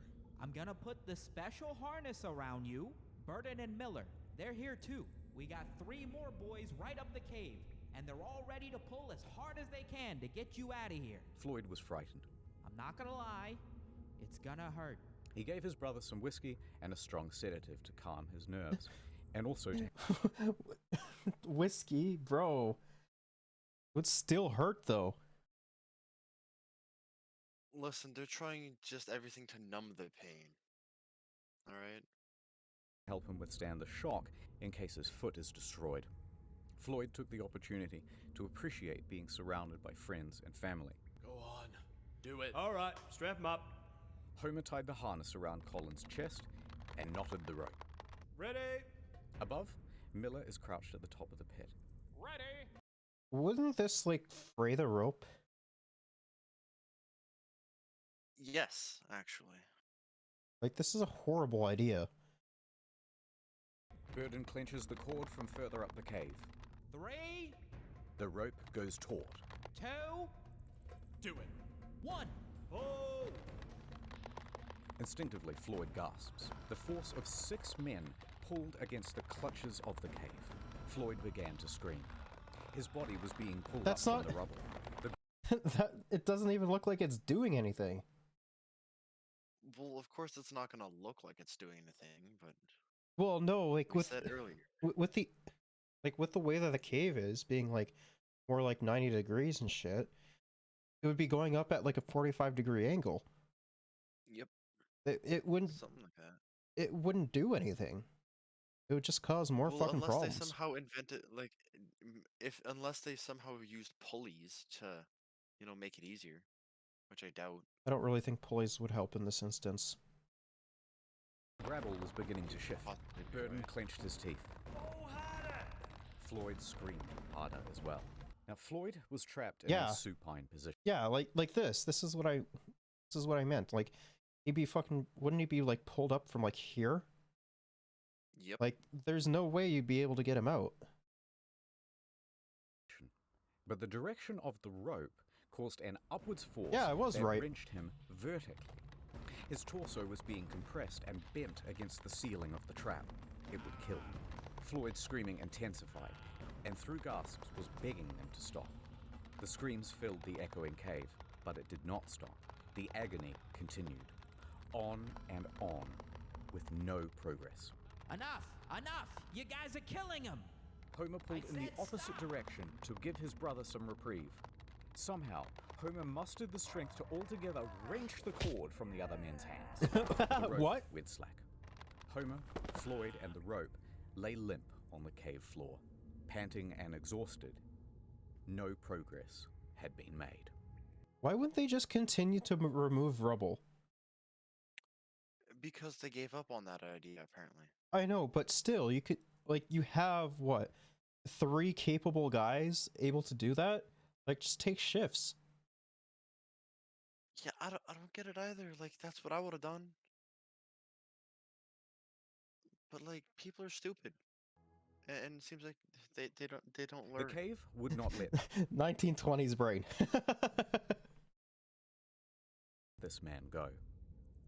The futility of the situation sank in, and all they could do was leave for now and reassess. Everybody was shaken by the experience. Burden fainted as he crawled towards the exit. Most of the other men had to be carried away. Outside, the crowd had grown to 200. They buzzed and asked useless questions, and Homer walked dejectedly past them. He sat by thinking what he could do. The cause seemed hopeless. Homer? Then, someone showed up who could turn things around. He looked up to see a childhood friend of both his and Floyd's, Johnny Gerald. Let's go, Gerald. Gerald knew more about cave rescues Johnny than Gerald. most. In fact, just that summer prior, he had helped untangle Floyd from a different snag. He was just the man. Bro, Floyd keeps getting himself in these sticky situations. How the fuck does this keep happening, man? I don't know. Come on, You Floyd. know what? Floyd has some very, very loving friends and family. Like- Mostly just family. I guess so. Because that was just his brother doing most of the work. Like, heck, Well, that reporter guy and the other guy that got in you there al- didn't you- even you remove also- any rubble. Well, you also had Miller, though. Miller actually managed to, like, you know, get in there, which is a lot more than a vast majority of other people would Right. would be able to do. And for the job. All right, let me go see him. Well, look who it is. Floyd perked up immediately, thrilled to see Gerald. All right, let's Peeks see over the what we ledge. Hey, what's up, Chuckle Gerald Nuts? jumped down. For You the next motherfucker, I'm 3 glad hours, to see you. Now get me out Gerald of here. went back to the original plan of prying away rocks. His Like, stamina. Finally. Why didn't they just keep doing this? Like, I don't know, get like, that I why get that didn't there was like Homer just be like, you know what, just remove rocks until he's free. like They have to run out of rocks eventually. well, like, you wouldn't be able to get past his torso, though. That is the main thing. But like, and on top of that, there's also like a giant pile of gravel that's ready to like fall and like have them redo all this as well. Was good, Yeah, undo and their work. progress was surprisingly good as well. For several more hours, he continued, just moving stone after stone. New one would fall in its place, and he'd move that one too. By midnight, he had enough room to shift position and clear some of the gravel that was at each side of Floyd's body. Gerald would spend Let's go, several more Gerald. hours scooping, and it worked. For the first time, Floyd's torso was now available. Then his hips, his upper thigh. For the first time in over 90 his hours, thighs? Floyd was able to wiggle his arms. The first time in 90 hours he was able to like move his arms again. Bro, that would Yeah, fucking 90 suck. hours. That would suck. Listen, I know what it's like not being able to move your fingers for a couple of hours, let alone, you know, your entire arms, you know, your arms, your legs, you know, your torso. Yeah. For 90 hours. Yeah, that sucks. His hips, and even that trapped right leg. Let's it was very go. painful to do. In that one Yeah. session, Gerald managed to move a half ton Holy of rock. shit. Let's go, Gerald. Let's go. Johnny Gerald really coming in for the save. Fucking my Freaking man. What a badass. Moving half But there was a still a ton of lot more rock to by go. himself. And that rock by his foot was still holding him in place. By 2 a.m., Gerald was spent. He needed rest, That's fair. and he was ready to head Everyone back needs rest. outside. Well, he did also move like 500 kilograms of rubble, though. Well, yeah, half a ton of rubble by himself. Like, that's Like- crazy. Like we said, You're any gonna- amount of progress, no matter how small, is still progress. It's fucking wild. Let's go, Gerald. Don't Be hold a yourself free man. back. Now, here you might think that things will become straightforward. They did not. Now that space had been cleared, Burden became convinced that if he could get down that passage again, he could free Floyd with another rope pull. Fate decided with both feet or That's just a bad one. idea. But when Burden tried to enter It was a terrible idea to start with. Why would you attempt it again? the cave again, he was sternly rebuffed by the locals. They were playing gatekeeper. They had been specifically instructed to not let anyone in, and they were especially opposed to Burden making another rope pull after word spread about the disaster of the first attempt. He tried to reason with them. Let me try the rope pull again. It'll work this time. They wouldn't let up. Instead, they shouted obscenities and shoved him in the other direction. That's crazy. Meanwhile, Gerald and Homer are incapacitated with exhaustion, and Miller was busy filing some paperwork for the Louisville Courier. Nobody else had the ability or the authority to take action, so Floyd spent all of that morning alone. Hello? Is anyone there? Help! I'm hungry. Is he still in the dark for this? No, at least I hope not, because his brother gave him a lantern or a lamp earlier. Oh, did he? Yeah, I mean, that's what he had said, right? Because, like, Floyd's had broken, but then Homer had just been like, hey, yo, I brought you, like, food, a pint of coffee, and this light. Word spread about Floyd. Miller's reporting had been picked up by the AP Newswire, and they distributed it amongst their hundreds of partnered newspapers. For Miller, it would be the biggest moment of his career. Let's go, Miller. But he didn't stop to pay it mind. He spent the day hatching a rescue plan. Miller descended into the cave and set to work. When he entered, he found that the team before him had strung light he's bulbs doing it for his all job, through but the he's cavern, even devising, like, leading rescue all the plans way and down stuff. to Floyd. Wait, why didn't they do this initially?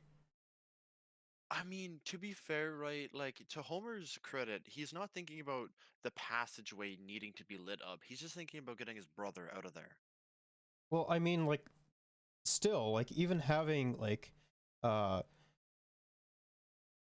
access to, like, light for Floyd would be incredibly nice. Yeah, that's true. That's true. Floyd, very handy. A bulb was also put around Floyd's neck to keep him warm and make sure that he was never again left in the dark. Miller popped down to Floyd. It took 100 hours for them to do that.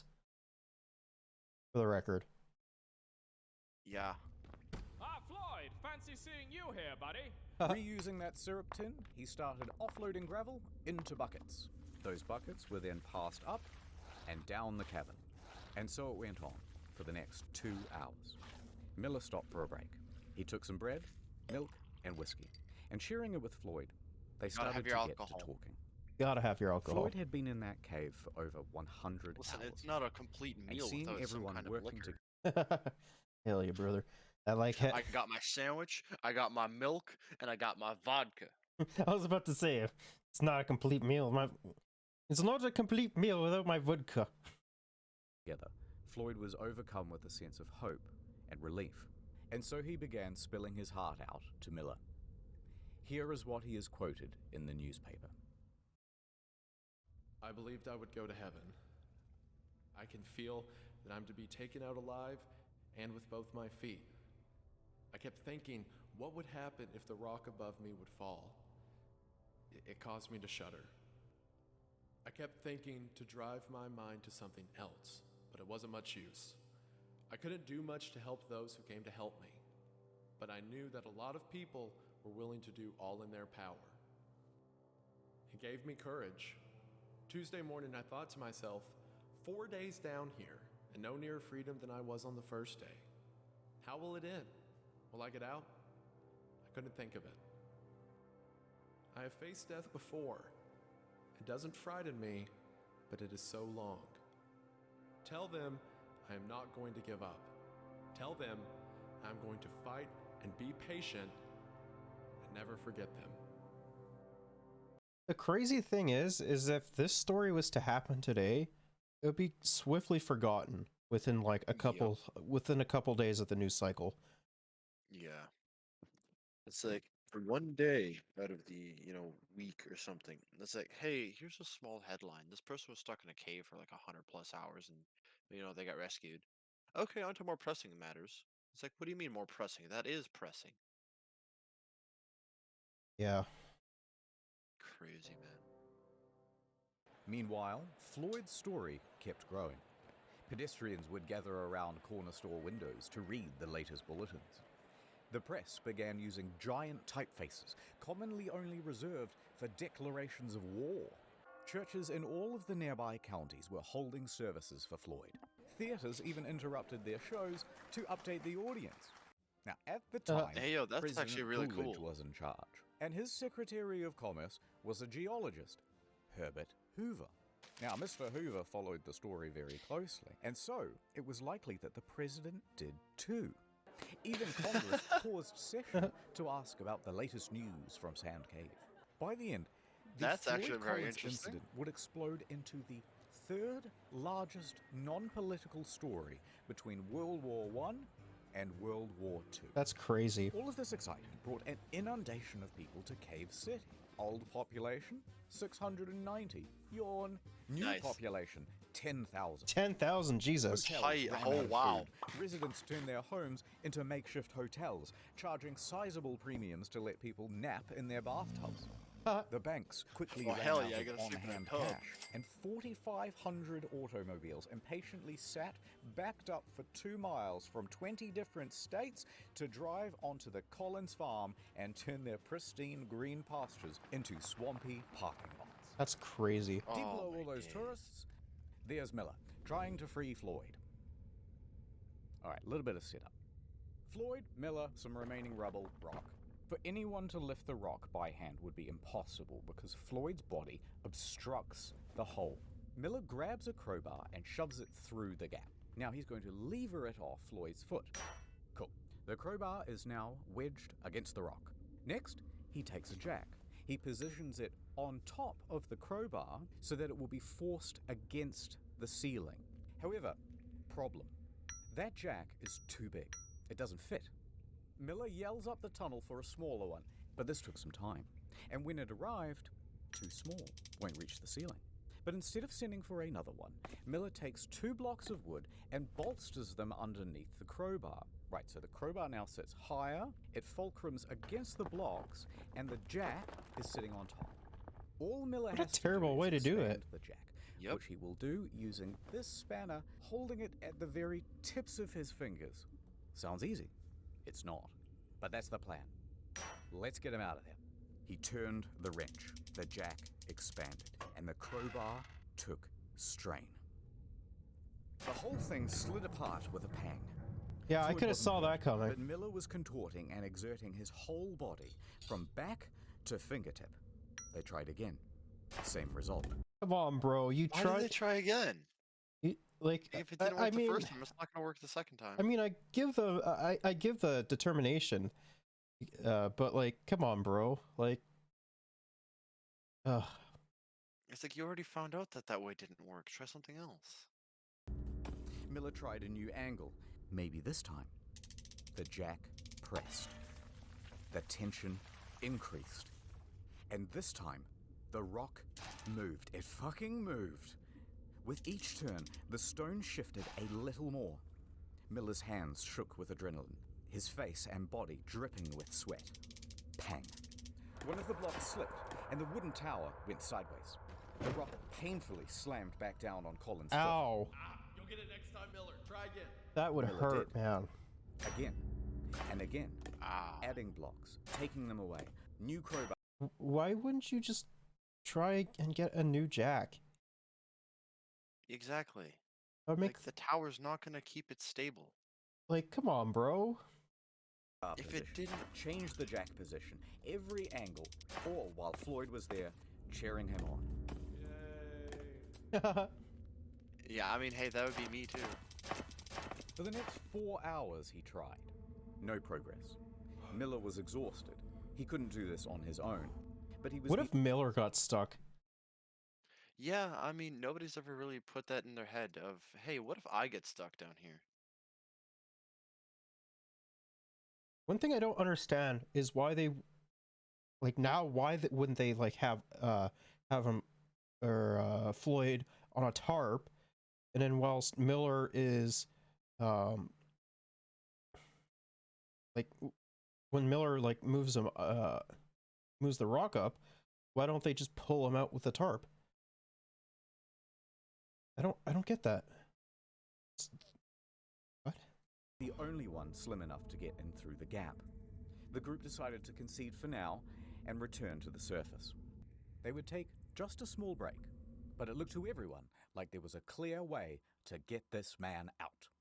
So Miller and Burden crawled back through the mud and the wines of the cave. As they made their way through, the cave was visibly sagging. The ceiling seemed lower. That's not Parts good. were harder to navigate than before, especially now with their bruised and purple hands. But they made it outside to the fresh, early morning air. And here is where they're greeted with a new sight. Dozens of soldiers. The National Guard had arrived. In addition to the National Guard, a new figure was joining the story, Henry Carmichael. Now, Carmichael was the general superintendent of the Kentucky Rock Asphalt Company. He had been on site since Tuesday, and he was appalled at how primitive the rescue attempts had been. Shortly after Miller and co. had exited, Carmichael sent 2 men into Sand Cave to assess the structure's stability. They soon came back with a report. It was not good. Near the Well, it was all because of the fucking campfires that they set up at the mouth of the cave, melting all the snow. Final squeeze, large cracks had formed. The ceiling was beginning to droop. Alright, so the following is a recounting of events from one of Carmichael's men, Casey Jones. What? Casey and another worker spent about an hour in the cave, surveying its condition, looking at the boards, Casey the Jones ceiling, from Teenage Mutant the Ninja stability Turtles. of the walls. He continued deeper towards Floyd. He was fighting against his nerves. The shifting of the rock pinged his every instinct to flee.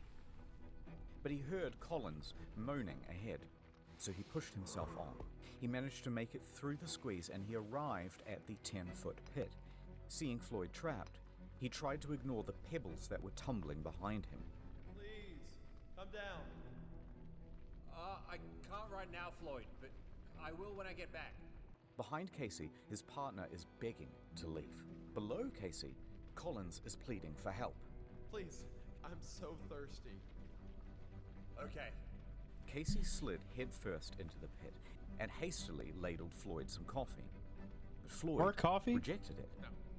Rumbling intensified from above. But yeah, And in you that don't moment, want something that'll Casey dehydrate realized you that even this more. was not a plea for sustenance. Floyd knew that a cave-in was inevitable. Scared and approaching his 5th day trapped, he was completely... 5 days? He knew he was about to be... 5 days, bro? Come on, that's crazy. Nearly a week in a cave, trapped with that boulder on his ankle. Fuck, that would suck, man. Of course it would. Trapped in that. Whilst also, you know, having fucking really cold water, Yeah, you're like just right laying in behind a him. puddle of cold water. Cave, and he didn't want to be trapped alone. For God's sake, Casey, come on, you'll get us killed. Stay with me, please. Don't leave. Casey looked into Colin's eyes, set the coffee down, and pulled himself out of the pit. He wiggled underneath the sagging ceiling and crawled towards the turnaround room as fast as his limbs could scramble against the cave walls. He looked back to see the passage closing like a maw. Reflections from the bulb shining Bro, around that's Floyd's crazy. neck were no longer visible. Instead, That's just sobs fast. could be heard, muffled from behind the rocks. That would suck, man. I mean, yeah, you know, like, holy. Miller and Burden They awoke better in the find late some way to morning, reinforce that. confident that today would be the day that they saved Floyd. They had some new equipment too. Some wire to wrap around the wooden blocks to prevent them from slipping. And they changed their mind about that acetylene torch. They'll use it to burn away 2 rocks that had previously blocked their way. But when Miller got to the turnaround room, all of that optimism left him. Oh, that The sucks. entrance to the squeeze was now just a pile of debris. Miller froze, Oh, staring at it for a long while. Then he sighed and did the only thing he could think: attempt to move some of the stones. But each adjustment led to more rocks just tumbling down and landing in that space. He persisted until... It's Floyd's situation all over again, except that they need... except it's to access Floyd. Crash. Yeah, just get a large chunk of clay landed onto his feet. Ow. Recognizing the danger, Miller returned to the surface. 15 minutes later, he emerged from the cave with a bloodied up nose and bruises down his back and shoulders. Burden caught sight and races over to him. Miller just says, "For God's sake, just don't let Homer or anyone else back in there." Now, he didn't actually need to worry about Homer going back in there because he was sidelined with illness. But he did, however, need to worry about Gerald, because he was furious. Gerald had warned everyone that putting dozens of people in Sand Cave would cause a collapse. It certainly did. The rest of that day would be wasted. That's as right. men threw blame around and screamed at each other about how to handle the cave-in. And Floyd spent the rest of that day alone. The rest of that day? Bro, this is crazy. They didn't even The try to surveyors reinforce the continued top? checking the cave throughout the day. By the evening, Carmichael had ordered everyone to an assembly. Gerald took the floor. He was going to try one last daring rescue. He boldly announced his plan and an ultimatum. Listen up. There's death down there. The walls and ceilings are crumbling. Unless you're determined to take the biggest chance you ever took in your life, tell me now and stay outside. Next, they told all the Gawkers to get the fuck out of the cave, clear off. And over the next 8 hours, Gerald would enter and leave Sand Cave at least 5 times, chipping away at that pile of debris. In the woods, men sawed trees and chopped logs to shore up the cave walls. Underground, the crew reinforced cracks and wobbling boulders with fresh strips of wood. Gerald assessed that about 4 barrels of rocks would need to be moved, and piece by piece, they made that happen. Steadily, it's crazy. They managed to move enough rock to allow Never give Gerald up. to get within earshot of Floyd. Hello? I need food. Bad news. We can't reach you. But hold on. We're coming. Stone by stone, they continued. After a few hours, the light of the bulb around Floyd's neck was peeking through. A couple more hours, enough room for Gerald to squeeze through. Okay, that's enough. Floyd, I'm going for now. But when I get back, I'm gonna get you out of there. Exhausted but still determined, Gerald crawled back up the cave and marched to the men huddling outside. Gather the equipment, and in an hour's time, it's gonna be me and Floyd coming out of that cave. What? Gerald entered Sand Cave for his final time. The walls had been reinforced, but mud and water was accumulating everywhere. That's not good. He waded through it and pressed on past the danger of the sagging ceiling. With determination on his face and a grease gun clutched in his right hand, he scrambled towards Floyd. But before the final squeeze, he stopped. It was all gone. The cave All that ceiling... progress is gone. Oh. That sucks, man. Yeah. Sorry, you had a good run, Floyd. So it seems. Had crumbled once again. Gerald stared motionlessly at the pile. Then he began to yell. Floyd! A rock disconnected from the ceiling and tumbled onto Gerald's head. Luckily, just a small one. He rubbed his scalp and called out again. Floyd! This time, a moan. It rumbled from the other side.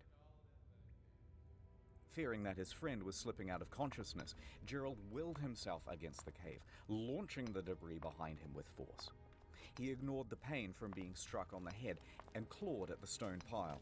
He carried on this way for several minutes, until a sharp, heavy rock dropped from the ceiling and landed squarely on his back. Ow! Oh, shit. No more than 15 minutes later, Gerald returned to the surface, defeated. Oh, man, that must... Bro, over 140 142 hours. in a cave. Jesus. That He's stuck in a puddle of cold water. He has a boulder stuck on his ankle, and he has been only having coffee, some form of alcohol, and sandwiches. Bro, this fucking. Floyd is a tough motherfucker. I think he's dead at this point, right? I mean, people's will to survive is immeasurable, but listen, I have hope, but I'm not gonna put all my eggs in one basket.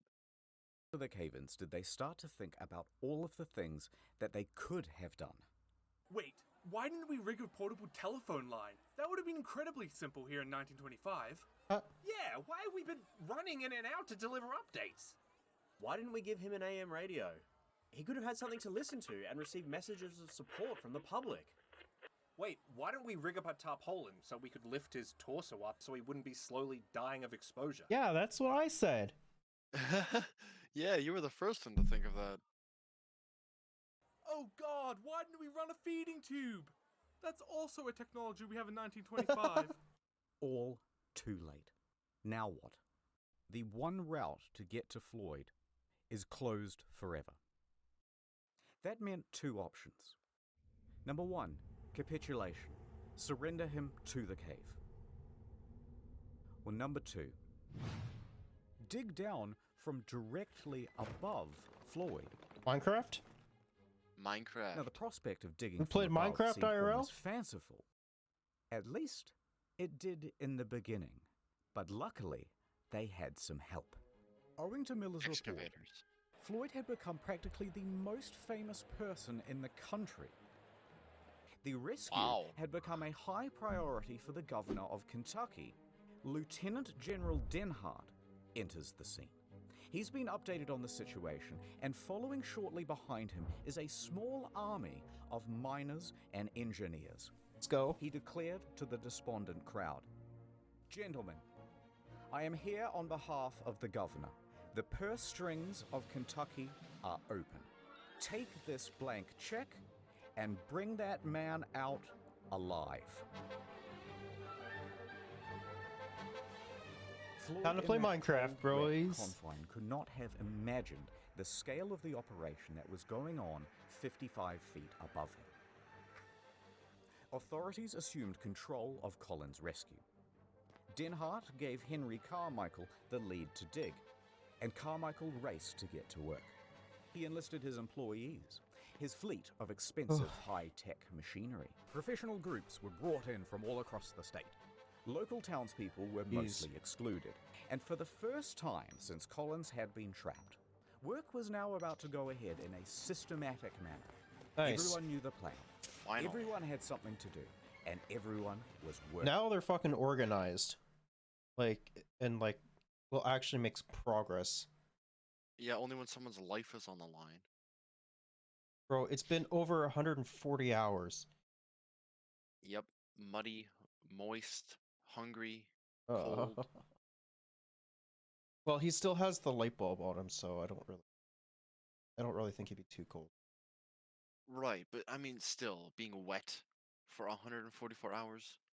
Wouldn't be pleasing to say the least. Working fast. But just as hopes were rising, they were once again dashed against the rocks. They had all of this state-of-the-art machinery shipped in and assembled by the engineers and rearing to go, and it was all worthless. See, the problem is, the cave drew air into it. Uh-oh. These diesel-powered engines pumped out enormous volumes of choking exhaust. Within a day's operation, the cave would be filled with carbon monoxide, and Floyd would be dead from asphyxiation. That's not good. Just as quickly as solutions would arise, the cave would parry them. You have the manpower, why don't you just fucking pickaxes and shovels?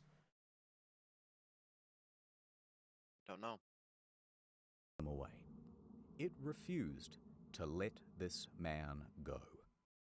So engineers and miners had wasted hours assembling everything, only to realize that they had to pack it all up and cart it away.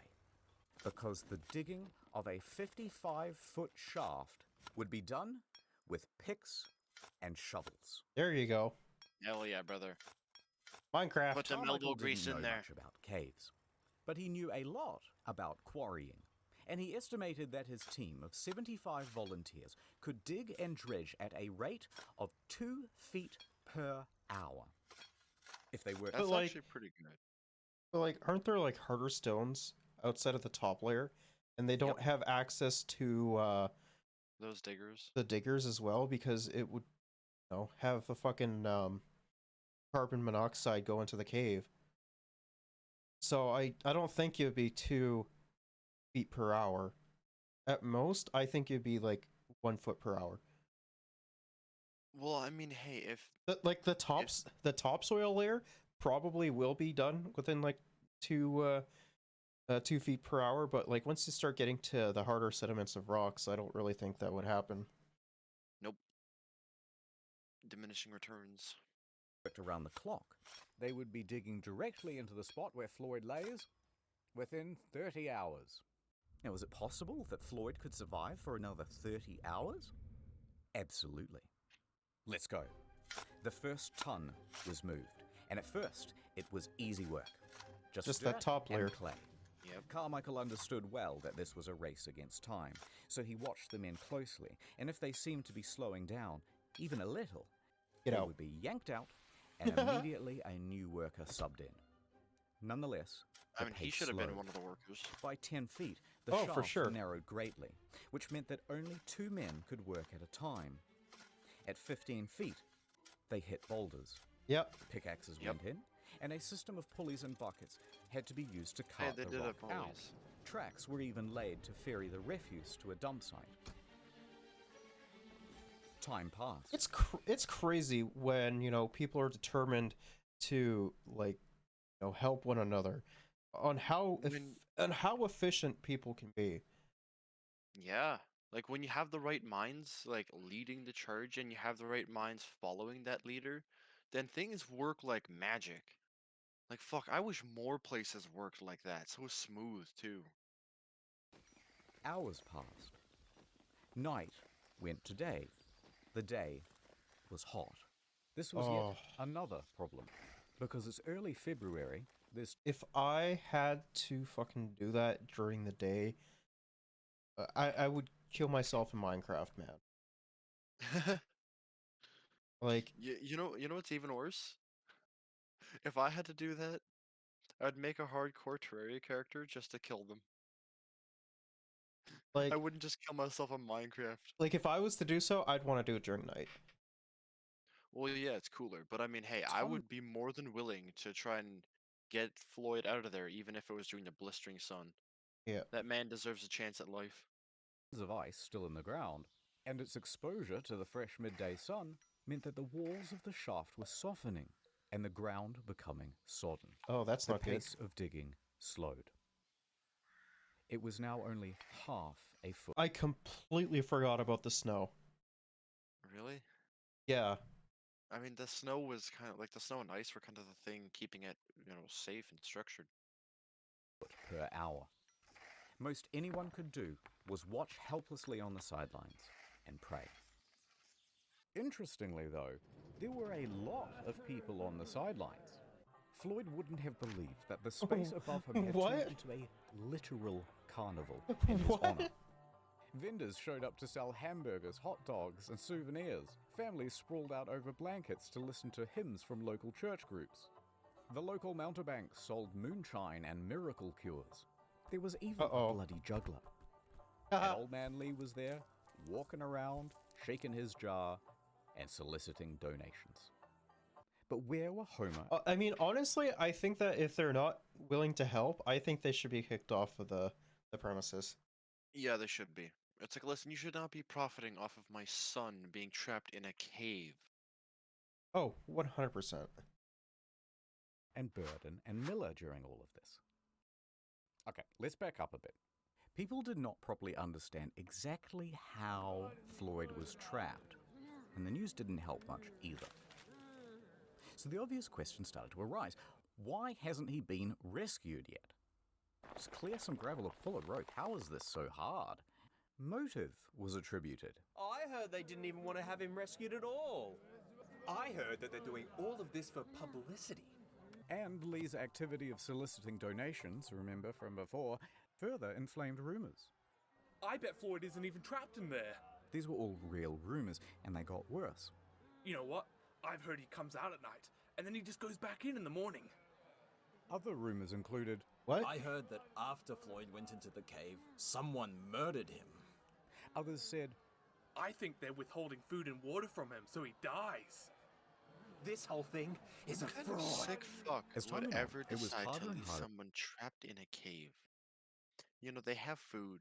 They made it to him, and then they just left him without it. Couldn't tell you. You gotta be one sadistic psycho. Just to not only show up to a person who's trapped in a cave, be like, hey, I have food, but I'm not giving any of it to you One- because I want you to starve. One thing I don't understand is why they didn't make the fucking cave just wider.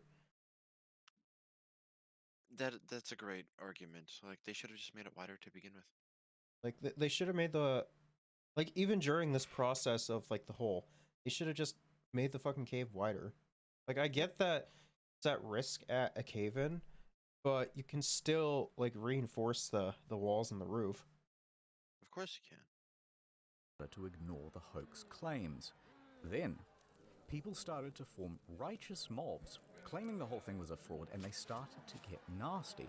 In fact, 2 people even went to the telegraph office and pretended to be Floyd, sending telegrams to his mother. What? Here's what it said. Quote, "Please contradict statements that I am buried alive in Sand Cave. Stop. Tell mother I am all right. Stop. Am coming home. Stop. Floyd Collins." Naturally, the AP published these telegrams unquestioningly, and now word is out to the press that he isn't actually in the cave after all. That made the authorities look foolish, and it could not go on. So, a hasty court-martial was arranged, and Homer, Miller, and Gerald were summoned. They hold one session on Monday and another on Tuesday. What? Lee and everyone else is cleared of charges, a retraction is written, and things carry on. Well, of course, Collins. Generators rumbled. Pumps churned out water. Men continued working in shifts and carrying away the earth. Bro, Here he's they been are with strips of lumber. he's been in there for over 200 hours. Yeah.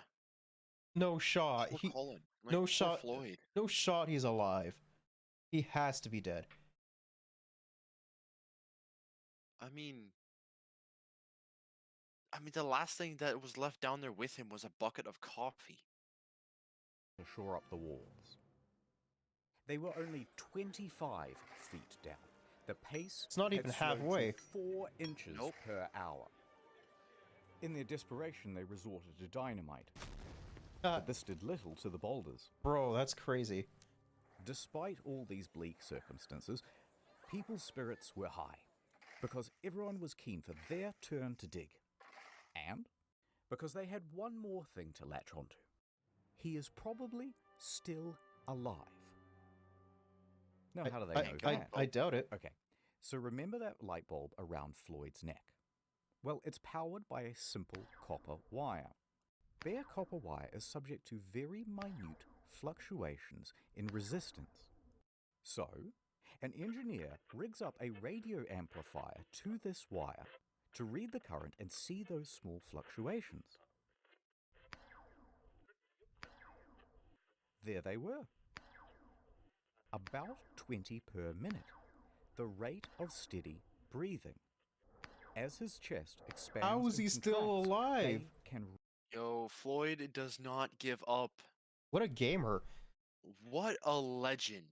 How the I'm just confused on how he's still alive.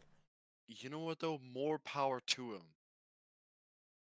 read it from this device. And so, they kept going. And Almost 300 hours. Yeah. 30 hours was the original estimate. Now 144 hours had come and gone, and they were only at 44 feet. Then, rain fell. Oh, Rain no that mixed way. with dirt to make mud. That sucks. Much of which then froze to make shit. ice. Ice which expanded and damaged the integrity of the shaft walls. Slowing down with every hour, they continued. You gotta Many keep more going, hours brother. passed, Jesus, and they were getting over close. 350 but it was now hours. 15 days since Floyd was first stuck in that 15 cave, days? and people had mostly lost. Okay, at that point, like, you would think that he's a lost cause, right? Being stuck in there for over 2 weeks. I mean, all I'm gonna say is, would you want to be left in there? Bro, I and mean, just been considered a lost cause? if I've been in there for 15 days, maybe. I mean, listen, he has no idea how long he's been in there. He just knows that it feels like a fucking eternity, and he feels like he's in hell. Maybe. You know, he's alone with a light, a bucket of coffee, which is probably all gone. He probably shat himself multiple times. I mean, of course he did. Like, Lost hope. That excitement in the newspapers was tempering down. Visitors began clearing out from Cave City. Many still held on to hope, but their final lifeline, that light bulb, had burnt out. Uh-oh. And it wasn't possible to do any more readings on the radio amplifier without it. No one knew if Floyd was still alive. Another 51 hours would pass before... Over 400 hours. Finally, they reached the 60-foot depth. I'm in. Chisel. A chisel is handed down. At 1:30 p.m. on Monday, February 16th, Sand Cave would open once again. For 17 days, Floyd had been trapped underground, stuck in the same position. 4 days without heat or light. 12 without food or water. Yeah, no shot he's alive. Maybe the drip... No shot he's alive. listen, I'm keeping my faith, brother. He's got to, he's strong. 12 days without water? No shot he's alive. Listen, he might be extremely freaking thin, but you know what? You gotta keep hope, brother. Dripping of the cave water had provided him with some sustenance. There are stories of people surviving harsher extremes. Rescuers frantically tugged at rocks to widen the hole. Everybody stood by, absolutely silent, peering into that hole. Ed flashed his light into the gap, then eased himself in. Brenner aimed his light around the room, and then, finally, at Floyd. The first thing he saw was a golden shimmer. It was not the light bulb. It was the reflection of Floyd's tooth. His mouth hung open. Oh, he's dead. He was dead. Yep. I kind of figured as much. Unfortunate. That sucks, man. Brenner was He was helped out of the consumed by cave the and he cave. delivered the news. Dead. They tried, like, so hard to get him out of the cave, too. You know what, though? Props to anyone that helped to dig that cave. Like, that shows that no matter how much hell or high water, people will find a way to come together. And, like, yeah, of course, some people lost hope, but there are those people that kept digging. I mean, yeah, they continued to have their hope for, like, over 15 days to try and get him out. Just crazy. A coroner would later state that Floyd succumbed to exposure, and that they had missed him by just 3 days. That's About the same time that the light bulb had gone out. Yeah, that makes sense.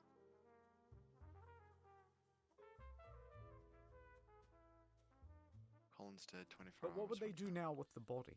The shaft walls were ready to fall inwards, and risking lives to remove a corpse was seen as just irresponsible. So the following morning, officials made a decision. Floyd would be entombed where he lay. The cave would keep its victim. Now, this did not sit well with the family, but what could they do? The next day, they planned the funeral. The town emptied of people, and the shaft with Floyd at the bottom was refilled with soil. But that's not quite the end of the story. But if you hung on for this long, keep holding on, because things are going to continue What's to gonna get happen? interesting. But first, let me do a wrap-up No where eyebrows, everyone is and all apparently. that stuff. Context. The Collins family already had financial hardship. Locals saw Old Man Lee scouring the rescue site for glass bottles. But the owner of the land, B. Doyle, and supposed friend of Floyd, was wholly unsympathetic. He erected a sign on the highway which said, 200 yards away, the body of Floyd Collins is imprisoned in Sand Cave. Then he began charging tourists 50 cents apiece for the opportunity to gander into the hole. It's 100 years later, B's dead. Let's call it even. Also, remember those claims of Kentucky being an open purse? Well, the state reneged on the deal. They refused to pay many of the rescuers, and most of them went home. What the fuck? Oh. Come Wow. on. Okay, cool. Come on, you have to fucking pay them. No, that's when they should have like started a revolution. Be like, no, we need to be paid. We Oh. worked for you. We Oh. did the work that you told us to do. In Kentucky, that wouldn't. I don't think that would happen. Well, of course not. It's Kentucky. Without any compensation. Some of them did make some money out of the situation, though. They lucked into vaudeville gigs and roamed the country, giving their first-person account. Miller, however, received an astonishing offer, a $50,000 contract from the Chautauqua Lecture Circuit, equivalent to the better part of $1 million in today's money. Bro. He declined. All right. He continued Why? to work at the Louisville Courier-Journal. The following year, his coverage of Floyd's story earned him the Pulitzer Prize. Now the brother, Homer, he needed money and he agreed to do that vaudeville circuit. He stood on stage and regaled the audience about tales of his brother, their childhood, and the tragedy. But Homer made it known why he was up here on stage trying to get money. He had a mission. I kept thinking of Floyd lying in the muck, where he had suffered beyond our power to imagine. Muck. I would never have peace of mind if he remained there. He wanted the money to dig Floyd up and get him out of that cave. A couple of months later, he had it. Alright, so back to Floyd. Okay. April 17th, 1925. 7 miners showed up to the scene. They began to dig. Within a week, they had arrived at Floyd. And this time, they approached from the other side of the rock formation. That way, they could remove the rock pinning Floyd's leg. Why didn't they just? lifted- Why didn't they just do that to begin with? Like Good when they point. when they started like the hole, why didn't they just do so to begin with? Yeah, why did they start on the surface when Floyd had already dug so much down, like so much further deeper? Oh, Like they ugh. could have expanded the turnaround hole. Well, I mean, like to get to access to his feet. I don't understand why they didn't make that hole at the surface on the other side. Like I'm probably missing something, but I don't understand why they wouldn't do that. Him up from his tomb and laid him down on the fresh air above. April 26th, 1925. Floyd was set to rest in the family cemetery. A stalagmite had been set as a headstone to mark out his plot. And there he lay. No, that's not actually where it ends. What? Okay, this is where it gets weird. 2 years later, 1927. Times have been tough for the Collins. So Floyd's dad sold Sand Cave to a dentist named Dr. Harry B. Thomas for $10,000. I don't like this. I don't like the sounds of this. No, I don't like the sounds of this either. Now, Homer begged him not to, because at the time, the government was starting to buy up tons of land in the area and turn it into national parks. They had to pay at a very competitive rate. But Lee was becoming a bit old and senile by this point, and frankly, it's doubtful that he cared about Homer or Floyd or anyone else for that matter.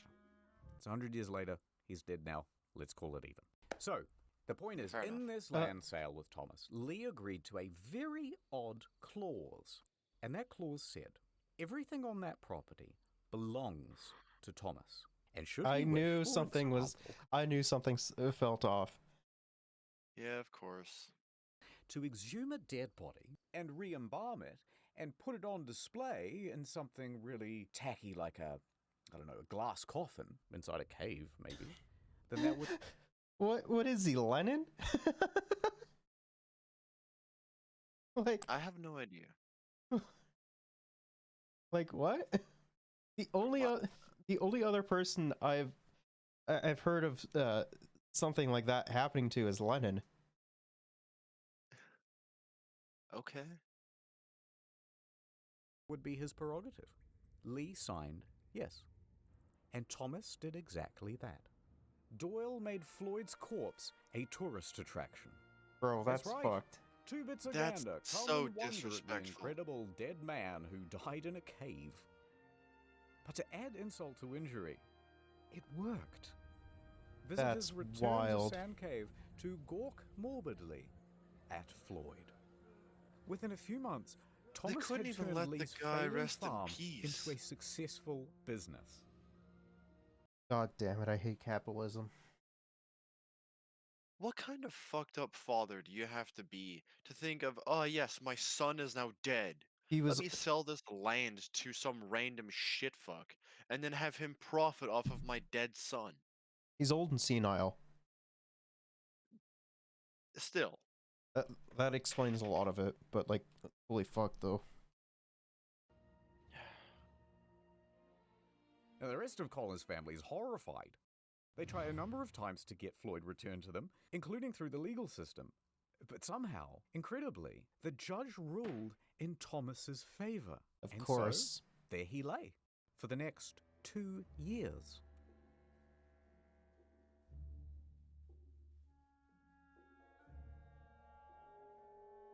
The Minecraft. cave was not done with Floyd. Until someone hatched a plan. 2 years later, it's midnight, outside Sand Cave. Footsteps can be heard rustling through the brush. Now, we don't know gonna happen who these now? 2 men are, but we know why they are here. To rob a grave. They sneak inside and clamber over the rocks in the darkness. Reaching Floyd's casket, they undo the latch and throw open the lid. There is his shriveled body. They throw him in a gunny sack, and they... Bro, they just can't leave him alone. Why? Like, let the man rest. They just can't leave him alone. Jesus. race off into the night. For You know what? I want to 800 know what yards, they Floyd carry did to dear become Floyd so like a so couple damn of popular. I've- If they're still going for him, not 2, but 4 years after his death, he must have done something right. Initially he was like a national headline because he was stuck in a cave. Then, you know, they fucking put him on display after he died and Do I all need that. to get stuck in a cave? who knows, man.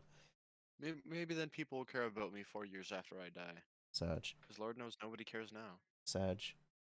That's okay. Life Of goes on. sweaty Santa's about to deliver a really Sweaty terrible Santas. Christmas present. Panting, out of breath, knowing that they're going to get caught any minute, they reach the Kentucky Green River hillside. There's no time. With a 1, 2, 3, they launch his body towards the river, and Floyd goes sailing into What? the air, up, up, into the starlit beyond. To And space. landing in a bush. Oh god. The 2 men flee from the scene. Now, the next morning, Thomas notices that the What the body of Floyd fuck? is somewhat missing, and he contacts the authorities. The police come, they dust the casket for fingerprints, and bloodhounds are given Floyd's scent and let loose into the hillside. A few hours later, they manage to find him, a tangled up mess near the river, but this time with a leg missing. That same one that was trapped under the rock. Come on. So, despite his protest, it had been. Even though he didn't want his fucking leg gone, and in the end it didn't matter. I mean, I'm just gonna. Bro. Bro, why?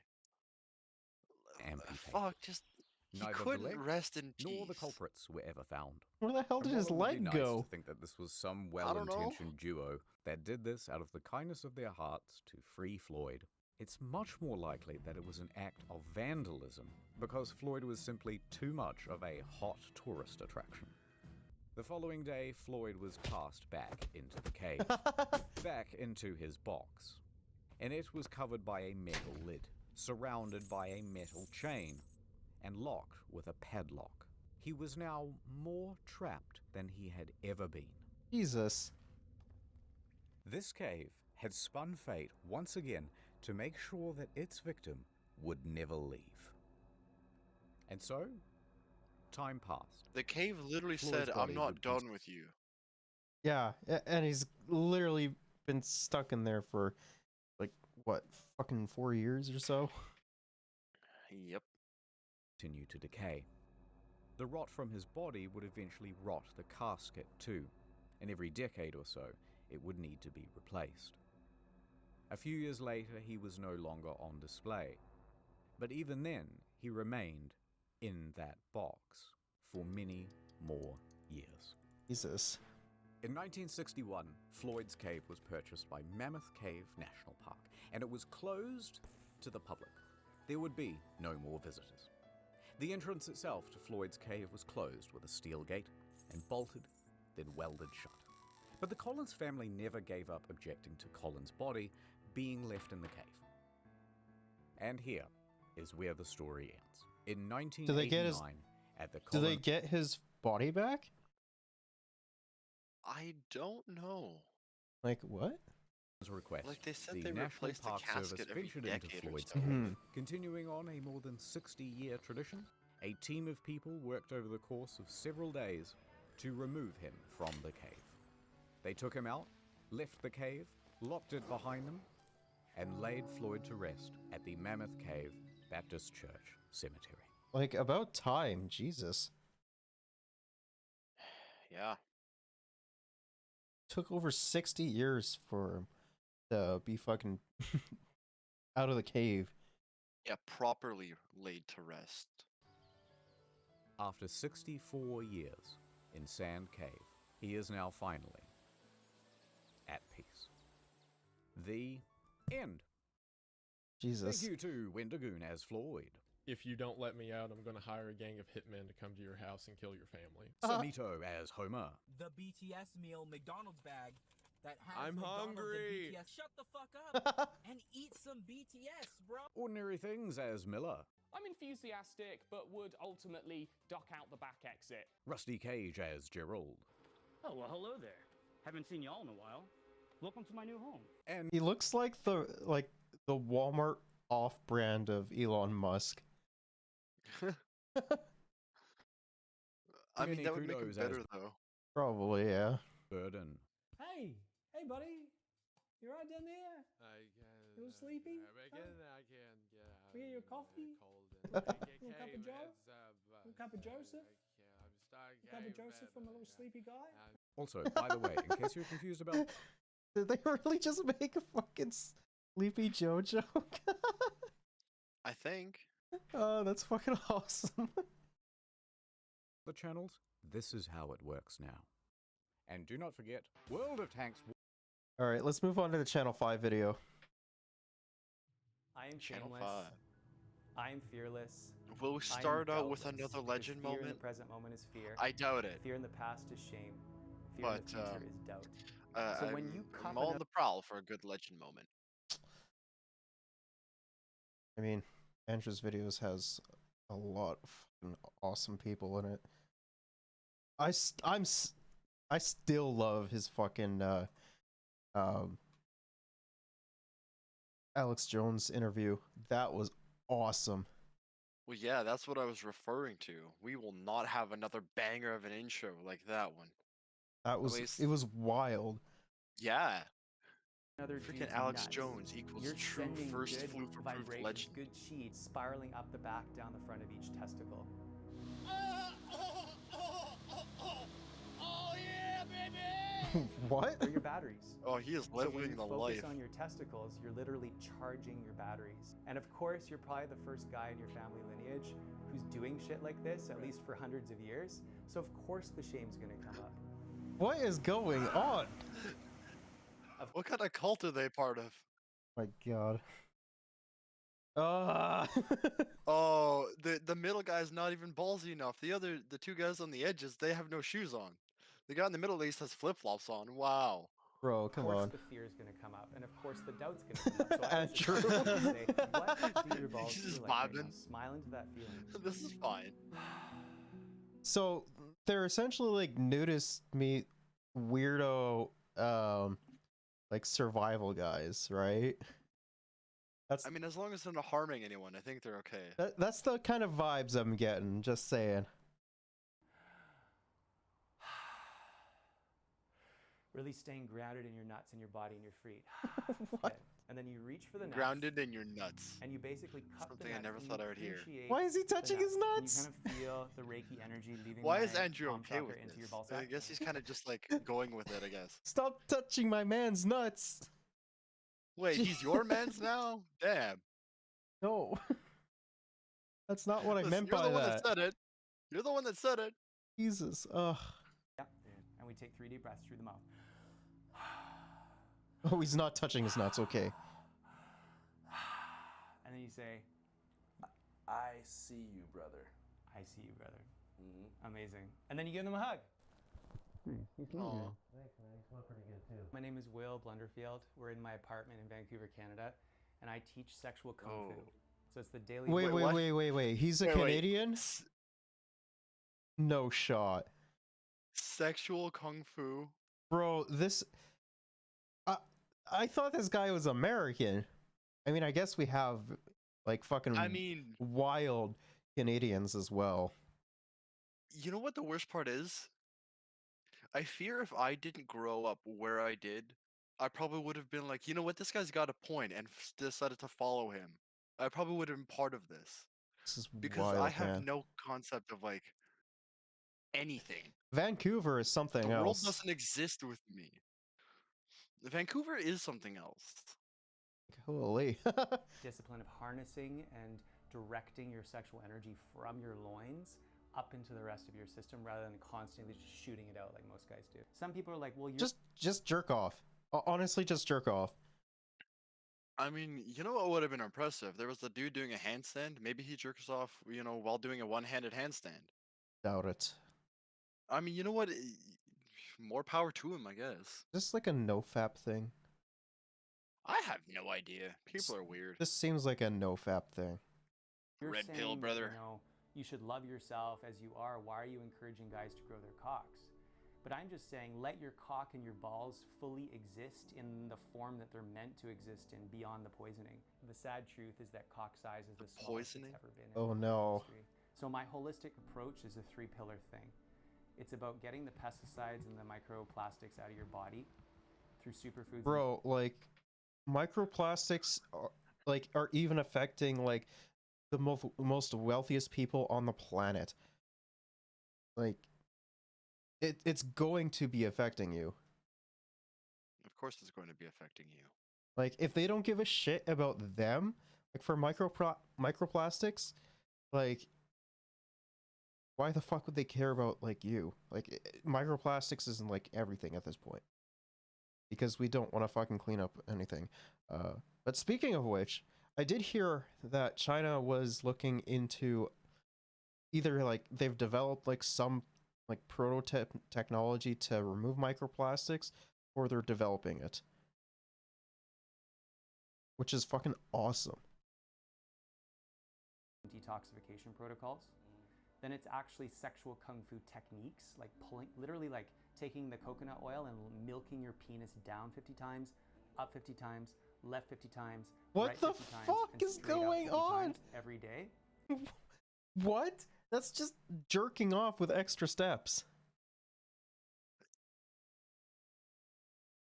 I am very confused by... I would have words, but I'm just too dumbfounded. I'm just... Oh, yeah, I'm just shocked. I'm speechless. Normally I give myself confusion, like, but this is... like slightly bigger this is than like an super almond, confusion. and now they're or both the size of like a Brazil nut. And it's great to be able to feel that. And it's also great to be able to lengthen the penis. Easiest way to really come into the penis in terms of lengthening it, you literally just make an OK grip and you just pull it down. The penis and the tongue are the outermost extensions of the heart. In classical Chinese medicine, you're just like...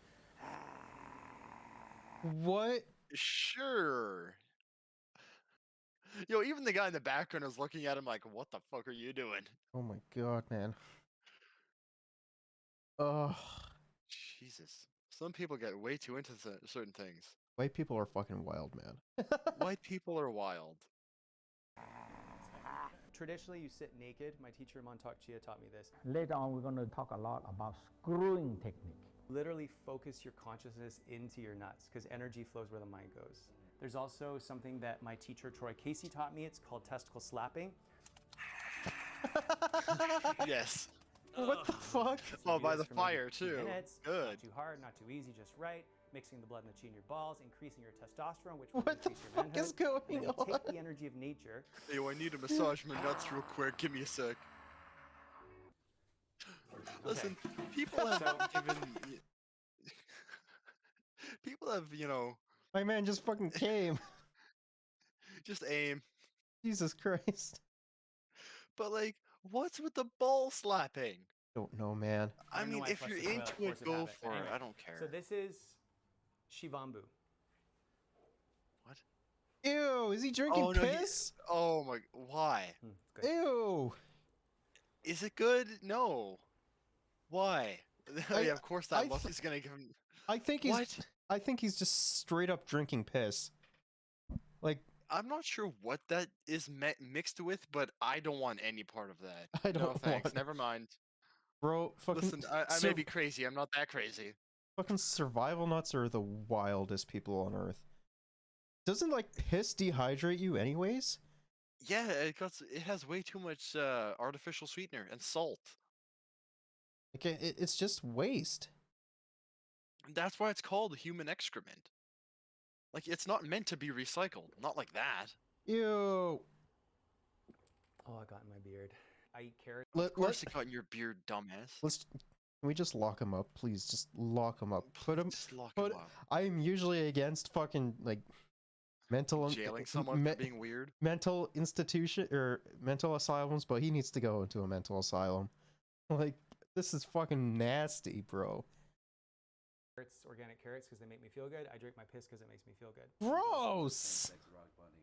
Yeah, same-sex erotic bonding is when two men or a group of men come together to do things that this culture would say would be like homosexual. For example, two men hugging heart to heart with the cocks touching, breathing, and doing our best to stay in a parasympathetic Listen, put your heads state of together in erotic more and ways than one, discretion. you know? The first time was definitely really challenging to really be present with actually observing my brother's body and being present with him watching me. My main question is do you think they have boners when they hug? Hey, how's it going? I mean, if there's no inherent like tension there, I don't think that would be the case. But I'm not gonna say anything because I've never done that and I never want to do that. Like you would Chat, would you do this? like it's so fucking wild, Like, man. I'm kind of interested. Would some of you be interested in doing this? Like, one could be for the memes, two could be, because you're curious, or three could just be you're mildly interested, like I am. Like something about this just piques your interest in a weird way. That's like I want to learn about this, but I don't want to take part in this. I don't know. The more you do it, though, the more you spend time with each other, too, the more you can actually just observe and witness the person for everything they've gone through. It's no different than any other part of their body, so why not? The fact that they're doing it by a give them river some too makes it appreciation, slightly someone some weirder. love. Brother, you've got a beautiful cock. You got a beautiful cock, baby. I mean, sometimes you just gotta acknowledge your boys have a nice cock. appreciate when your boys got a nice cock. Yeah. Touching. When I started Listen, if a woman can go around complimenting another woman's boobs, why can't guys compliment other guys' cocks? You My know? assumption was like, Like Shadow was ahead of his time. He was like, "Hey, bro, nice cock." And everyone made fun of him for it, but no, Shadow was right. Bro, what? Don't you remember the Shadow the Hedgehog meme where it's just his face and it said, "Hey, bro, nice cock"? Well, yeah, of course. Well, he was ahead of his time. Shadow was trying to be progressive. You say so. be gay, oh, they must want something from me. It took a few years to finally build that trust with these guys that, oh, they're not trying to like subtly manipulate me, and maybe they are gay underneath, but they're not acknowledging it. Whether we call ourselves gay or straight or trans, like, we think that these labels make us all so unique and that they're so important, when really, to me, they're just tools that the Matrix uses to divide us and control. Of course it's red pilled. yeah, Of course it's fucking red pilled, bro. Oh, when they want to be unique, oh, it's just labels. Okay. course, it's fucking. The Matrix. Yeah, sure. We're in a simulation, apparently. Go hang out with that fucking bald loser Andrew Tate, man. Control us, because I feel like we're so much more than just one little word. But if you're gonna call me something, call me a faggot. And then Facebook censors go off, and don't I'm say in that. Facebook jail now for 30 days. Plus, I talk about medical freedom, so it's like a double whammy for me. Oh my god. The Wild Naked Man denies the existence of viruses, and he just like. Oh, of course he's anti-vax. Oh, what the fuck? No, okay, never mind. Yeah, listen, any of you that were going to try it, let's all jump shit to just being slightly interested in the reasoning behind why he does it, and not partaking in it. Like talks about all this crazy shit that I didn't learn about, and I've been going to med school for 5 generations. Okay. Did you Wow, actually 5 read generations? the links that I sent? Oh my god! Just accept that you're gay.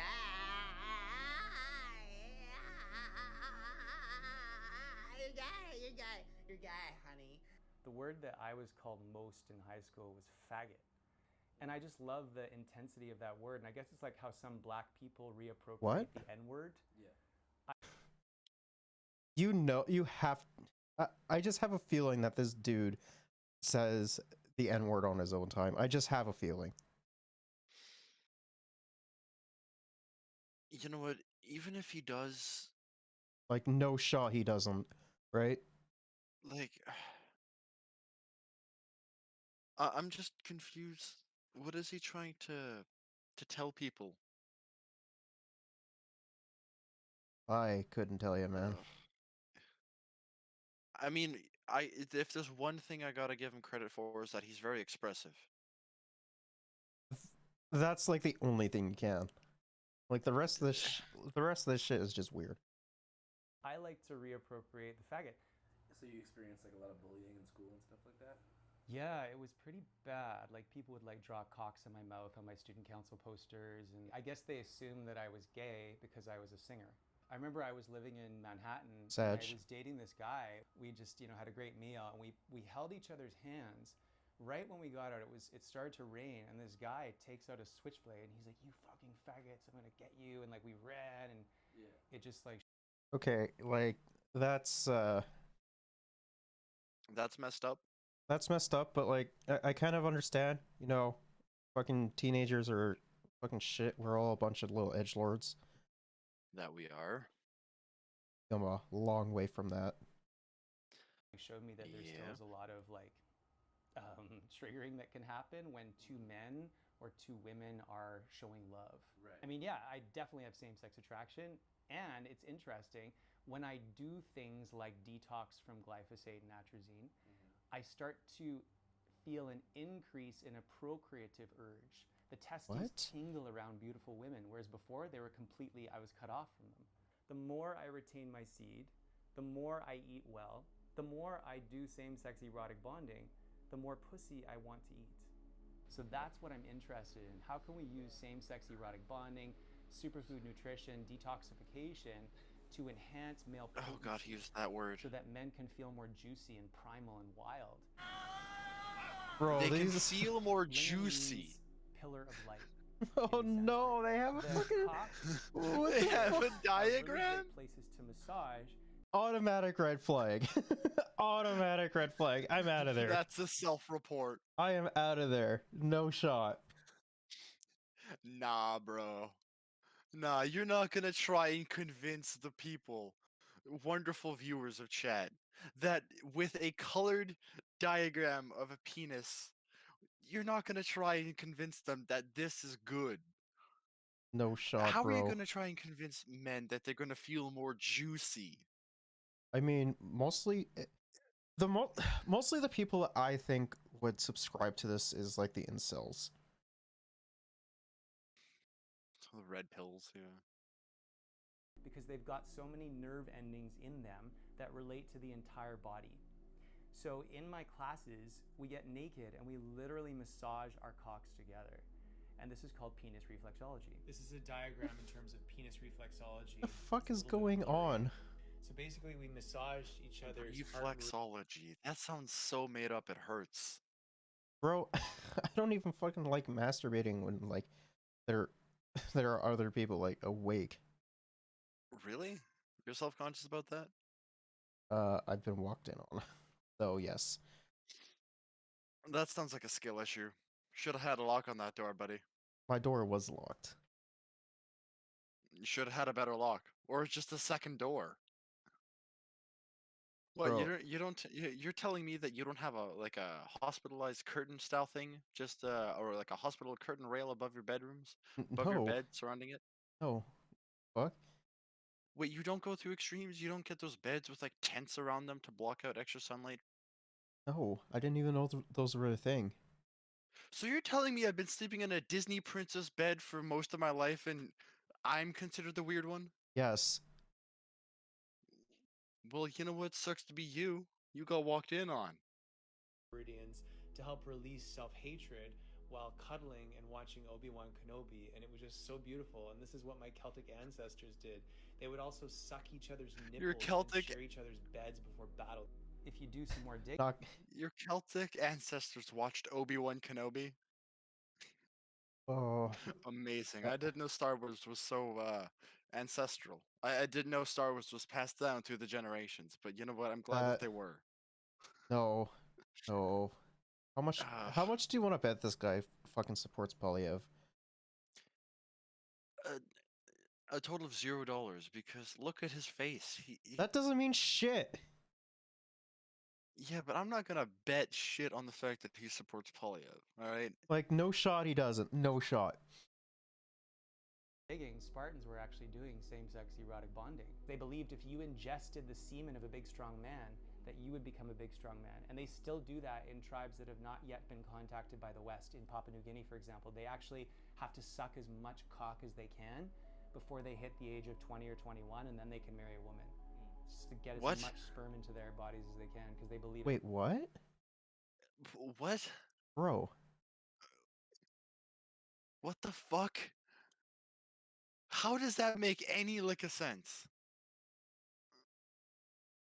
Like, it's got testosterone in it too, that they are like increasing their manhood. My testicles attract girls from all over the world. My Do testicles they now? attract humans from all around the world. My balls produce massive amounts of testosterone. My balls produce massive amounts of testosterone. My testicles are an engine of alpha growth. My testicles are an engine in alpha growth. Beautiful. So for most of my life, I couldn't feel my balls. Now that I do this ritual regularly, I can actually feel the sperm being produced in No. my balls, and I feel so much more grounded. I couldn't feel my cock and balls unless I was fully erect. And Bro. even when I was fully erect, I couldn't even really feel my nuts. I felt just like there was nothing there. Also, I was sexually abused by a doctor when I was 4, so it was a combination of like a chemical, almost like a chemical castration plus the shaming dude. of the abuse. So the sexual kung fu lineage has literally helped me like feel my balls again, mix the blood and the chi in my nuts. People always say, Will, can I really grow my penis? And I say, yeah, just fucking pull on it. I witnessed his cock change for sure. Like, No. his cock- I mean, you know what? Straight to the point. Do I not take mean, his advice. Jesus. Don't. Do not just yank on it willy-nilly, please. Fucking Listen, change. he was talking about Christ. his manhood earlier, and I don't think that he has any. and bigger. It was probably flaccid, maybe 2-3 inches. And then erect, it was maybe 5 inches. Now, it's That's usually about average. 3 to 4 inches flaccid, and erect, it goes to about 6, just over 6 inches. So many dudes that I work with and that I've chatted with. Really I'd now? say every dude is worried about, is their dick going to be perceived as small? This like fear of like, oh my god, if I show my dick. And this work has helped me to feel like I don't really care about what someone thinks of my dick. I'm just like, this is my dick. None of you guys have super small dicks. Thanks. None of you guys have. The change. Okay, Andrew just has to confirm that. Not just localized. I mean, bro.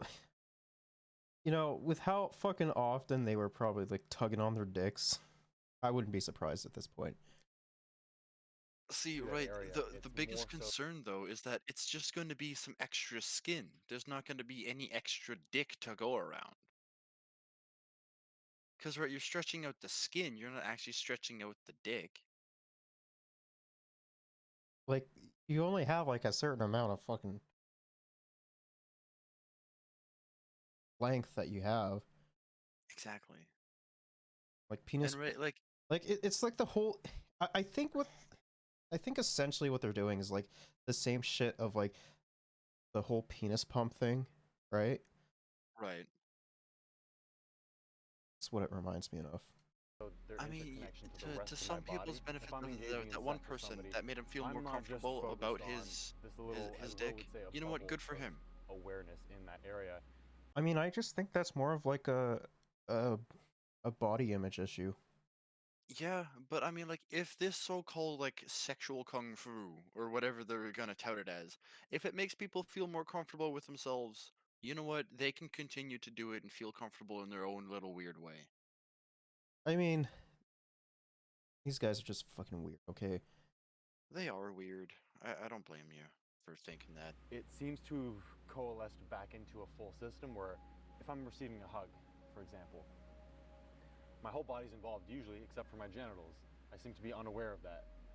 Even in those moments now, my full body's back online. I'm not so much emotionally castrated from one area or not. A full revival of the intrinsic system.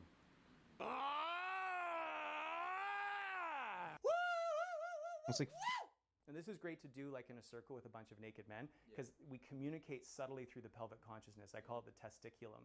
Kind of like the mycelium network in the forest. Of course. The mushroom Of course. is the cock and the mycelium are the testicles. So it's like let them okay, then what the fuck is your cum then? The spores? Like what? This I mean, it must be the fruit to, it must be the seed to grow new trees. You have to plant your seed. Well, mushrooms grow from spores. Yeah, I guess. fill with this yang chi, with this yang prana, and exhale, appreciate it, right? Because gratitude is the highest form of yoga. So you're basically blessing your nuts for the upliftment of all of humanity, and you're increasing the frequency of the mini brain of your gonads by smiling and growling into them. And you can do this when you're having sex with a woman. You can thrust If you do that mid-coitus, your girl's probably going to be like, what the fuck are you doing? Oh, don't worry, you just have to give my dick a pep talk. You can do it, brother, I believe in you. Well, the whole thing is, like, if you're, like, about to ejaculate, unironically, like, fucking, to a certain extent, jerking off actually helps with that. Right. As well as, like, training yourself in order to know how to hold back as well. Mm-hmm. Into your balls. It's so powerful. You go, and literally you can feel some of the energy will leave your system and come into your body instead. And she'll probably be more wet because of it, because women like to be ravished. What? Musical theater Do school. they I was now? actually in Canadian Idol. I have never met a woman that wants that. This should go without saying, but ask for consent and ask what is okay before you do stuff. I mean, most women, like, you know. Yeah, But I don't yeah, think the sure. Like some of them, like, you know, have shit like, say, pulling their hair and stuff pulling, like yeah. that. Everyone has their kink. But like, all you have to do, like, just to do so is like foreplay is incredibly important for women, as well as like fucking eating her out as well. Yeah, oral's important. And listen, in my eyes, giving is better than receiving anyways, so. Depends. It depends. I said in my eyes, alright? What, you want to say in my mouth? Yes. You know what, there you go. Feel free, internet. In my mouth, giving is better than receiving. Gross. Listen, you're the one that called for it, so there. I mean, if they want to... To fast forward throughout the ages, throughout the last 15 years, I was teaching what we would call like hatha yoga, like stretch yoga. And it was great, What but the it felt like there was something. What the fuck is stretch yoga? I don't know, but is he going to explain what it is? Because I feel like he might. I don't know, maybe. Missing. I started to get into other modalities. I was like, I need more. No. And also I got addicted to No, cocaine. okay. So I stopped doing that. And I started Oh, to fuck, look that for other ways sucks. to get high. Coke, of course. Drinking my piss I mean, yeah, of course it gets me sucks. kind of high. I don't know how it works. Doing breath work.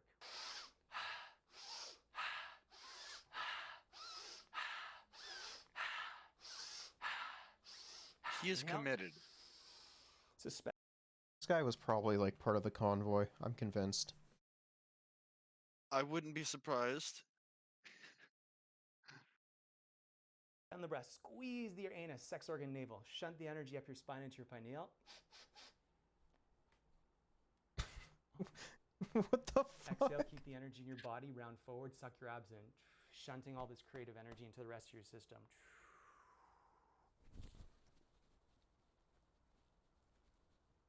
Ew! Gross! Interesting.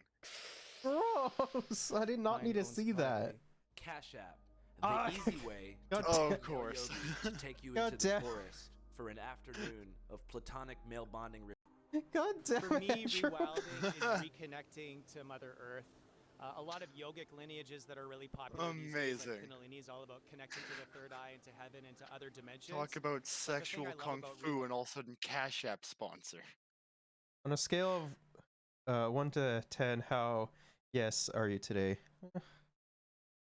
I mean, depends. I enjoy banning Nazis from my chat, so there's that. I would say, I don't know, maybe about a 5. Yes. Also, what? Yeah, we had a Nazi we're in here. just as confused.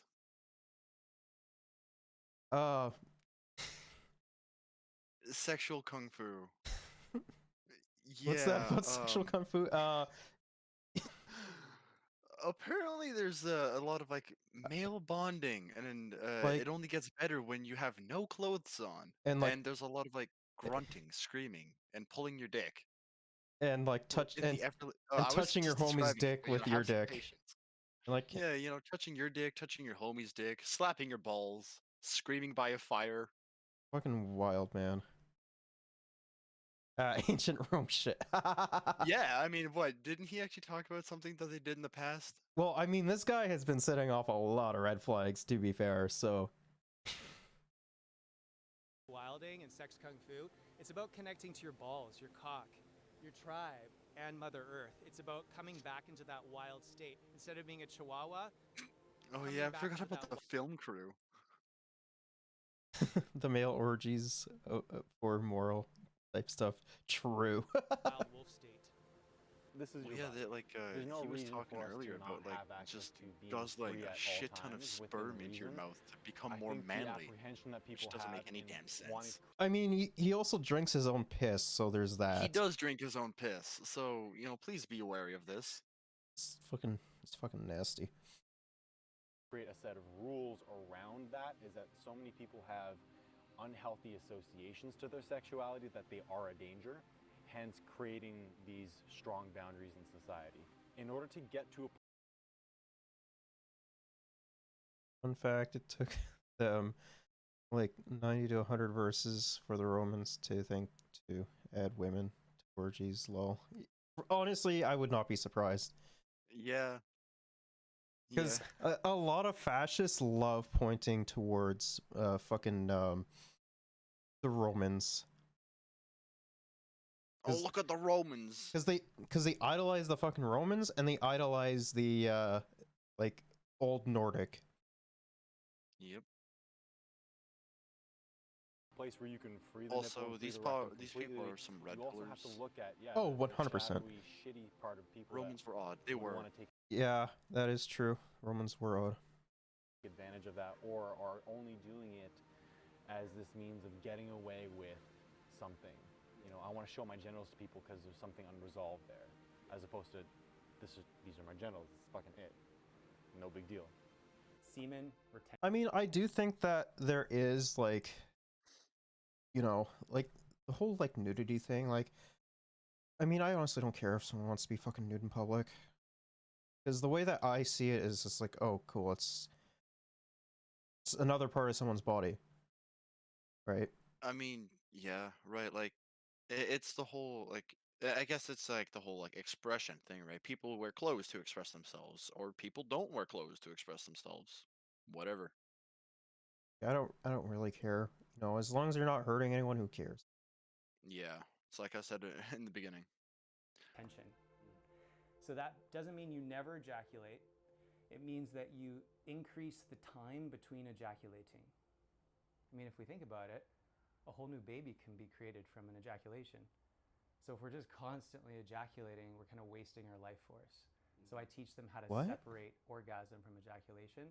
So then they can choose when they want to come, ejaculate, or shunt that energy upwards. So when's the last time that you Jesus. Last night.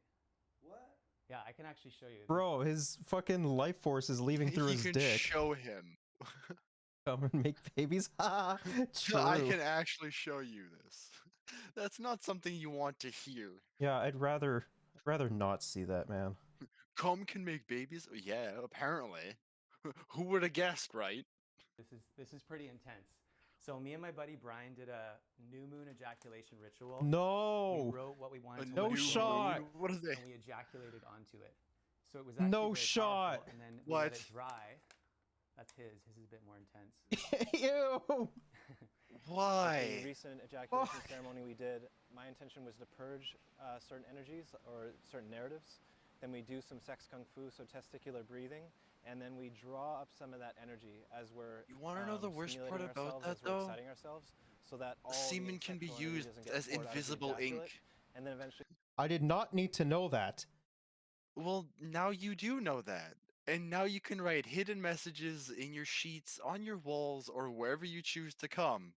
And then just completely dick over the next person that buys that house, that chair, that couch, or whatever you plan on selling. That's fucking nasty, bro.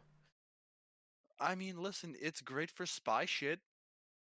Listen, if in the next 007 James Bond movie, you're gonna see him in the bathroom masturbating into a pen. Bro, they have invisible ink. You don't need to use your fucking cum to write secret messages. Jesus. I mean, hey, it would give a use to all the, unfertilized eggs that you'd be launching out of yourself.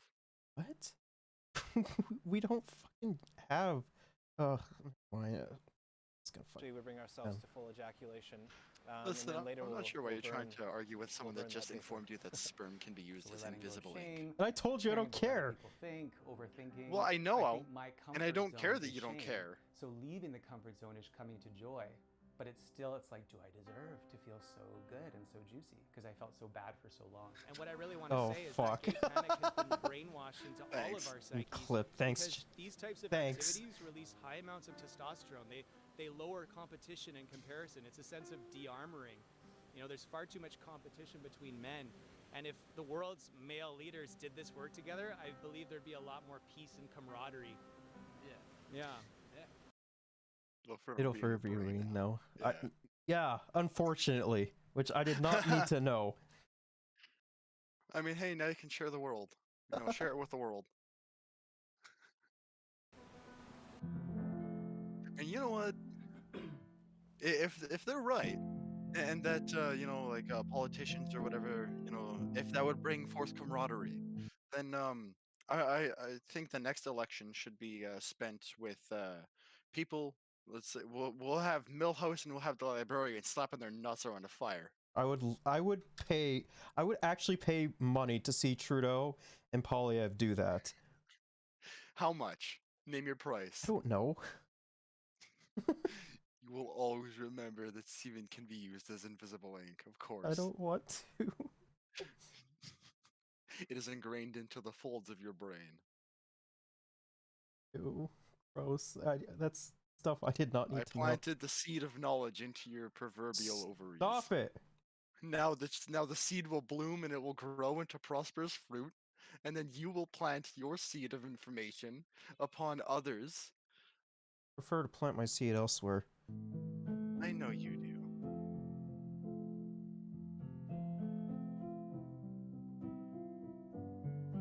Heard there was a secret chord David played and it pleased the Lord, but you don't really care for music, do you? She tied you to a kitchen chair, she broke your throne, cut your hair, and from your lips she He's not even bad. cut Like low key, he's not even I like was gonna say, yeah. he's not even a bad singer. I think he should just focus on like his singing career and not like the fucking, you know, sexy kung fu shit. Yeah. It's not a cry that you hear at night. Oh, it's not someone who claims to have seen Ugh. light. It's a cold and it's a broken. Hallelujah. Sing with me. Bro. He's just holding it up. Just like the look on his face. It was so disgusted. Oh man.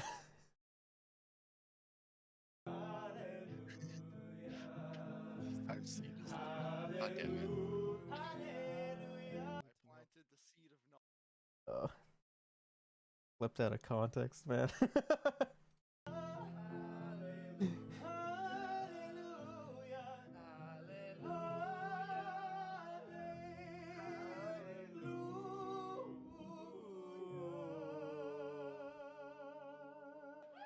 This is peak Christianity? True. True.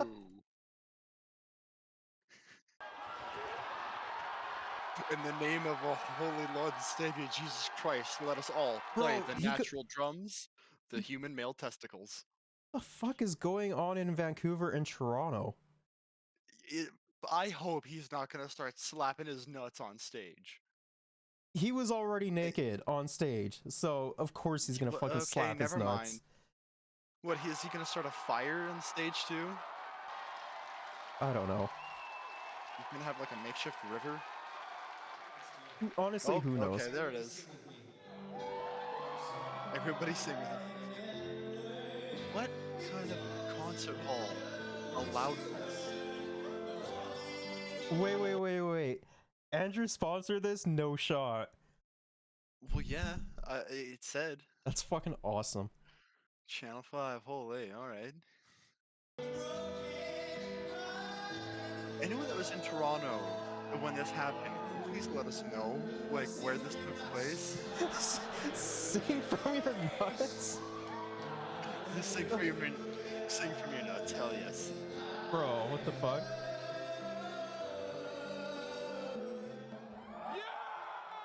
Man, brother. You are having a field day with this, aren't you, hot dog? I mean, at least Andrew's willing to hug him. Bro hug. You joined at like just We're the going right on- time, I guess. Out of context clips is mine with the main, hell yeah. What you just saw was a surprise performance from Will at our first ever Channel 5 live show in Toronto about 3 weeks ago. Oh yeah, if you guys didn't know, we're going on a 43-city national Channel 5. Wait, where is he all going? Well, I guess we'll see. Maybe we can go and see him. Show up in one of his shit vids. No, it looks like it's mostly. Shit. Looks like it's all America. 5 live tour. Milwaukee, Madison, Phoenix, Denver, Philly, New York, Hamden, Connecticut, New Haven, Connecticut, Orlando, Austin. I can keep it going. It's crazy. At these shows, we're gonna screen scenes from a movie you guys have never seen. We're also gonna hire battle rappers and magicians Bro. via Craigslist to open each act. This is- Battle And rappers? we're That's- gonna bring out special characters from the Channel 5 universe for surprise. That is awesome. Like low-key, that's awesome. Influences. It's going to be a great time, and if you want to buy tickets to any of these dates, go to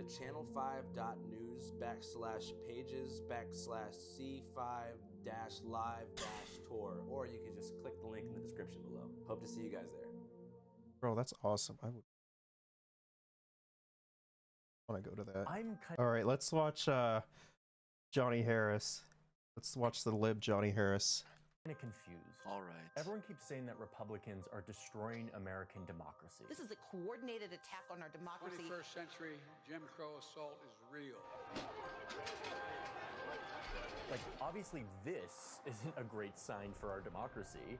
Things got really nasty and violent, but ultimately, Yeah, it was funny. The rest of the world shat on America when that happened. I mean, rightfully so.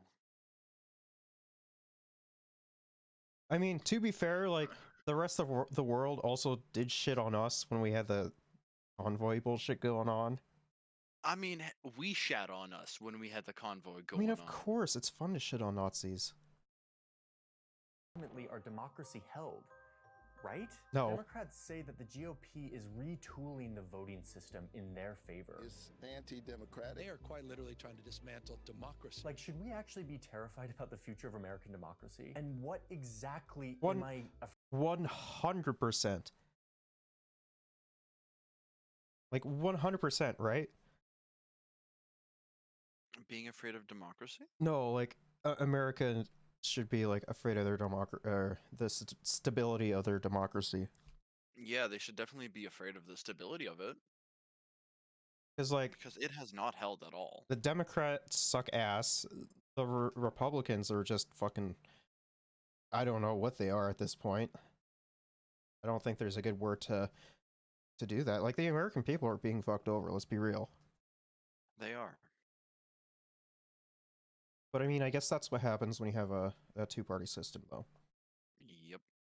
afraid of here? Like, what is actually the threat? And we're going to the Capitol. So much of this is caught up in like polarizing, vague political rhetoric.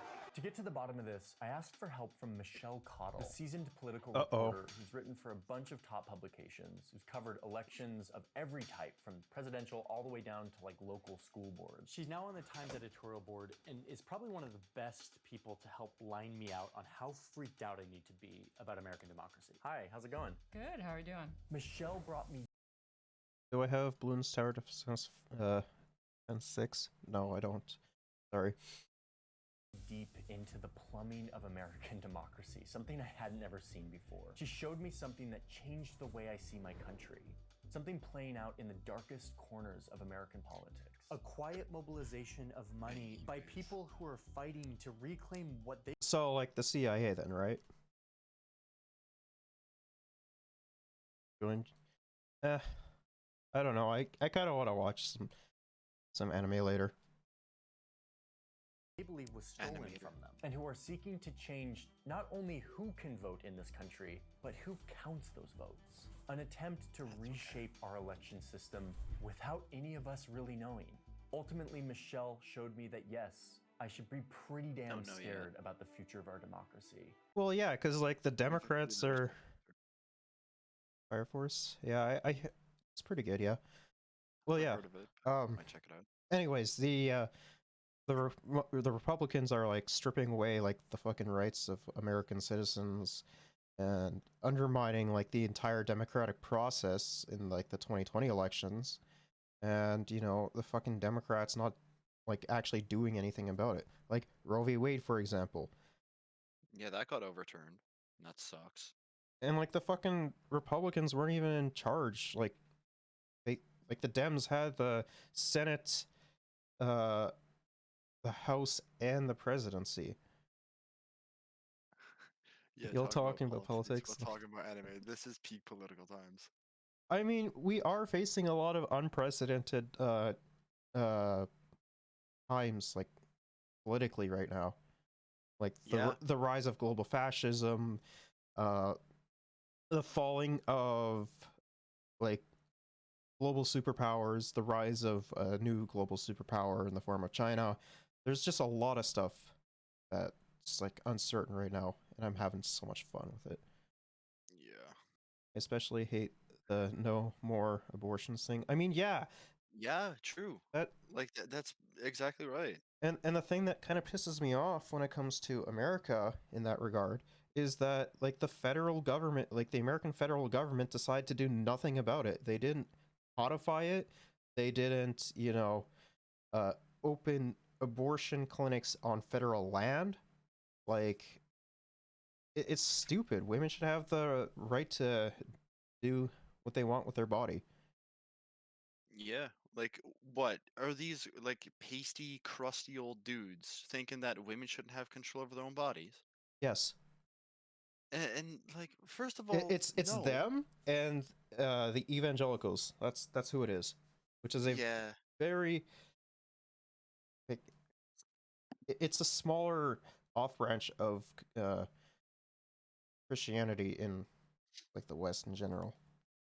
Well, fuck though, right? Because like the fact that there are some like I'm not sure who, but I know that there are some women that will be, that don't see the, misogynistic takes that these old dudes are using to, get abortions made illegal. Well, I mean, it's because America has a huge amount of fucking brain rot, though, is the thing. Fair enough. But like women do not want illegal abortions. Well, I mean, like we had like I had discussed earlier when Roe v. Wade was overturned, is like it's not going to actually prevent abortions.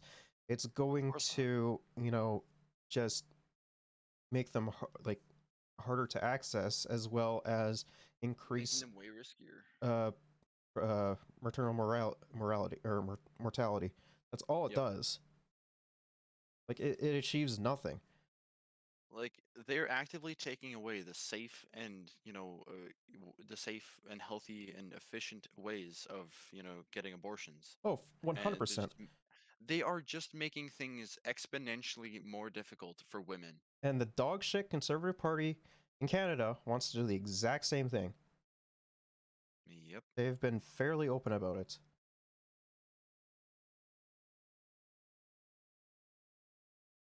Have a wholesome video I sent. But not for the reasons I expected. Why wouldn't they make all the machines available immediately? What? Republicans in Congress are spreading conspiracy theories. Ballots in drainage ditches. You gotta contest every ballot. This election was a fraud. Ah, yes, a wholesome. My big question has been like, how real is this threat? Like, how worried should we actually be Wholesome. about this? I'm not sure if I When would people think classify of what you threats to sent me as democracy, wholesome. usually but the you know first what? place they go It's is Thanksgiving related. voter suppression, at in least. part because it's just the Somewhat. easiest to explain. I mean, didn't Thanksgiving just pass though? Yeah, but the thing Hot Dog had sent me is somewhat not Halloween, but Thanksgiving related.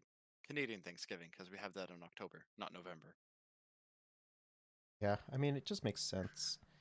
It just makes sense having it in October. This map shows all of the states that have passed laws that make it harder to vote in recent years. There's like dozens Spread of these seed laws knowledge. since I've 2020. spread enough seeds for now.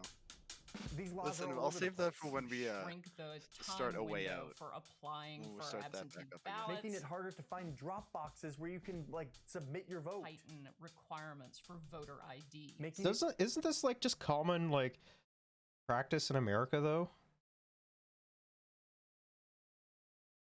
Yeah, it is.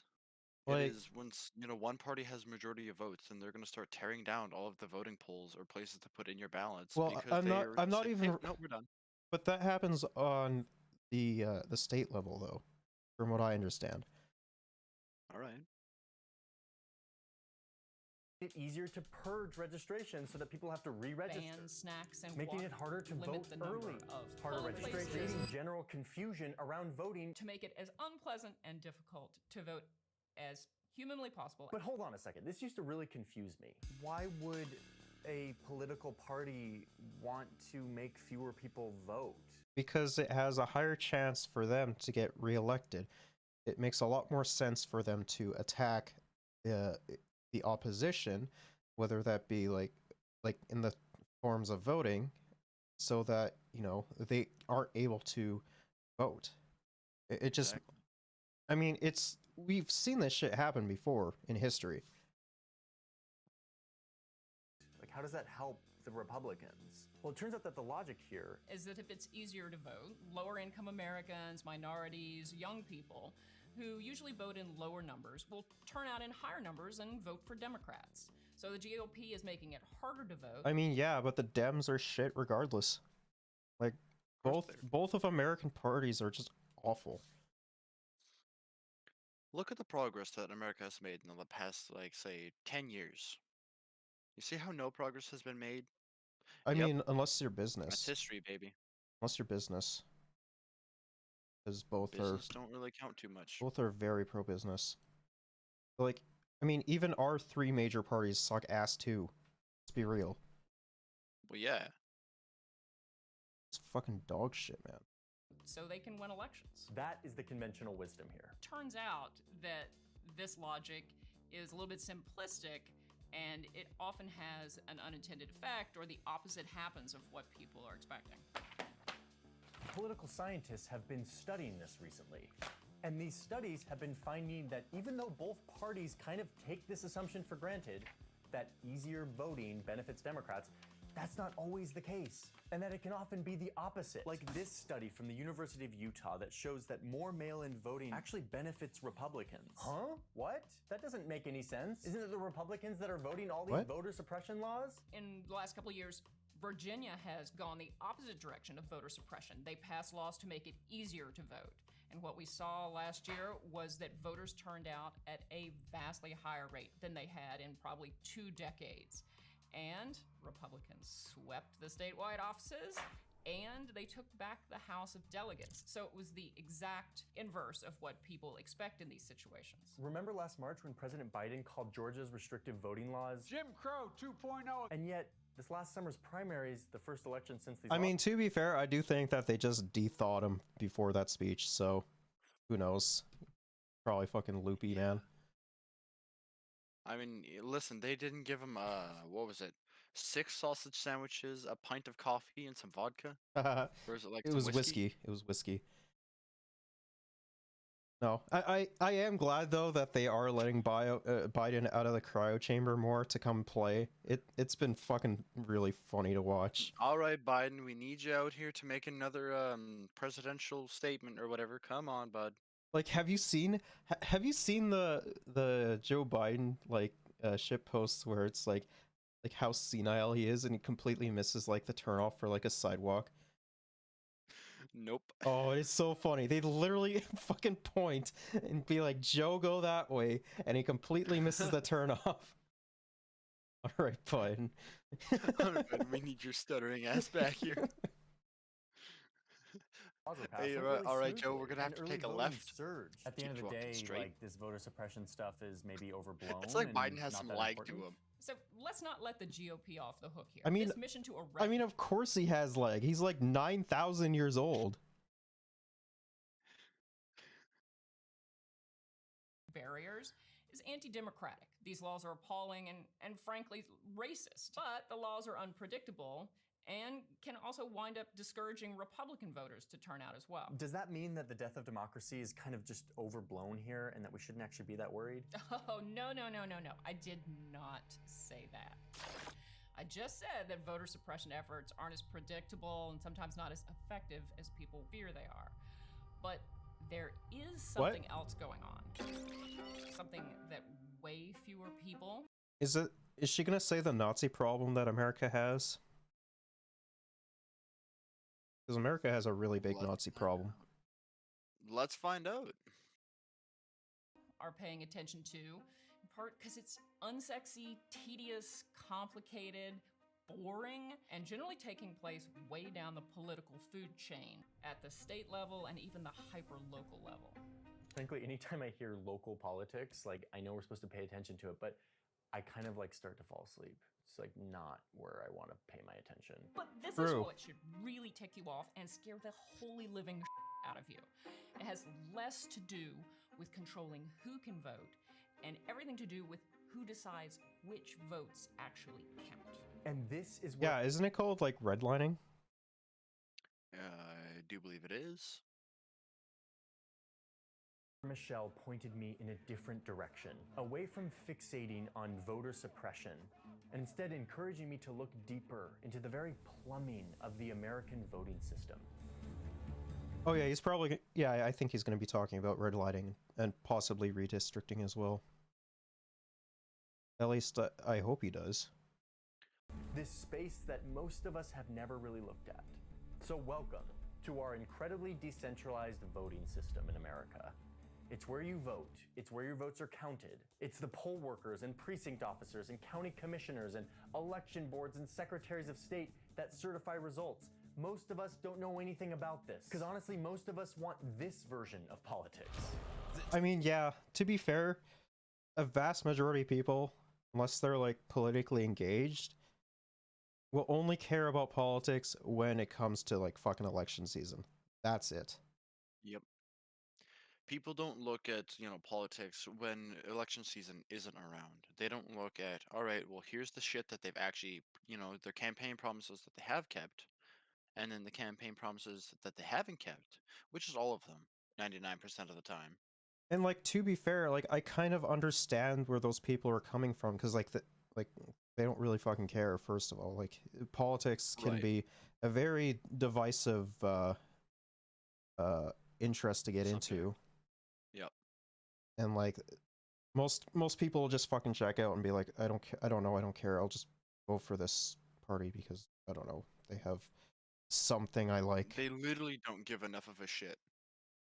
And like, understandably, like, a lot of the politics as well tends to be very fucking hostile towards people as well. So Yeah, it's very much of like throwing people under the bus.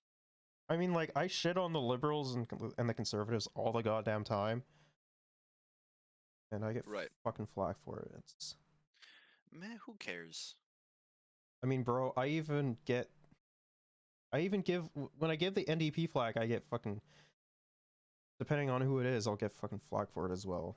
Oh, I thought you were a supporter of them. It's like, I support some things that they do, not everything. Listen, I have my gripes. People are shitty. Yeah, I have Alright. I have my fucking problems with Singh. It's like, listen, It's nobody's just- perfect, and I never say they will be. It's just that, unfortunately, he's the best option we have. Listen, out of the shit that we have, he shines the brightest.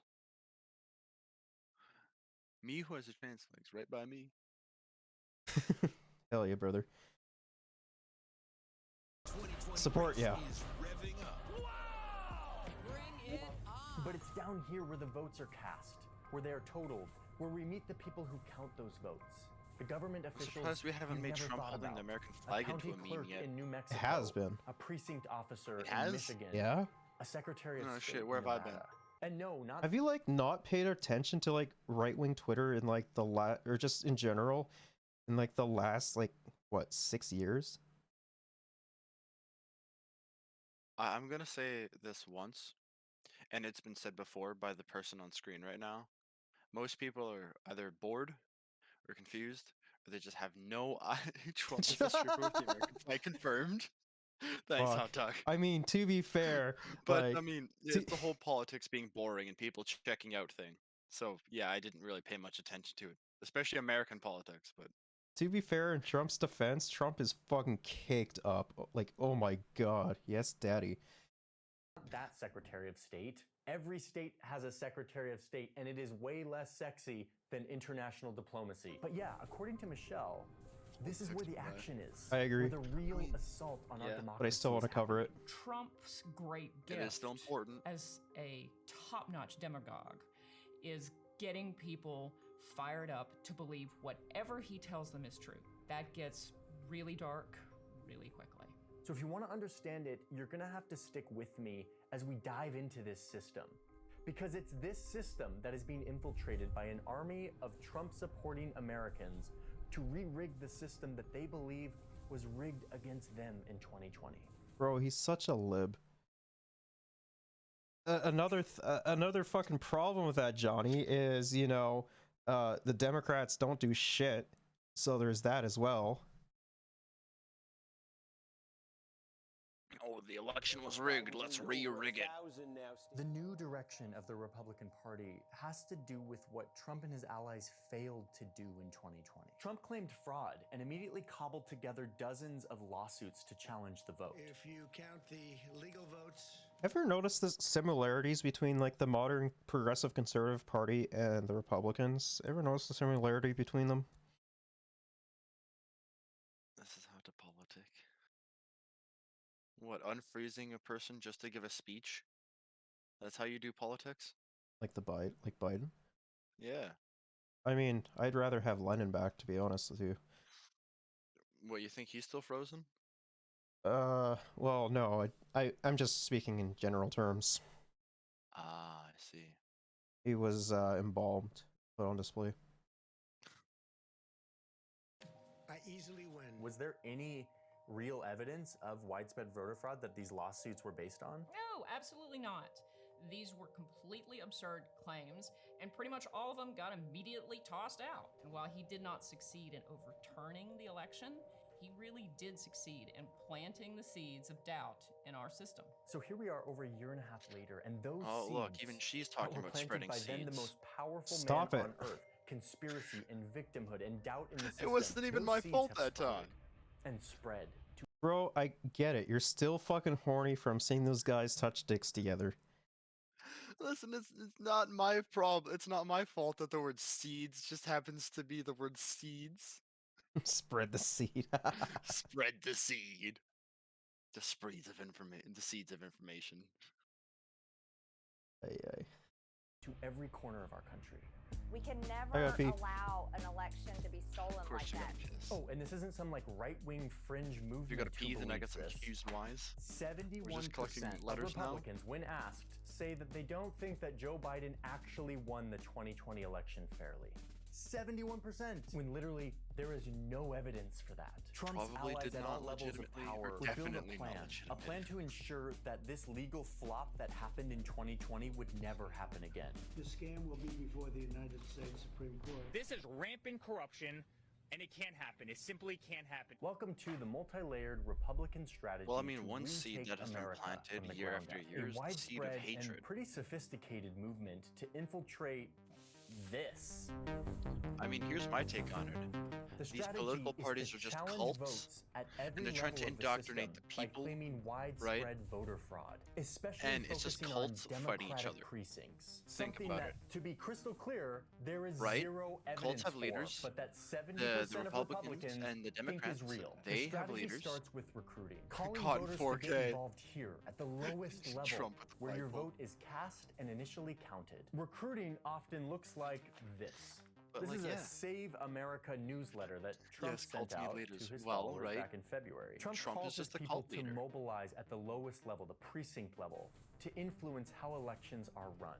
We could Right? take over the party if It's we just invade it. Trump instead of says that using this the is word key cult to, leader, quote, he'll use the word taking president. back our great country right? from the ground up. Recruiting is also happening big time in right-wing media, especially on Steve Bannon's podcast. And every good cult needs some members. One thing that I think he's I don't know if he'll cover or not You ever read is the hard book of someone dissecting cults? 10 out of 10 from the school, not gonna lie. Interesting. one thing I don't know if he'll cover or not is the fact that when it comes down to it, I think if I recall correctly, I think like separate states have a lot more power than like the provinces do yeah. here. I mean, there's 50 states, but I mean, I don't think the amount of states matter. No, I don't really.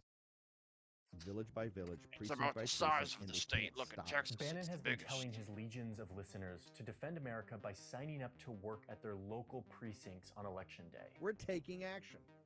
And that action is we're taking over school boards, we're taking over the Republican Party through the precinct committee strategy, we're taking over all the elections. Suck on this. I'm going to show you what the end goal is here because it's pretty nuts. But first, I want it to be clear that this recruiting is actually working. Name me another nation on earth that has these After Bannon's battle cries on his podcast, ProPublica found that 8,500 new Republicans signed up for low-level precinct positions in 41 of the 65 counties they contacted. ProPublica found that there was no such surge among Democrats. But the fact that they, I think that he's excluding though, is a lot of more independent people tend to get elected, which tend to be more left-leaning than the fucking Democrats. So there's that. Yeah, I mean, he's only looking at a very small amount of data here. So I'm telling you, this is what should scare the hell out of you. In my precinct, I have 11 slots. I filled all 11 with Where I'm from, conservatives. hell So they've doesn't scare recruited me. all of these election deniers. A lot of these people have never been involved in politics before, but they've been Independence mobilized, nuts. moved. And they think it is their patriotic God damn it. duty Independence to nuts. take back America. Like, these aren't high power positions. So I've been kind of skeptical. Like, how much can these election deniers actually do to affect the vote? And to get to the bottom of that, you have to look at a PowerPoint slide. I mean, like statewide, or like just generally speaking, like statewide, Republicans tend to control like a lot of that stuff, so. Because like, dumbass Dems don't really fucking run. They just automatically assume that, you know, you'll just vote for them because the fucking Republicans are awful. Like You'll vote for me, right? Please? the fucking Dems Oh, are come on, I awesome said too. please. Do you have bonking stick? what?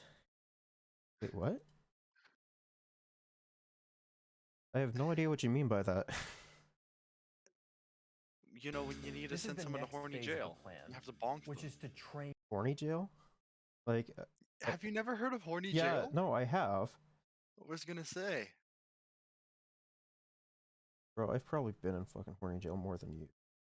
Listen, I've been in horny solitary. Don't even get at me, alright? All of these new recruits. This is a PowerPoint Are you presentation incel then? from one of these trainings, where No, I'm not an local incel. Republican chapters are priming these new Hey, recruits hey, to Don't look Hot out Dog for is an fraud, incel as well. and then preparing them by training them on all the voting rules that can be used to challenge votes. This has always been a thing. You can always challenge votes, but it's rarely used because, reminder, there's no such thing as widespread election fraud in America, okay? But according to these people, it's everywhere, and it's their duty to find that election fraud and to challenge votes whenever they have a feeling that there's something up. A complete record of the challenge must be entered in the challenged voters page in the poll book. A record must include the name of the person making the challenge, time of the challenge, name, address, a paper trail. They're starting to make a paper trail for every vote they challenge, every piece of fraud they think they see. This I mean, like, I can't necessarily say I'm surprised. Like, that's like one of the main things that conservatives love to do is just fucking undermining election efforts. I can't really say I'm surprised. is where the strategy Oh, starts this to is an work, election where you can thing. start to gather Whatever. evidence of observed, perceived voter fraud that could potentially be used later on. Oh, and very important, here at the bottom, call the Republican hotline. Me trying to convince politicians to do better than actually care about people. I mean, yeah, that's just how fucking politicians are. They care more about they care more about fucking corporations than they do about, you know, fucking you or I. Yep, they're just like thinking, how can we make the most money and kill the most people? Just like sweeping them under the rug, you know? Well, the only people that they actually consider killing is like anyone that's like not like politically white. Yeah. But you know, people do it. It's crazy. Politico got their hands on some leaked tapes from another one of these training sessions, this one in Michigan. Truly, it's going to be an army.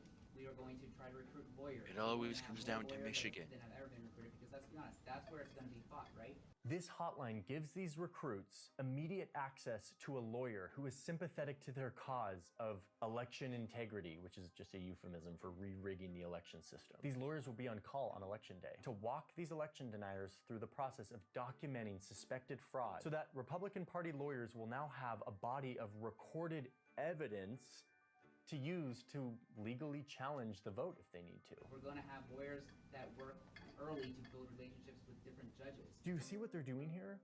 They're creating exactly what Trump didn't have in all of his failed lawsuits in 2020.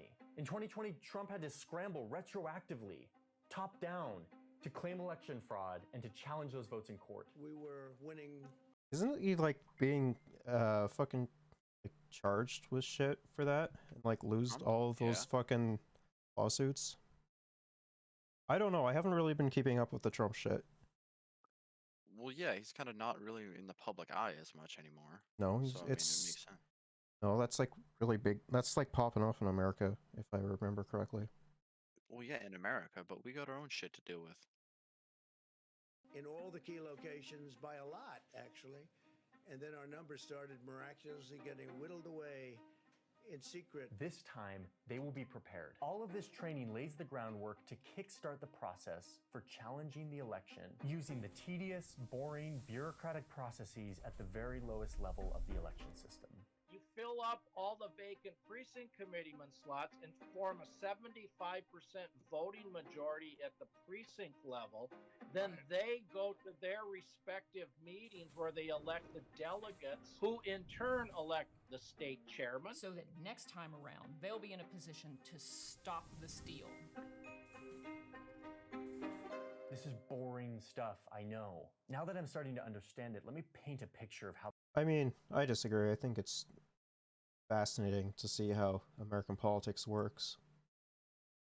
It's amazing to see how their structures are built and how easily they can be picked apart. Wait, what?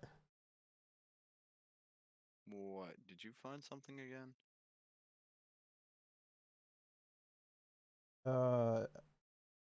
Apparently Xi Jinping's been poisoned. Oh, shit. That's That's news. that has like CIA written all over it, bro. How this might play out. Because this is really starting to terrify me.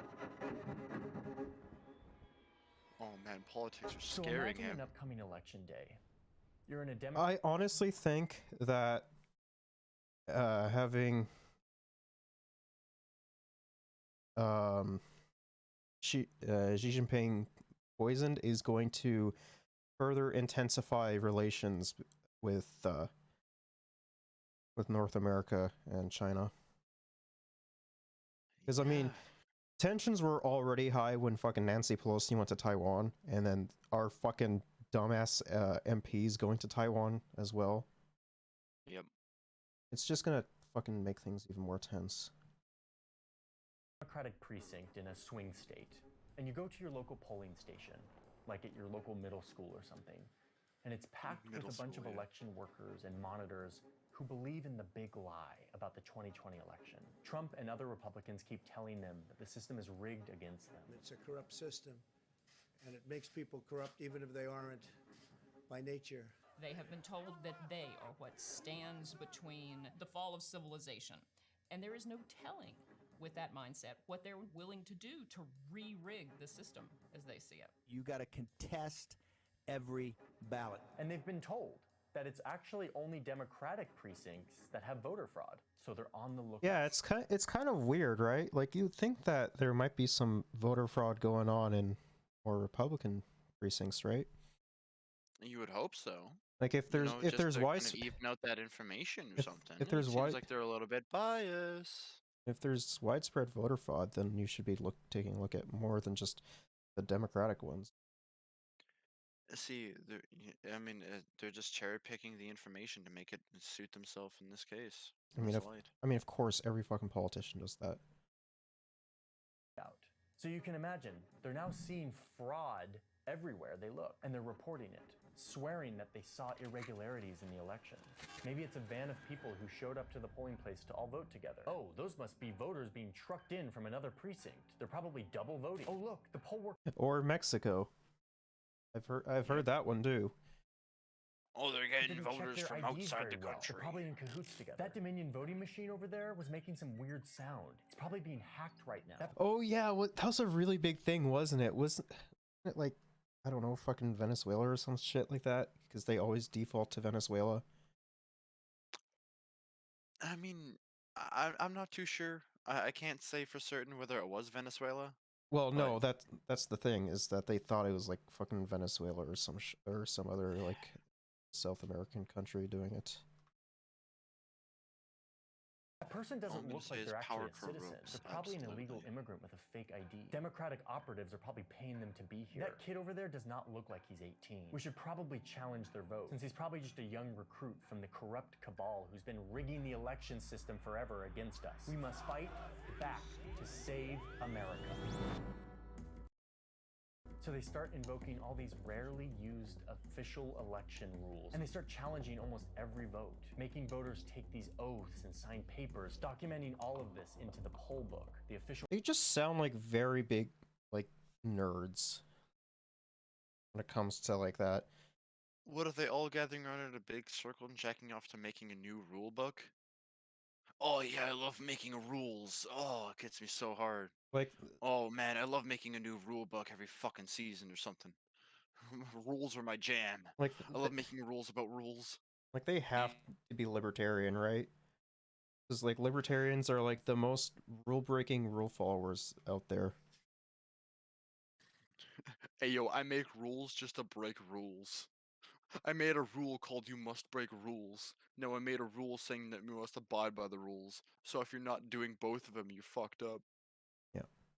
Record of the voting day. All of these challenges are now slowing everything down in this Democratic precinct. There's now a massive line at your polling place. And so now, instead of just passing out the I voted stickers and monitoring elections generally, these election deniers are disrupting a perfectly normal, free, fair election, all while compiling a body of supposedly official incidents of fraud that are being added to other reports of fraud happening all over the state, because the same thing is happening in every precinct, because these election deniers have been planning this for years. They don't have to hack into machines. They don't have to do anything in secret. Purely by being there in vast numbers across multiple counties in important swing states, this army, as their leaders call them, would be able to throw a wrench in this process that has always worked on trust and good faith, the bedrock of our democracy, now breaking down. Oh no, Xi Jinping wasn't poisoned. I misread.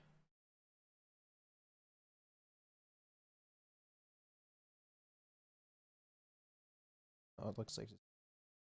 Did you misread the word poised as poisoned? Maybe. Why am I not surprised? Because English sucks. By these people who are now on a crusade to take back our great country by abusing the election system.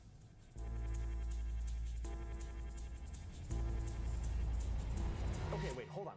Let's just pause I love for a those salt second shakers and in get the some background. perspective here They before make we a pretty good freak out. instrument. Yes, this is scary. Totally. Conspiracy-minded poll workers and election monitors sowing doubt and creating a legal nightmare. That's pretty worrisome. But these are like low-level election workers. They're like the worker bees on election day. Certainly, there have to be protections in the system to ensure that these bad actors can't sabotage our elections just because Steve Bannon told them to. Oh, they've got a plan for that. Don't you worry. The precinct strategy is just one piece of this. There are lots of pieces that are being put in place. Oh, okay.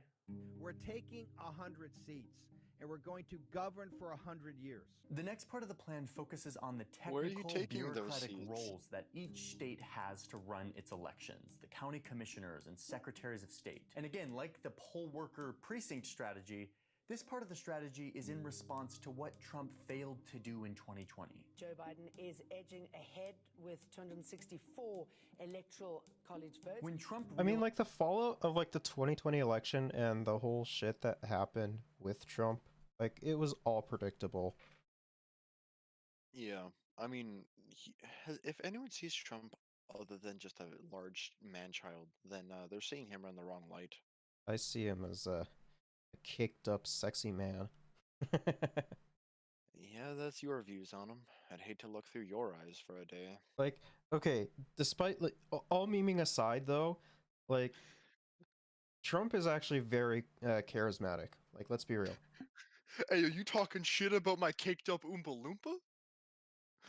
Like no, I'm serious. Like, I know. Like everything aside, like he's very charismatic. Realized that he was losing the state of Georgia in 2020. He called up this guy, a fellow Republican, Oh yeah, Georgia's that Secretary guy. of State Brad Raffensperger. A job that is kind of just like rubber stamping election results, but now suddenly became super important. I mean, you listen to this tape, it's freaking wild. And you've made it almost impossible for a Republican to win because of cheating. Because they cheated like nobody's ever cheated before. And there's nothing wrong with saying that, that you've recalculated. Trump bullies this guy for like an hour on the phone. And then he finally just tells him point blank what he wants him to do. Look, all I want to do is this. I just want to find 11,700 I remember this call. votes. Well, Mr. President, the challenge that you have is the data you have is wrong. Ultimately, Raffensperger didn't bend to the bullying. But what this did is it showed Trump followers just how important this role is of Secretary of State. In most states, this is the person who certifies the final election results. So after this night, you have all of these election deniers starting to run for Secretary of State. I'm Wes Allen, and I've spent years fighting liberal attempts to change our elections.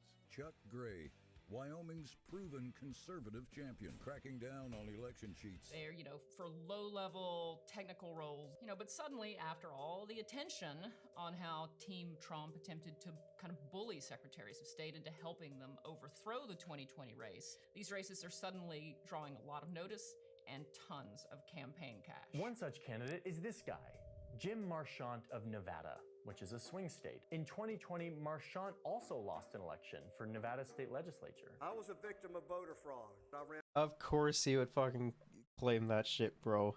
Of course. for Congress here in Nevada, and I won election day.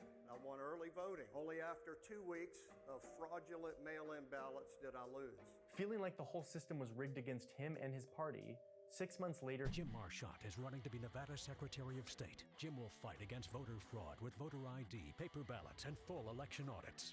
Jim is a winner. Oh, and he actually won the Republican primary. Marchant has said that he would not have certified the 2020 election results. Marchant ran on this platform, obsessing over election integrity. The people of Nevada have not elected anybody since 2006. They've been installed by the deep state cabal. Your vote hasn't counted. Come on, bro. Why can't they just use, like, something new? I don't know.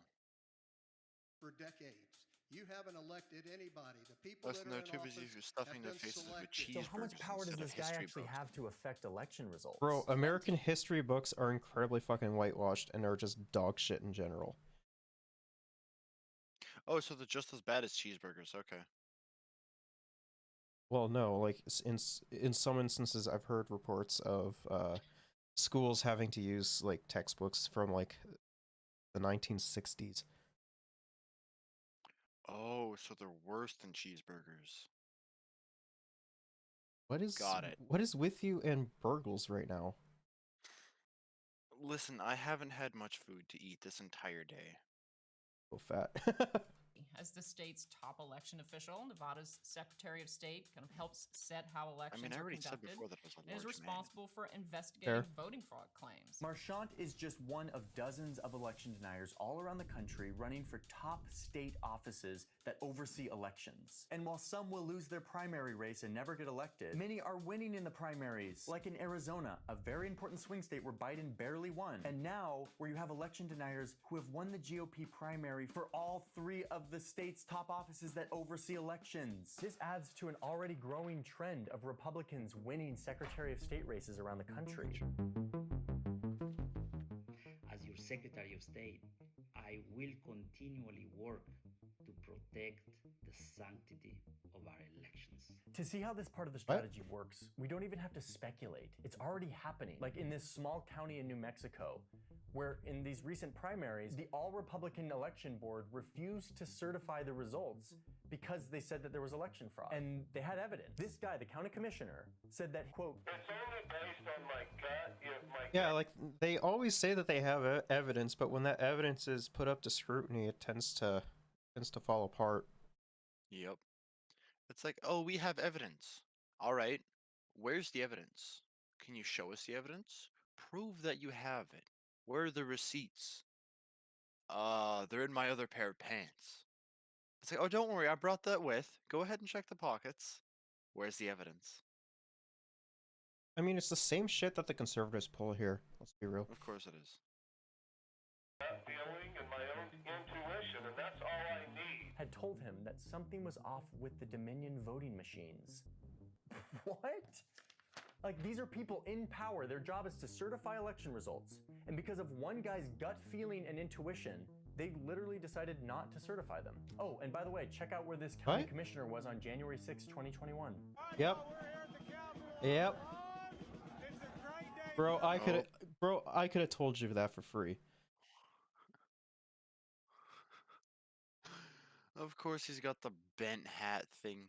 Cowboy hat? Yeah. Of course he would. He's probably a LARPer. This one guy's baseless gut feeling was enough to sow confusion and doubt in the results. Okay, so now imagine the scenario where it's not just one random election denier in rural New Mexico, but election deniers just like him all over the country in key counties and states at every level of the state certifying process. Like, imagine if the Secretary of State of New Mexico hadn't been a Democrat, but a pro-Trump Republican who indulged this guy's gut feeling about the voting machine. Oh, and now pair that with the precinct strategy that we talked about. And instead of one guy's gut feeling and intuition, it's now an army of election workers and election monitors who actually have been documenting and reporting a bunch of perceived instances of voter fraud. Their fleet of lawyers cataloging their affidavits. Bro, that would be very fucking sketch. Yeah. Their reports, all in a growing body of evidence. And suddenly the entire system has been infiltrated. And a perfectly free and fair election could be called into question because this system, that was never built to withstand the stress of aggressive partisan bad actors, has been taken over, with people bent on revenge, placed strategically at every level, all with a mission to re-rig the system and avenge what they believe was stolen from them. I mean, like, for how dog shit it is, at least they're determined. Let's be real. Yeah. They were determined. And, you know, they were screaming, they were yelling. And, you know, it seems like their voices, whether people wanted him to be heard or not, they were heard. Trump planted the seeds of, Doubt. Yeah, he planted those seeds of doubt. He planted the seeds of voting fraud and all this other stuff. Yep. And people, the seed that he planted within those followers that he has grew and bore more fruit, and then those people planted those seeds, and so on and so forth. I mean, this has been ongoing in the Republican Party for a very long time, though.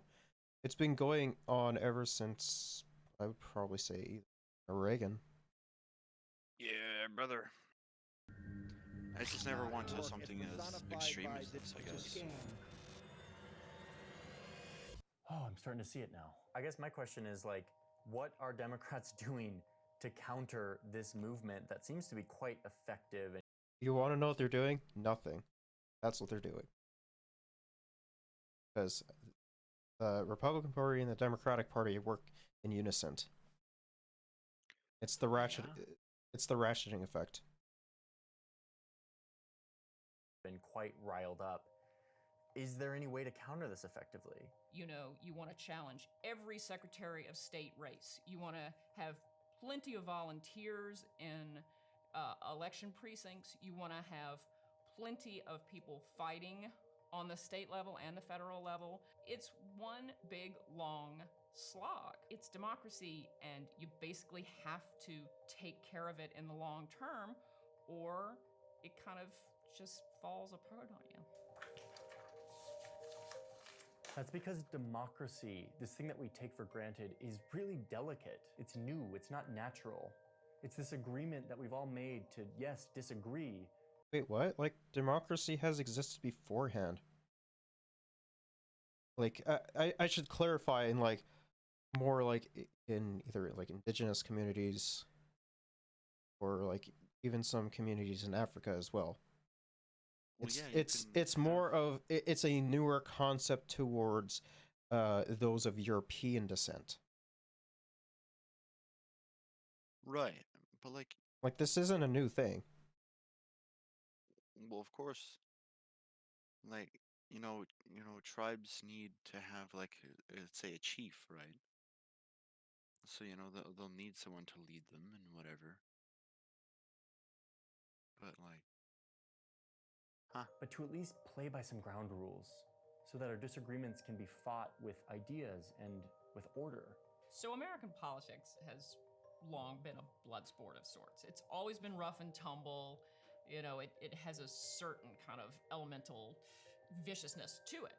But if you're going to have a democracy, are we casting Fireball it has now? to kind of operate on certain basic premises. And a key one of those is that at the end of the day, when the votes are counted, both sides agree on what happened. If you kind of blow up that basic building block, you're left with complete chaos. And it makes it really hard to do a peaceful transition of power. I mean, kind of avoided some other stuff. Let's see how America ruins bread. Oh, it's another Johnny Harris video. America ruins bread. There is so much good bread in France. And although man doth not live by bread alone, without it a meal seems incomplete. On every corner, there is a No, we already bakery that is established that a pumping meal out isn't delicious, complete without fresh, whiskey. well-made bread. This is not easily available to me, and I want to know why. Why is it that the bread that I can get easily looks very, very different? Because of the fucking corporations. And They're trying to fatten you up. and the amount of fucking influence that a lot of those companies have. Well, yeah, what wasn't it like Wonder Bread? They're trying to make it like good for kids. Like, oh man, it's Wonder Bread. Don't tell them that it's healthy. It's like, yo, Wonder Bread ain't fucking healthy. Sorry. No, it's not. It's not. It's fucking bread. Why is it that the US sucks at making bread? In fact, let me just show you what that looks like. You should have just ended there. Why does the U.S. suck? Okay, wait, it's 12 hours earlier, still back in the US. I'm actually at a grocery store right now. Jesus, I didn't expect him to actually pick up a freaking loaf of Wonder Bread. This is how a lot of us Americans get our bread. Sigh. My favorite part is I'd rather go to like a fucking bakery and get like some fresh bread, or just bake my own bread. Yo, there's actually a bakery really close to my place, and man, is it nice just to walk down, like, literally, like, not even a block from where I live. Oh man, it's nice. You just walk up to them, hey, how's it going? It's like, oh, hey, it's you. It's like, yo, can I get like a like a fresh loaf of bread, please, and like a cinnamon bowl, and like cinnamon bun. I meant cinnamon roll, but unless I couldn't English. Sorry, I'm just hungry. It's essentially the same shit. Kind of. Make this plastic look like it's steaming. It's just like foggy plastic to be like, this was just baked right now. And it's like, no, this was actually baked like 3 weeks ago in a factory in like Connecticut. It's even made with real butter. Oh, it's made with real butter. Didn't we have this discussion on a previous broadcast where it's, you know, the way that grocery stores operate? Yeah.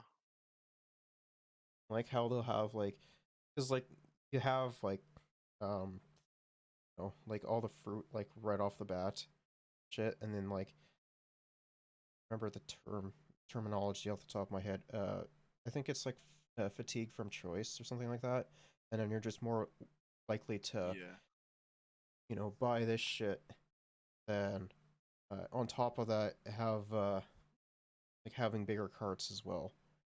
Like I don't know if you've been into Walmart lately, but their carts have gotten bigger. And bigger. It encourages people to spend more. Well, right, because the human psyche and right, the brain is just like, I have this large thing. I need to fill it up so that way I know that it's full and that I have a lot of stuff. Yeah, because you'll usually have like your more popular, like let's use cereal as an example. You'll have like your more popular brands on like eye level, and then like more healthier options on the top level. Yep. At a site, and then on the bottom level you'll have like larger packs of same stuff, or or like more niche cereals as well. Yeah, you know, first of all, you'll just have like the regular thing, like the regular size box, and you have like the jumbo pack or the family size or whatever they want to call it. Yeah.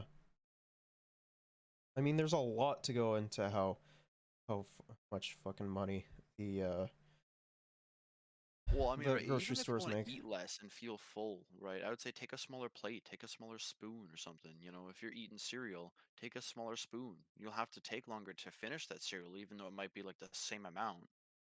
But I mean, hey, it works. Legit, I've been eating less food because I've been just taking a smaller spoon or a smaller plate. Yeah. To France, just to like have an example lesson, and I may use it as a pillow because it's literally as soft as a Nova foam pillow. Wait, wouldn't they like throw it out though? Because I don't think you're allowed to bring food or drink past the checkpoint in the airport. I mean, I'm not TSA, so I have no. With I can't ingredients confirm that this. are literally illegal. Any TSA members in chat? You want to confirm this? Back to France. Let's do Are people allowed to bring bread across? Wait, what? They actually let him? Oh shit. He is not. Yeah. Okay. He wasn't like. What? Okay. He straight up put that on everywhere. He wasn't coy about it or anything. He's not like, I'm trying to smuggle bread. He goes, yeah, here's my bread. Include music like this. Nice, gentle cafe Okay. accordion music. There's my composer Tom making it right now. It's pretty cool. It's just so good. Okay, so yeah, we know that France is good at bread and the US sucks at it. Is this just another video where I shit on the USA? France for is being good terrible at certain bread. things? Yes, it is. Bro, I didn't know bread was a bro, place. you lick the boot of the US so much though. Like the only exception that I can think of off the top of my head where he hasn't was the like the events that predated 9/11. I think he actually did a fairly good job on that. I'll have to watch it sometime. It was a really good video. And I think simplifies and dumbs it down for a vast majority of people who aren't really in the know about geopolitics. Exactly what it is. But hear me out. I actually have something to say here. I believe that bread is a really important symbol for a bigger cultural phenomenon in the US. And that's what I want to talk about today. Where industrialized bread came from, why it exists, and how some people are trying to change it. I'll get to that explanation, but first I'm going to go into that bakery over there and buy myself a large ball of butter and flour stuffed with chocolate. Oh, and Tom, can you throw in a beat to this accordion music, please? Yeah. Thanks. Any questions? Yes. Are you going to finish Oh, I'm that so hungry. This is making me hungry.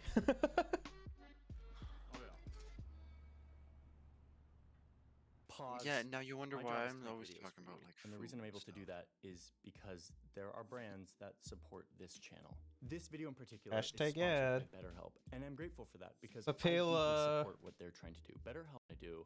Let's dive back into the other parts of the world. But it turns out that bread is the most important prepared food that humans have ever made. And they're Like after the scandal that happened with BetterHelp, why are people still promoting it? I have no idea. Like you would think a lot of people would just dip after that scandal. for it is worth talking about. I'm glad let me I explain never in under a went minute and used the BetterHelp overview of the because tens of that thousands of years of sounded history very of bread dangerous. and its chemistry And I'm very and cautious why it's about so where I important. go Don't think I can do for it in my another minute? mental health needs. Like I mean, yeah, online therapy can work, but I think in person is better. Right. And I mean, right, some people do like the anonymity, Oh yeah, anonymousness for sure. of the online stuff, right? And that makes sense, right? I'm not shaming people that do that. No, like more power to you, right? You know, mental health is important. Take care of it. But like, please be careful about where you go with your mental health, you know, and all that stuff. Yeah. Like, I'm not in the Check this best out. place right now 12,000 myself years ago, either, but humans listen, please be realized careful. that Essentially just they don't could use BetterHelp. plant this grass instead of just foraging for it. This grass was called wheat, and when it was ground up with a stone, it made this powder that, if you put water with it, creates this stretchy, goopy thing that has a bunch of sugar from the flour that's been released. Oh look! Wow! All the bacteria in the air love this sugary goop. Nice. And they descend to feast on it, burping out gas as they eat.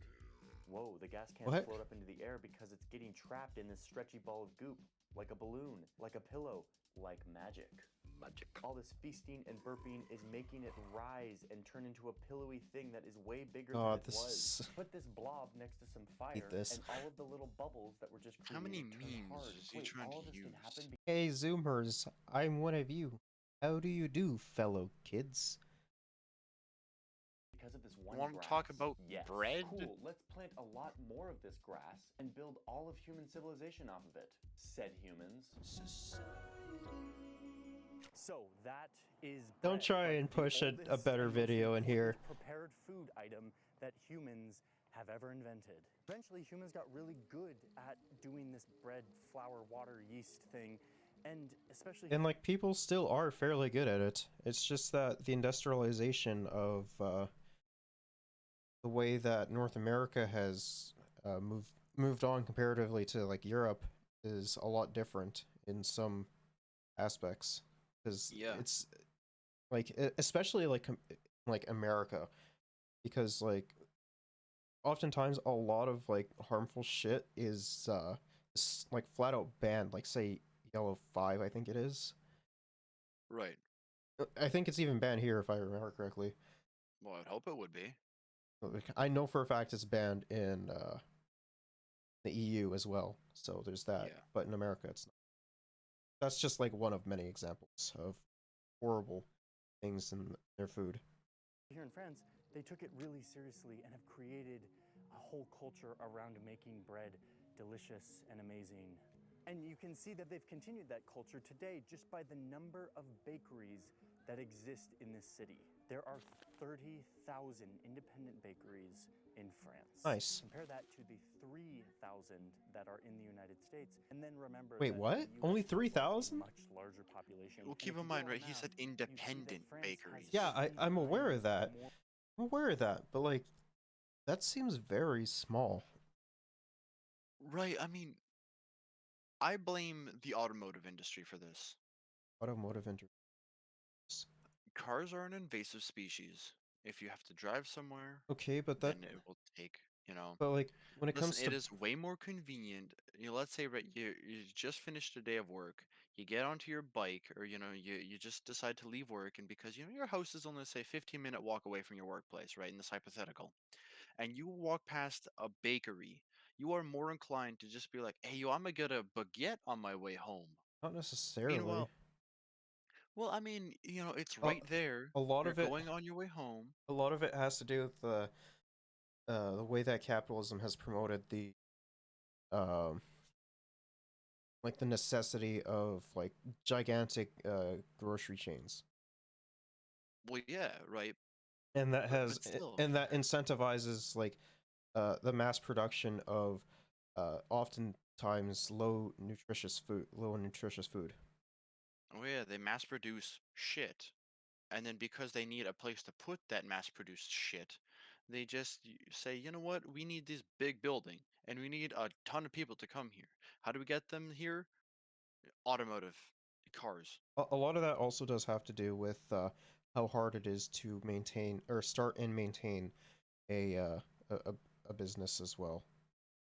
Well, yeah, like I can definitely Unless you understand why have there like are so few. unless you have a shit ton of money, you can't say open up your own fucking bakery. And you More like even bakeries if you per were able to capita start than the up and United open States. your own bakery, it's not like you'd be able to keep it alive or afloat for all that long. Well, no, most businesses go under within the first year. Yeah. 50 times. I mean, that is such a clear indication of how much they value good bread that is baked a certain way. Here with Mr. Local over here. Local French food in France. Yes. 94% of Parisians live less than 5 minutes away from a bakery. And That's that shows you they care. They Yeah. care. It's like you hear stuff like that and you're like, this is their priority. Yeah, yeah. And the culture of eating is just as much important here as how like the ingredients are sourced and prepared and whatnot. Yeah.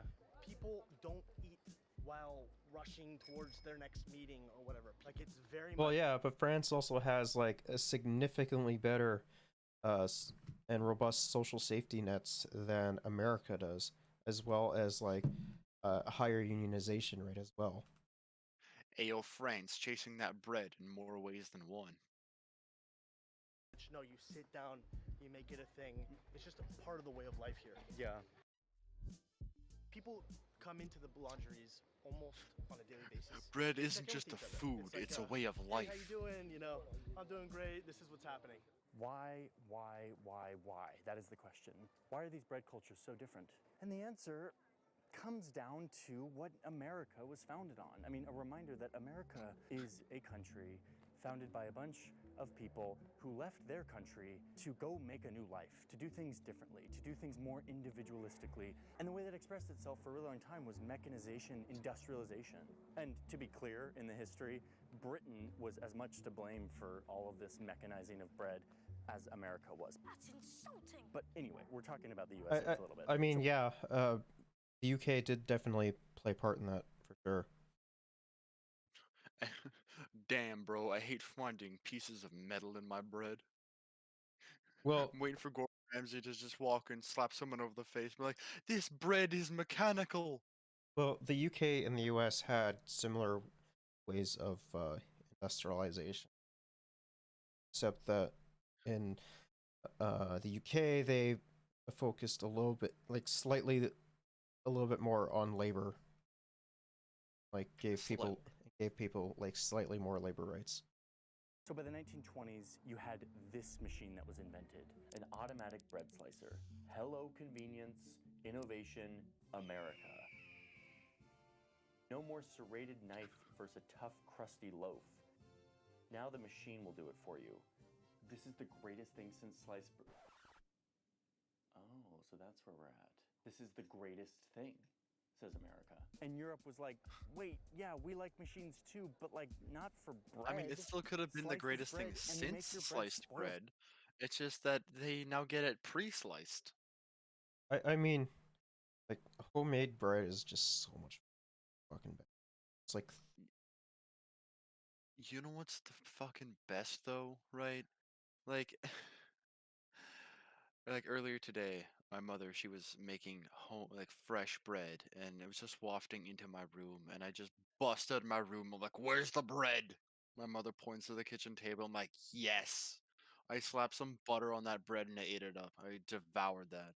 What was amazing. Please, if you Faster. haven't We made don't your own need bread a yet, I machine highly to slice recommend it. it's 3 ingredients: flour, water, and salt. That's really all it is. bread. But the automatic slicer was just the beginning for America. No, I'm just getting warmed up.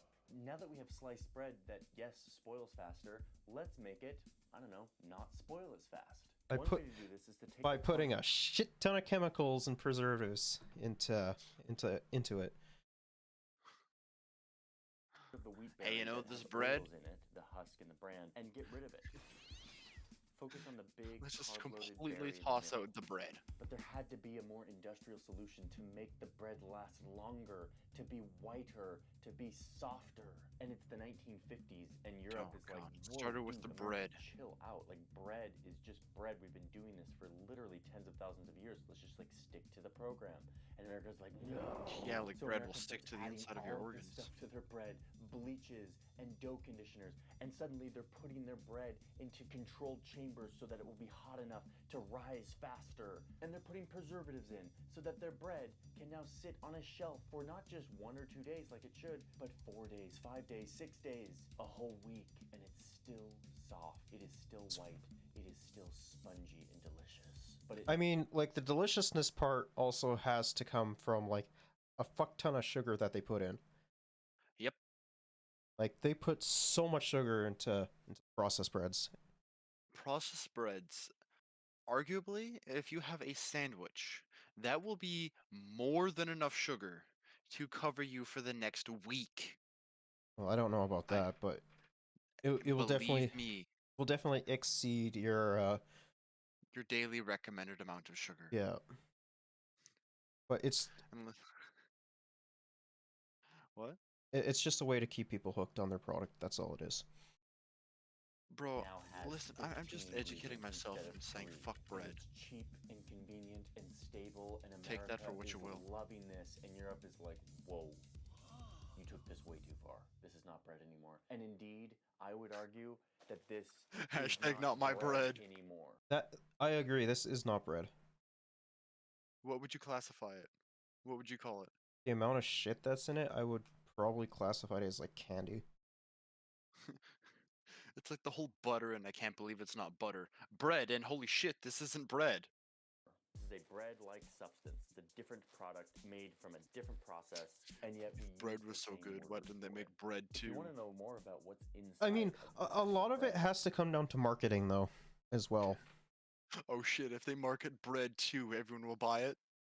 Well, no, like a lot of the times it like has like on the packaging it's like oh, this is like freshly made, and like, you know, as you mentioned earlier, like the false steam, or like Yep. you know, some there are some brands at this point that are just going off of name alone, such as like Wonder Bread. Yeah. So I was actually here making this video when I stumbled upon a video from one of my favorite YouTubers, Adam Ragusia, that's like a deep dive into all of the ingredients in this kind of industrial bread. Definitely go check it out. I Some bread love in the Adam US has Ragusia. taken it so far that they will put in additives that keep it spongy and soft, or that keep it really white, even though these additives are known to like cause cancer and inflame asthma and do all of these terrible things. Many of these additives that are legal to be put in American bread are literally illegal in Europe and many other countries. Yep. Azodicarbonamide is one of them. Yep, This that's is illegal. a whitening agent. But you know what? Of course it This is. product, ADA, I think if I remember correctly, I think it's a type of bleach. It is a type of bleach. also helps other things stay softer, like yoga mats. ADA is in yoga mats. Bro, you're fucking eating yoga mats? Like, I mean, to be fair, Listen, as much as they look like flavored, licorice, as much as you'd love to just take a bite out of one of them yoga mats, please don't. I mean, to be fair, we do have like a lot of similar brands of hyper processed bread in Canada as well. Like Wonder, for example. Yeah, or like Dempster's. Yeah. Make them spongy and soft, and it is banned in the EU and many other countries. Our obsession with convenience, cheapness, softness, shelf life has led us down a really dangerous path, and yet we're totally okay with it somehow. This is why I think bread is a useful symbol for broader American culture. It shows us Well, not just that. You can also judge inflation by the amount of the bread goes up as well. The bigger the bread gets, the bigger inflation gets. Well, no, the yeast tells all, brother.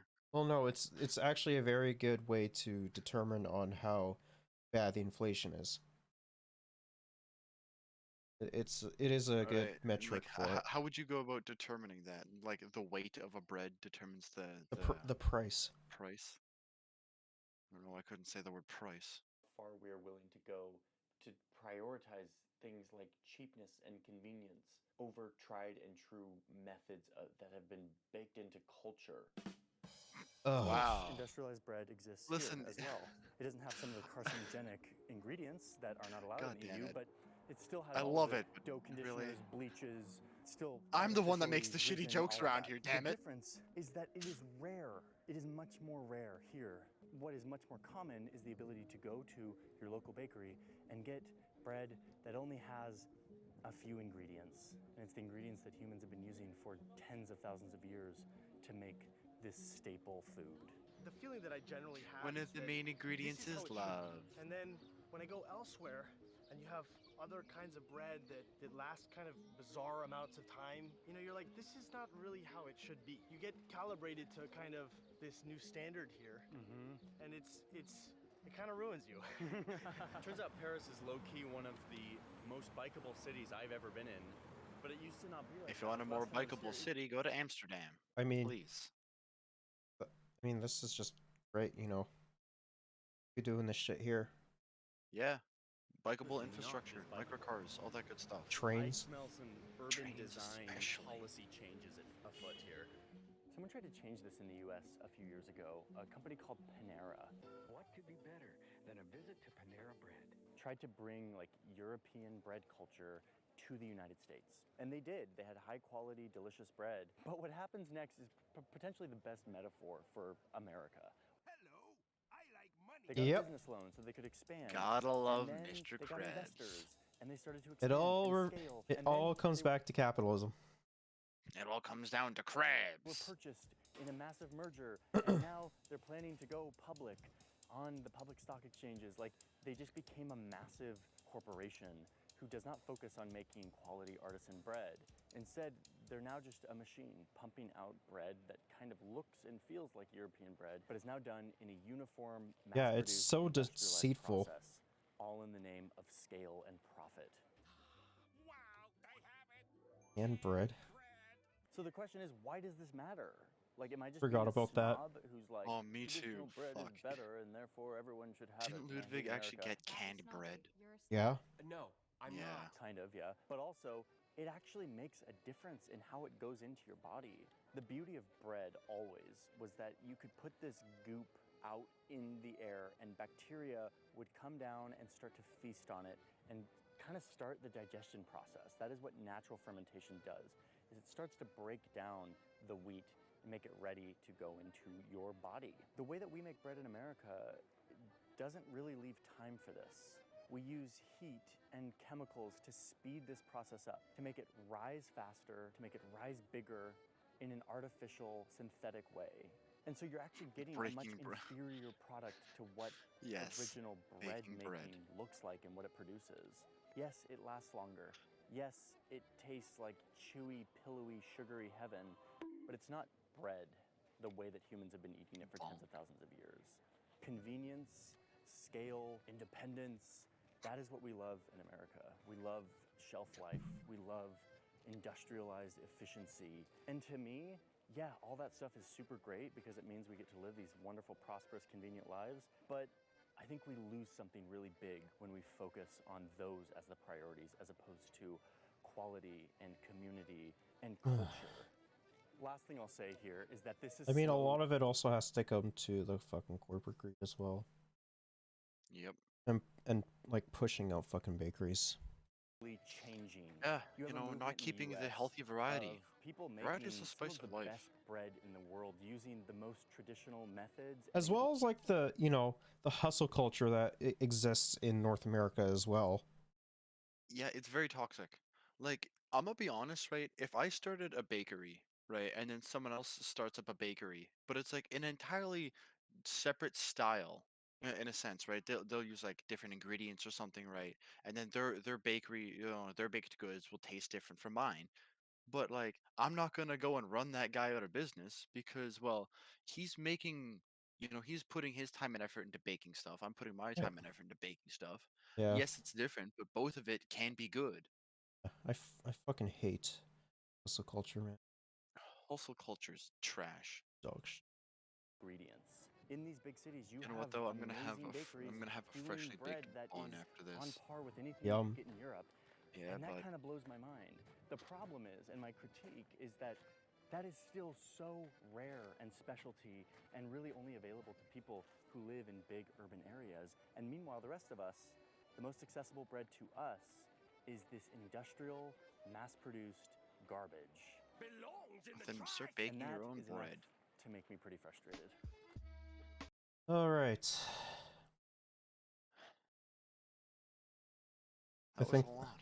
I think we should be We should be calling it there. should call it there. It's been how long has It's been a wild ride. how long have we been live for? I don't know. It feels like forever. Over 7 hours. Yeah, sounds about right. So, yeah, I guess we'll close up now. So, I mean, we talked about slapping your nuts, planting seeds, bread, and In politics. Yeah. planting the seeds of politics and bread. And we're consuming those seeds. Yep. It was definitely fun having a nice long stream just chilling with people. It's been great, and you guys have been great too. Probably tomorrow I'm probably gonna do more Xenoblade 3. Oh yeah, you're gonna do like a Eno, No, her stuff. I can't afford that right now. No, I was gonna do. We'll have a small chat after stream. I was gonna be doing Soul Hacker stuff and and get ready for super bosses. Ah, I see. And exploring the rest of Ionius. I want to explore all 110% of Ionios. Yeah. Anyways, that will be it for now.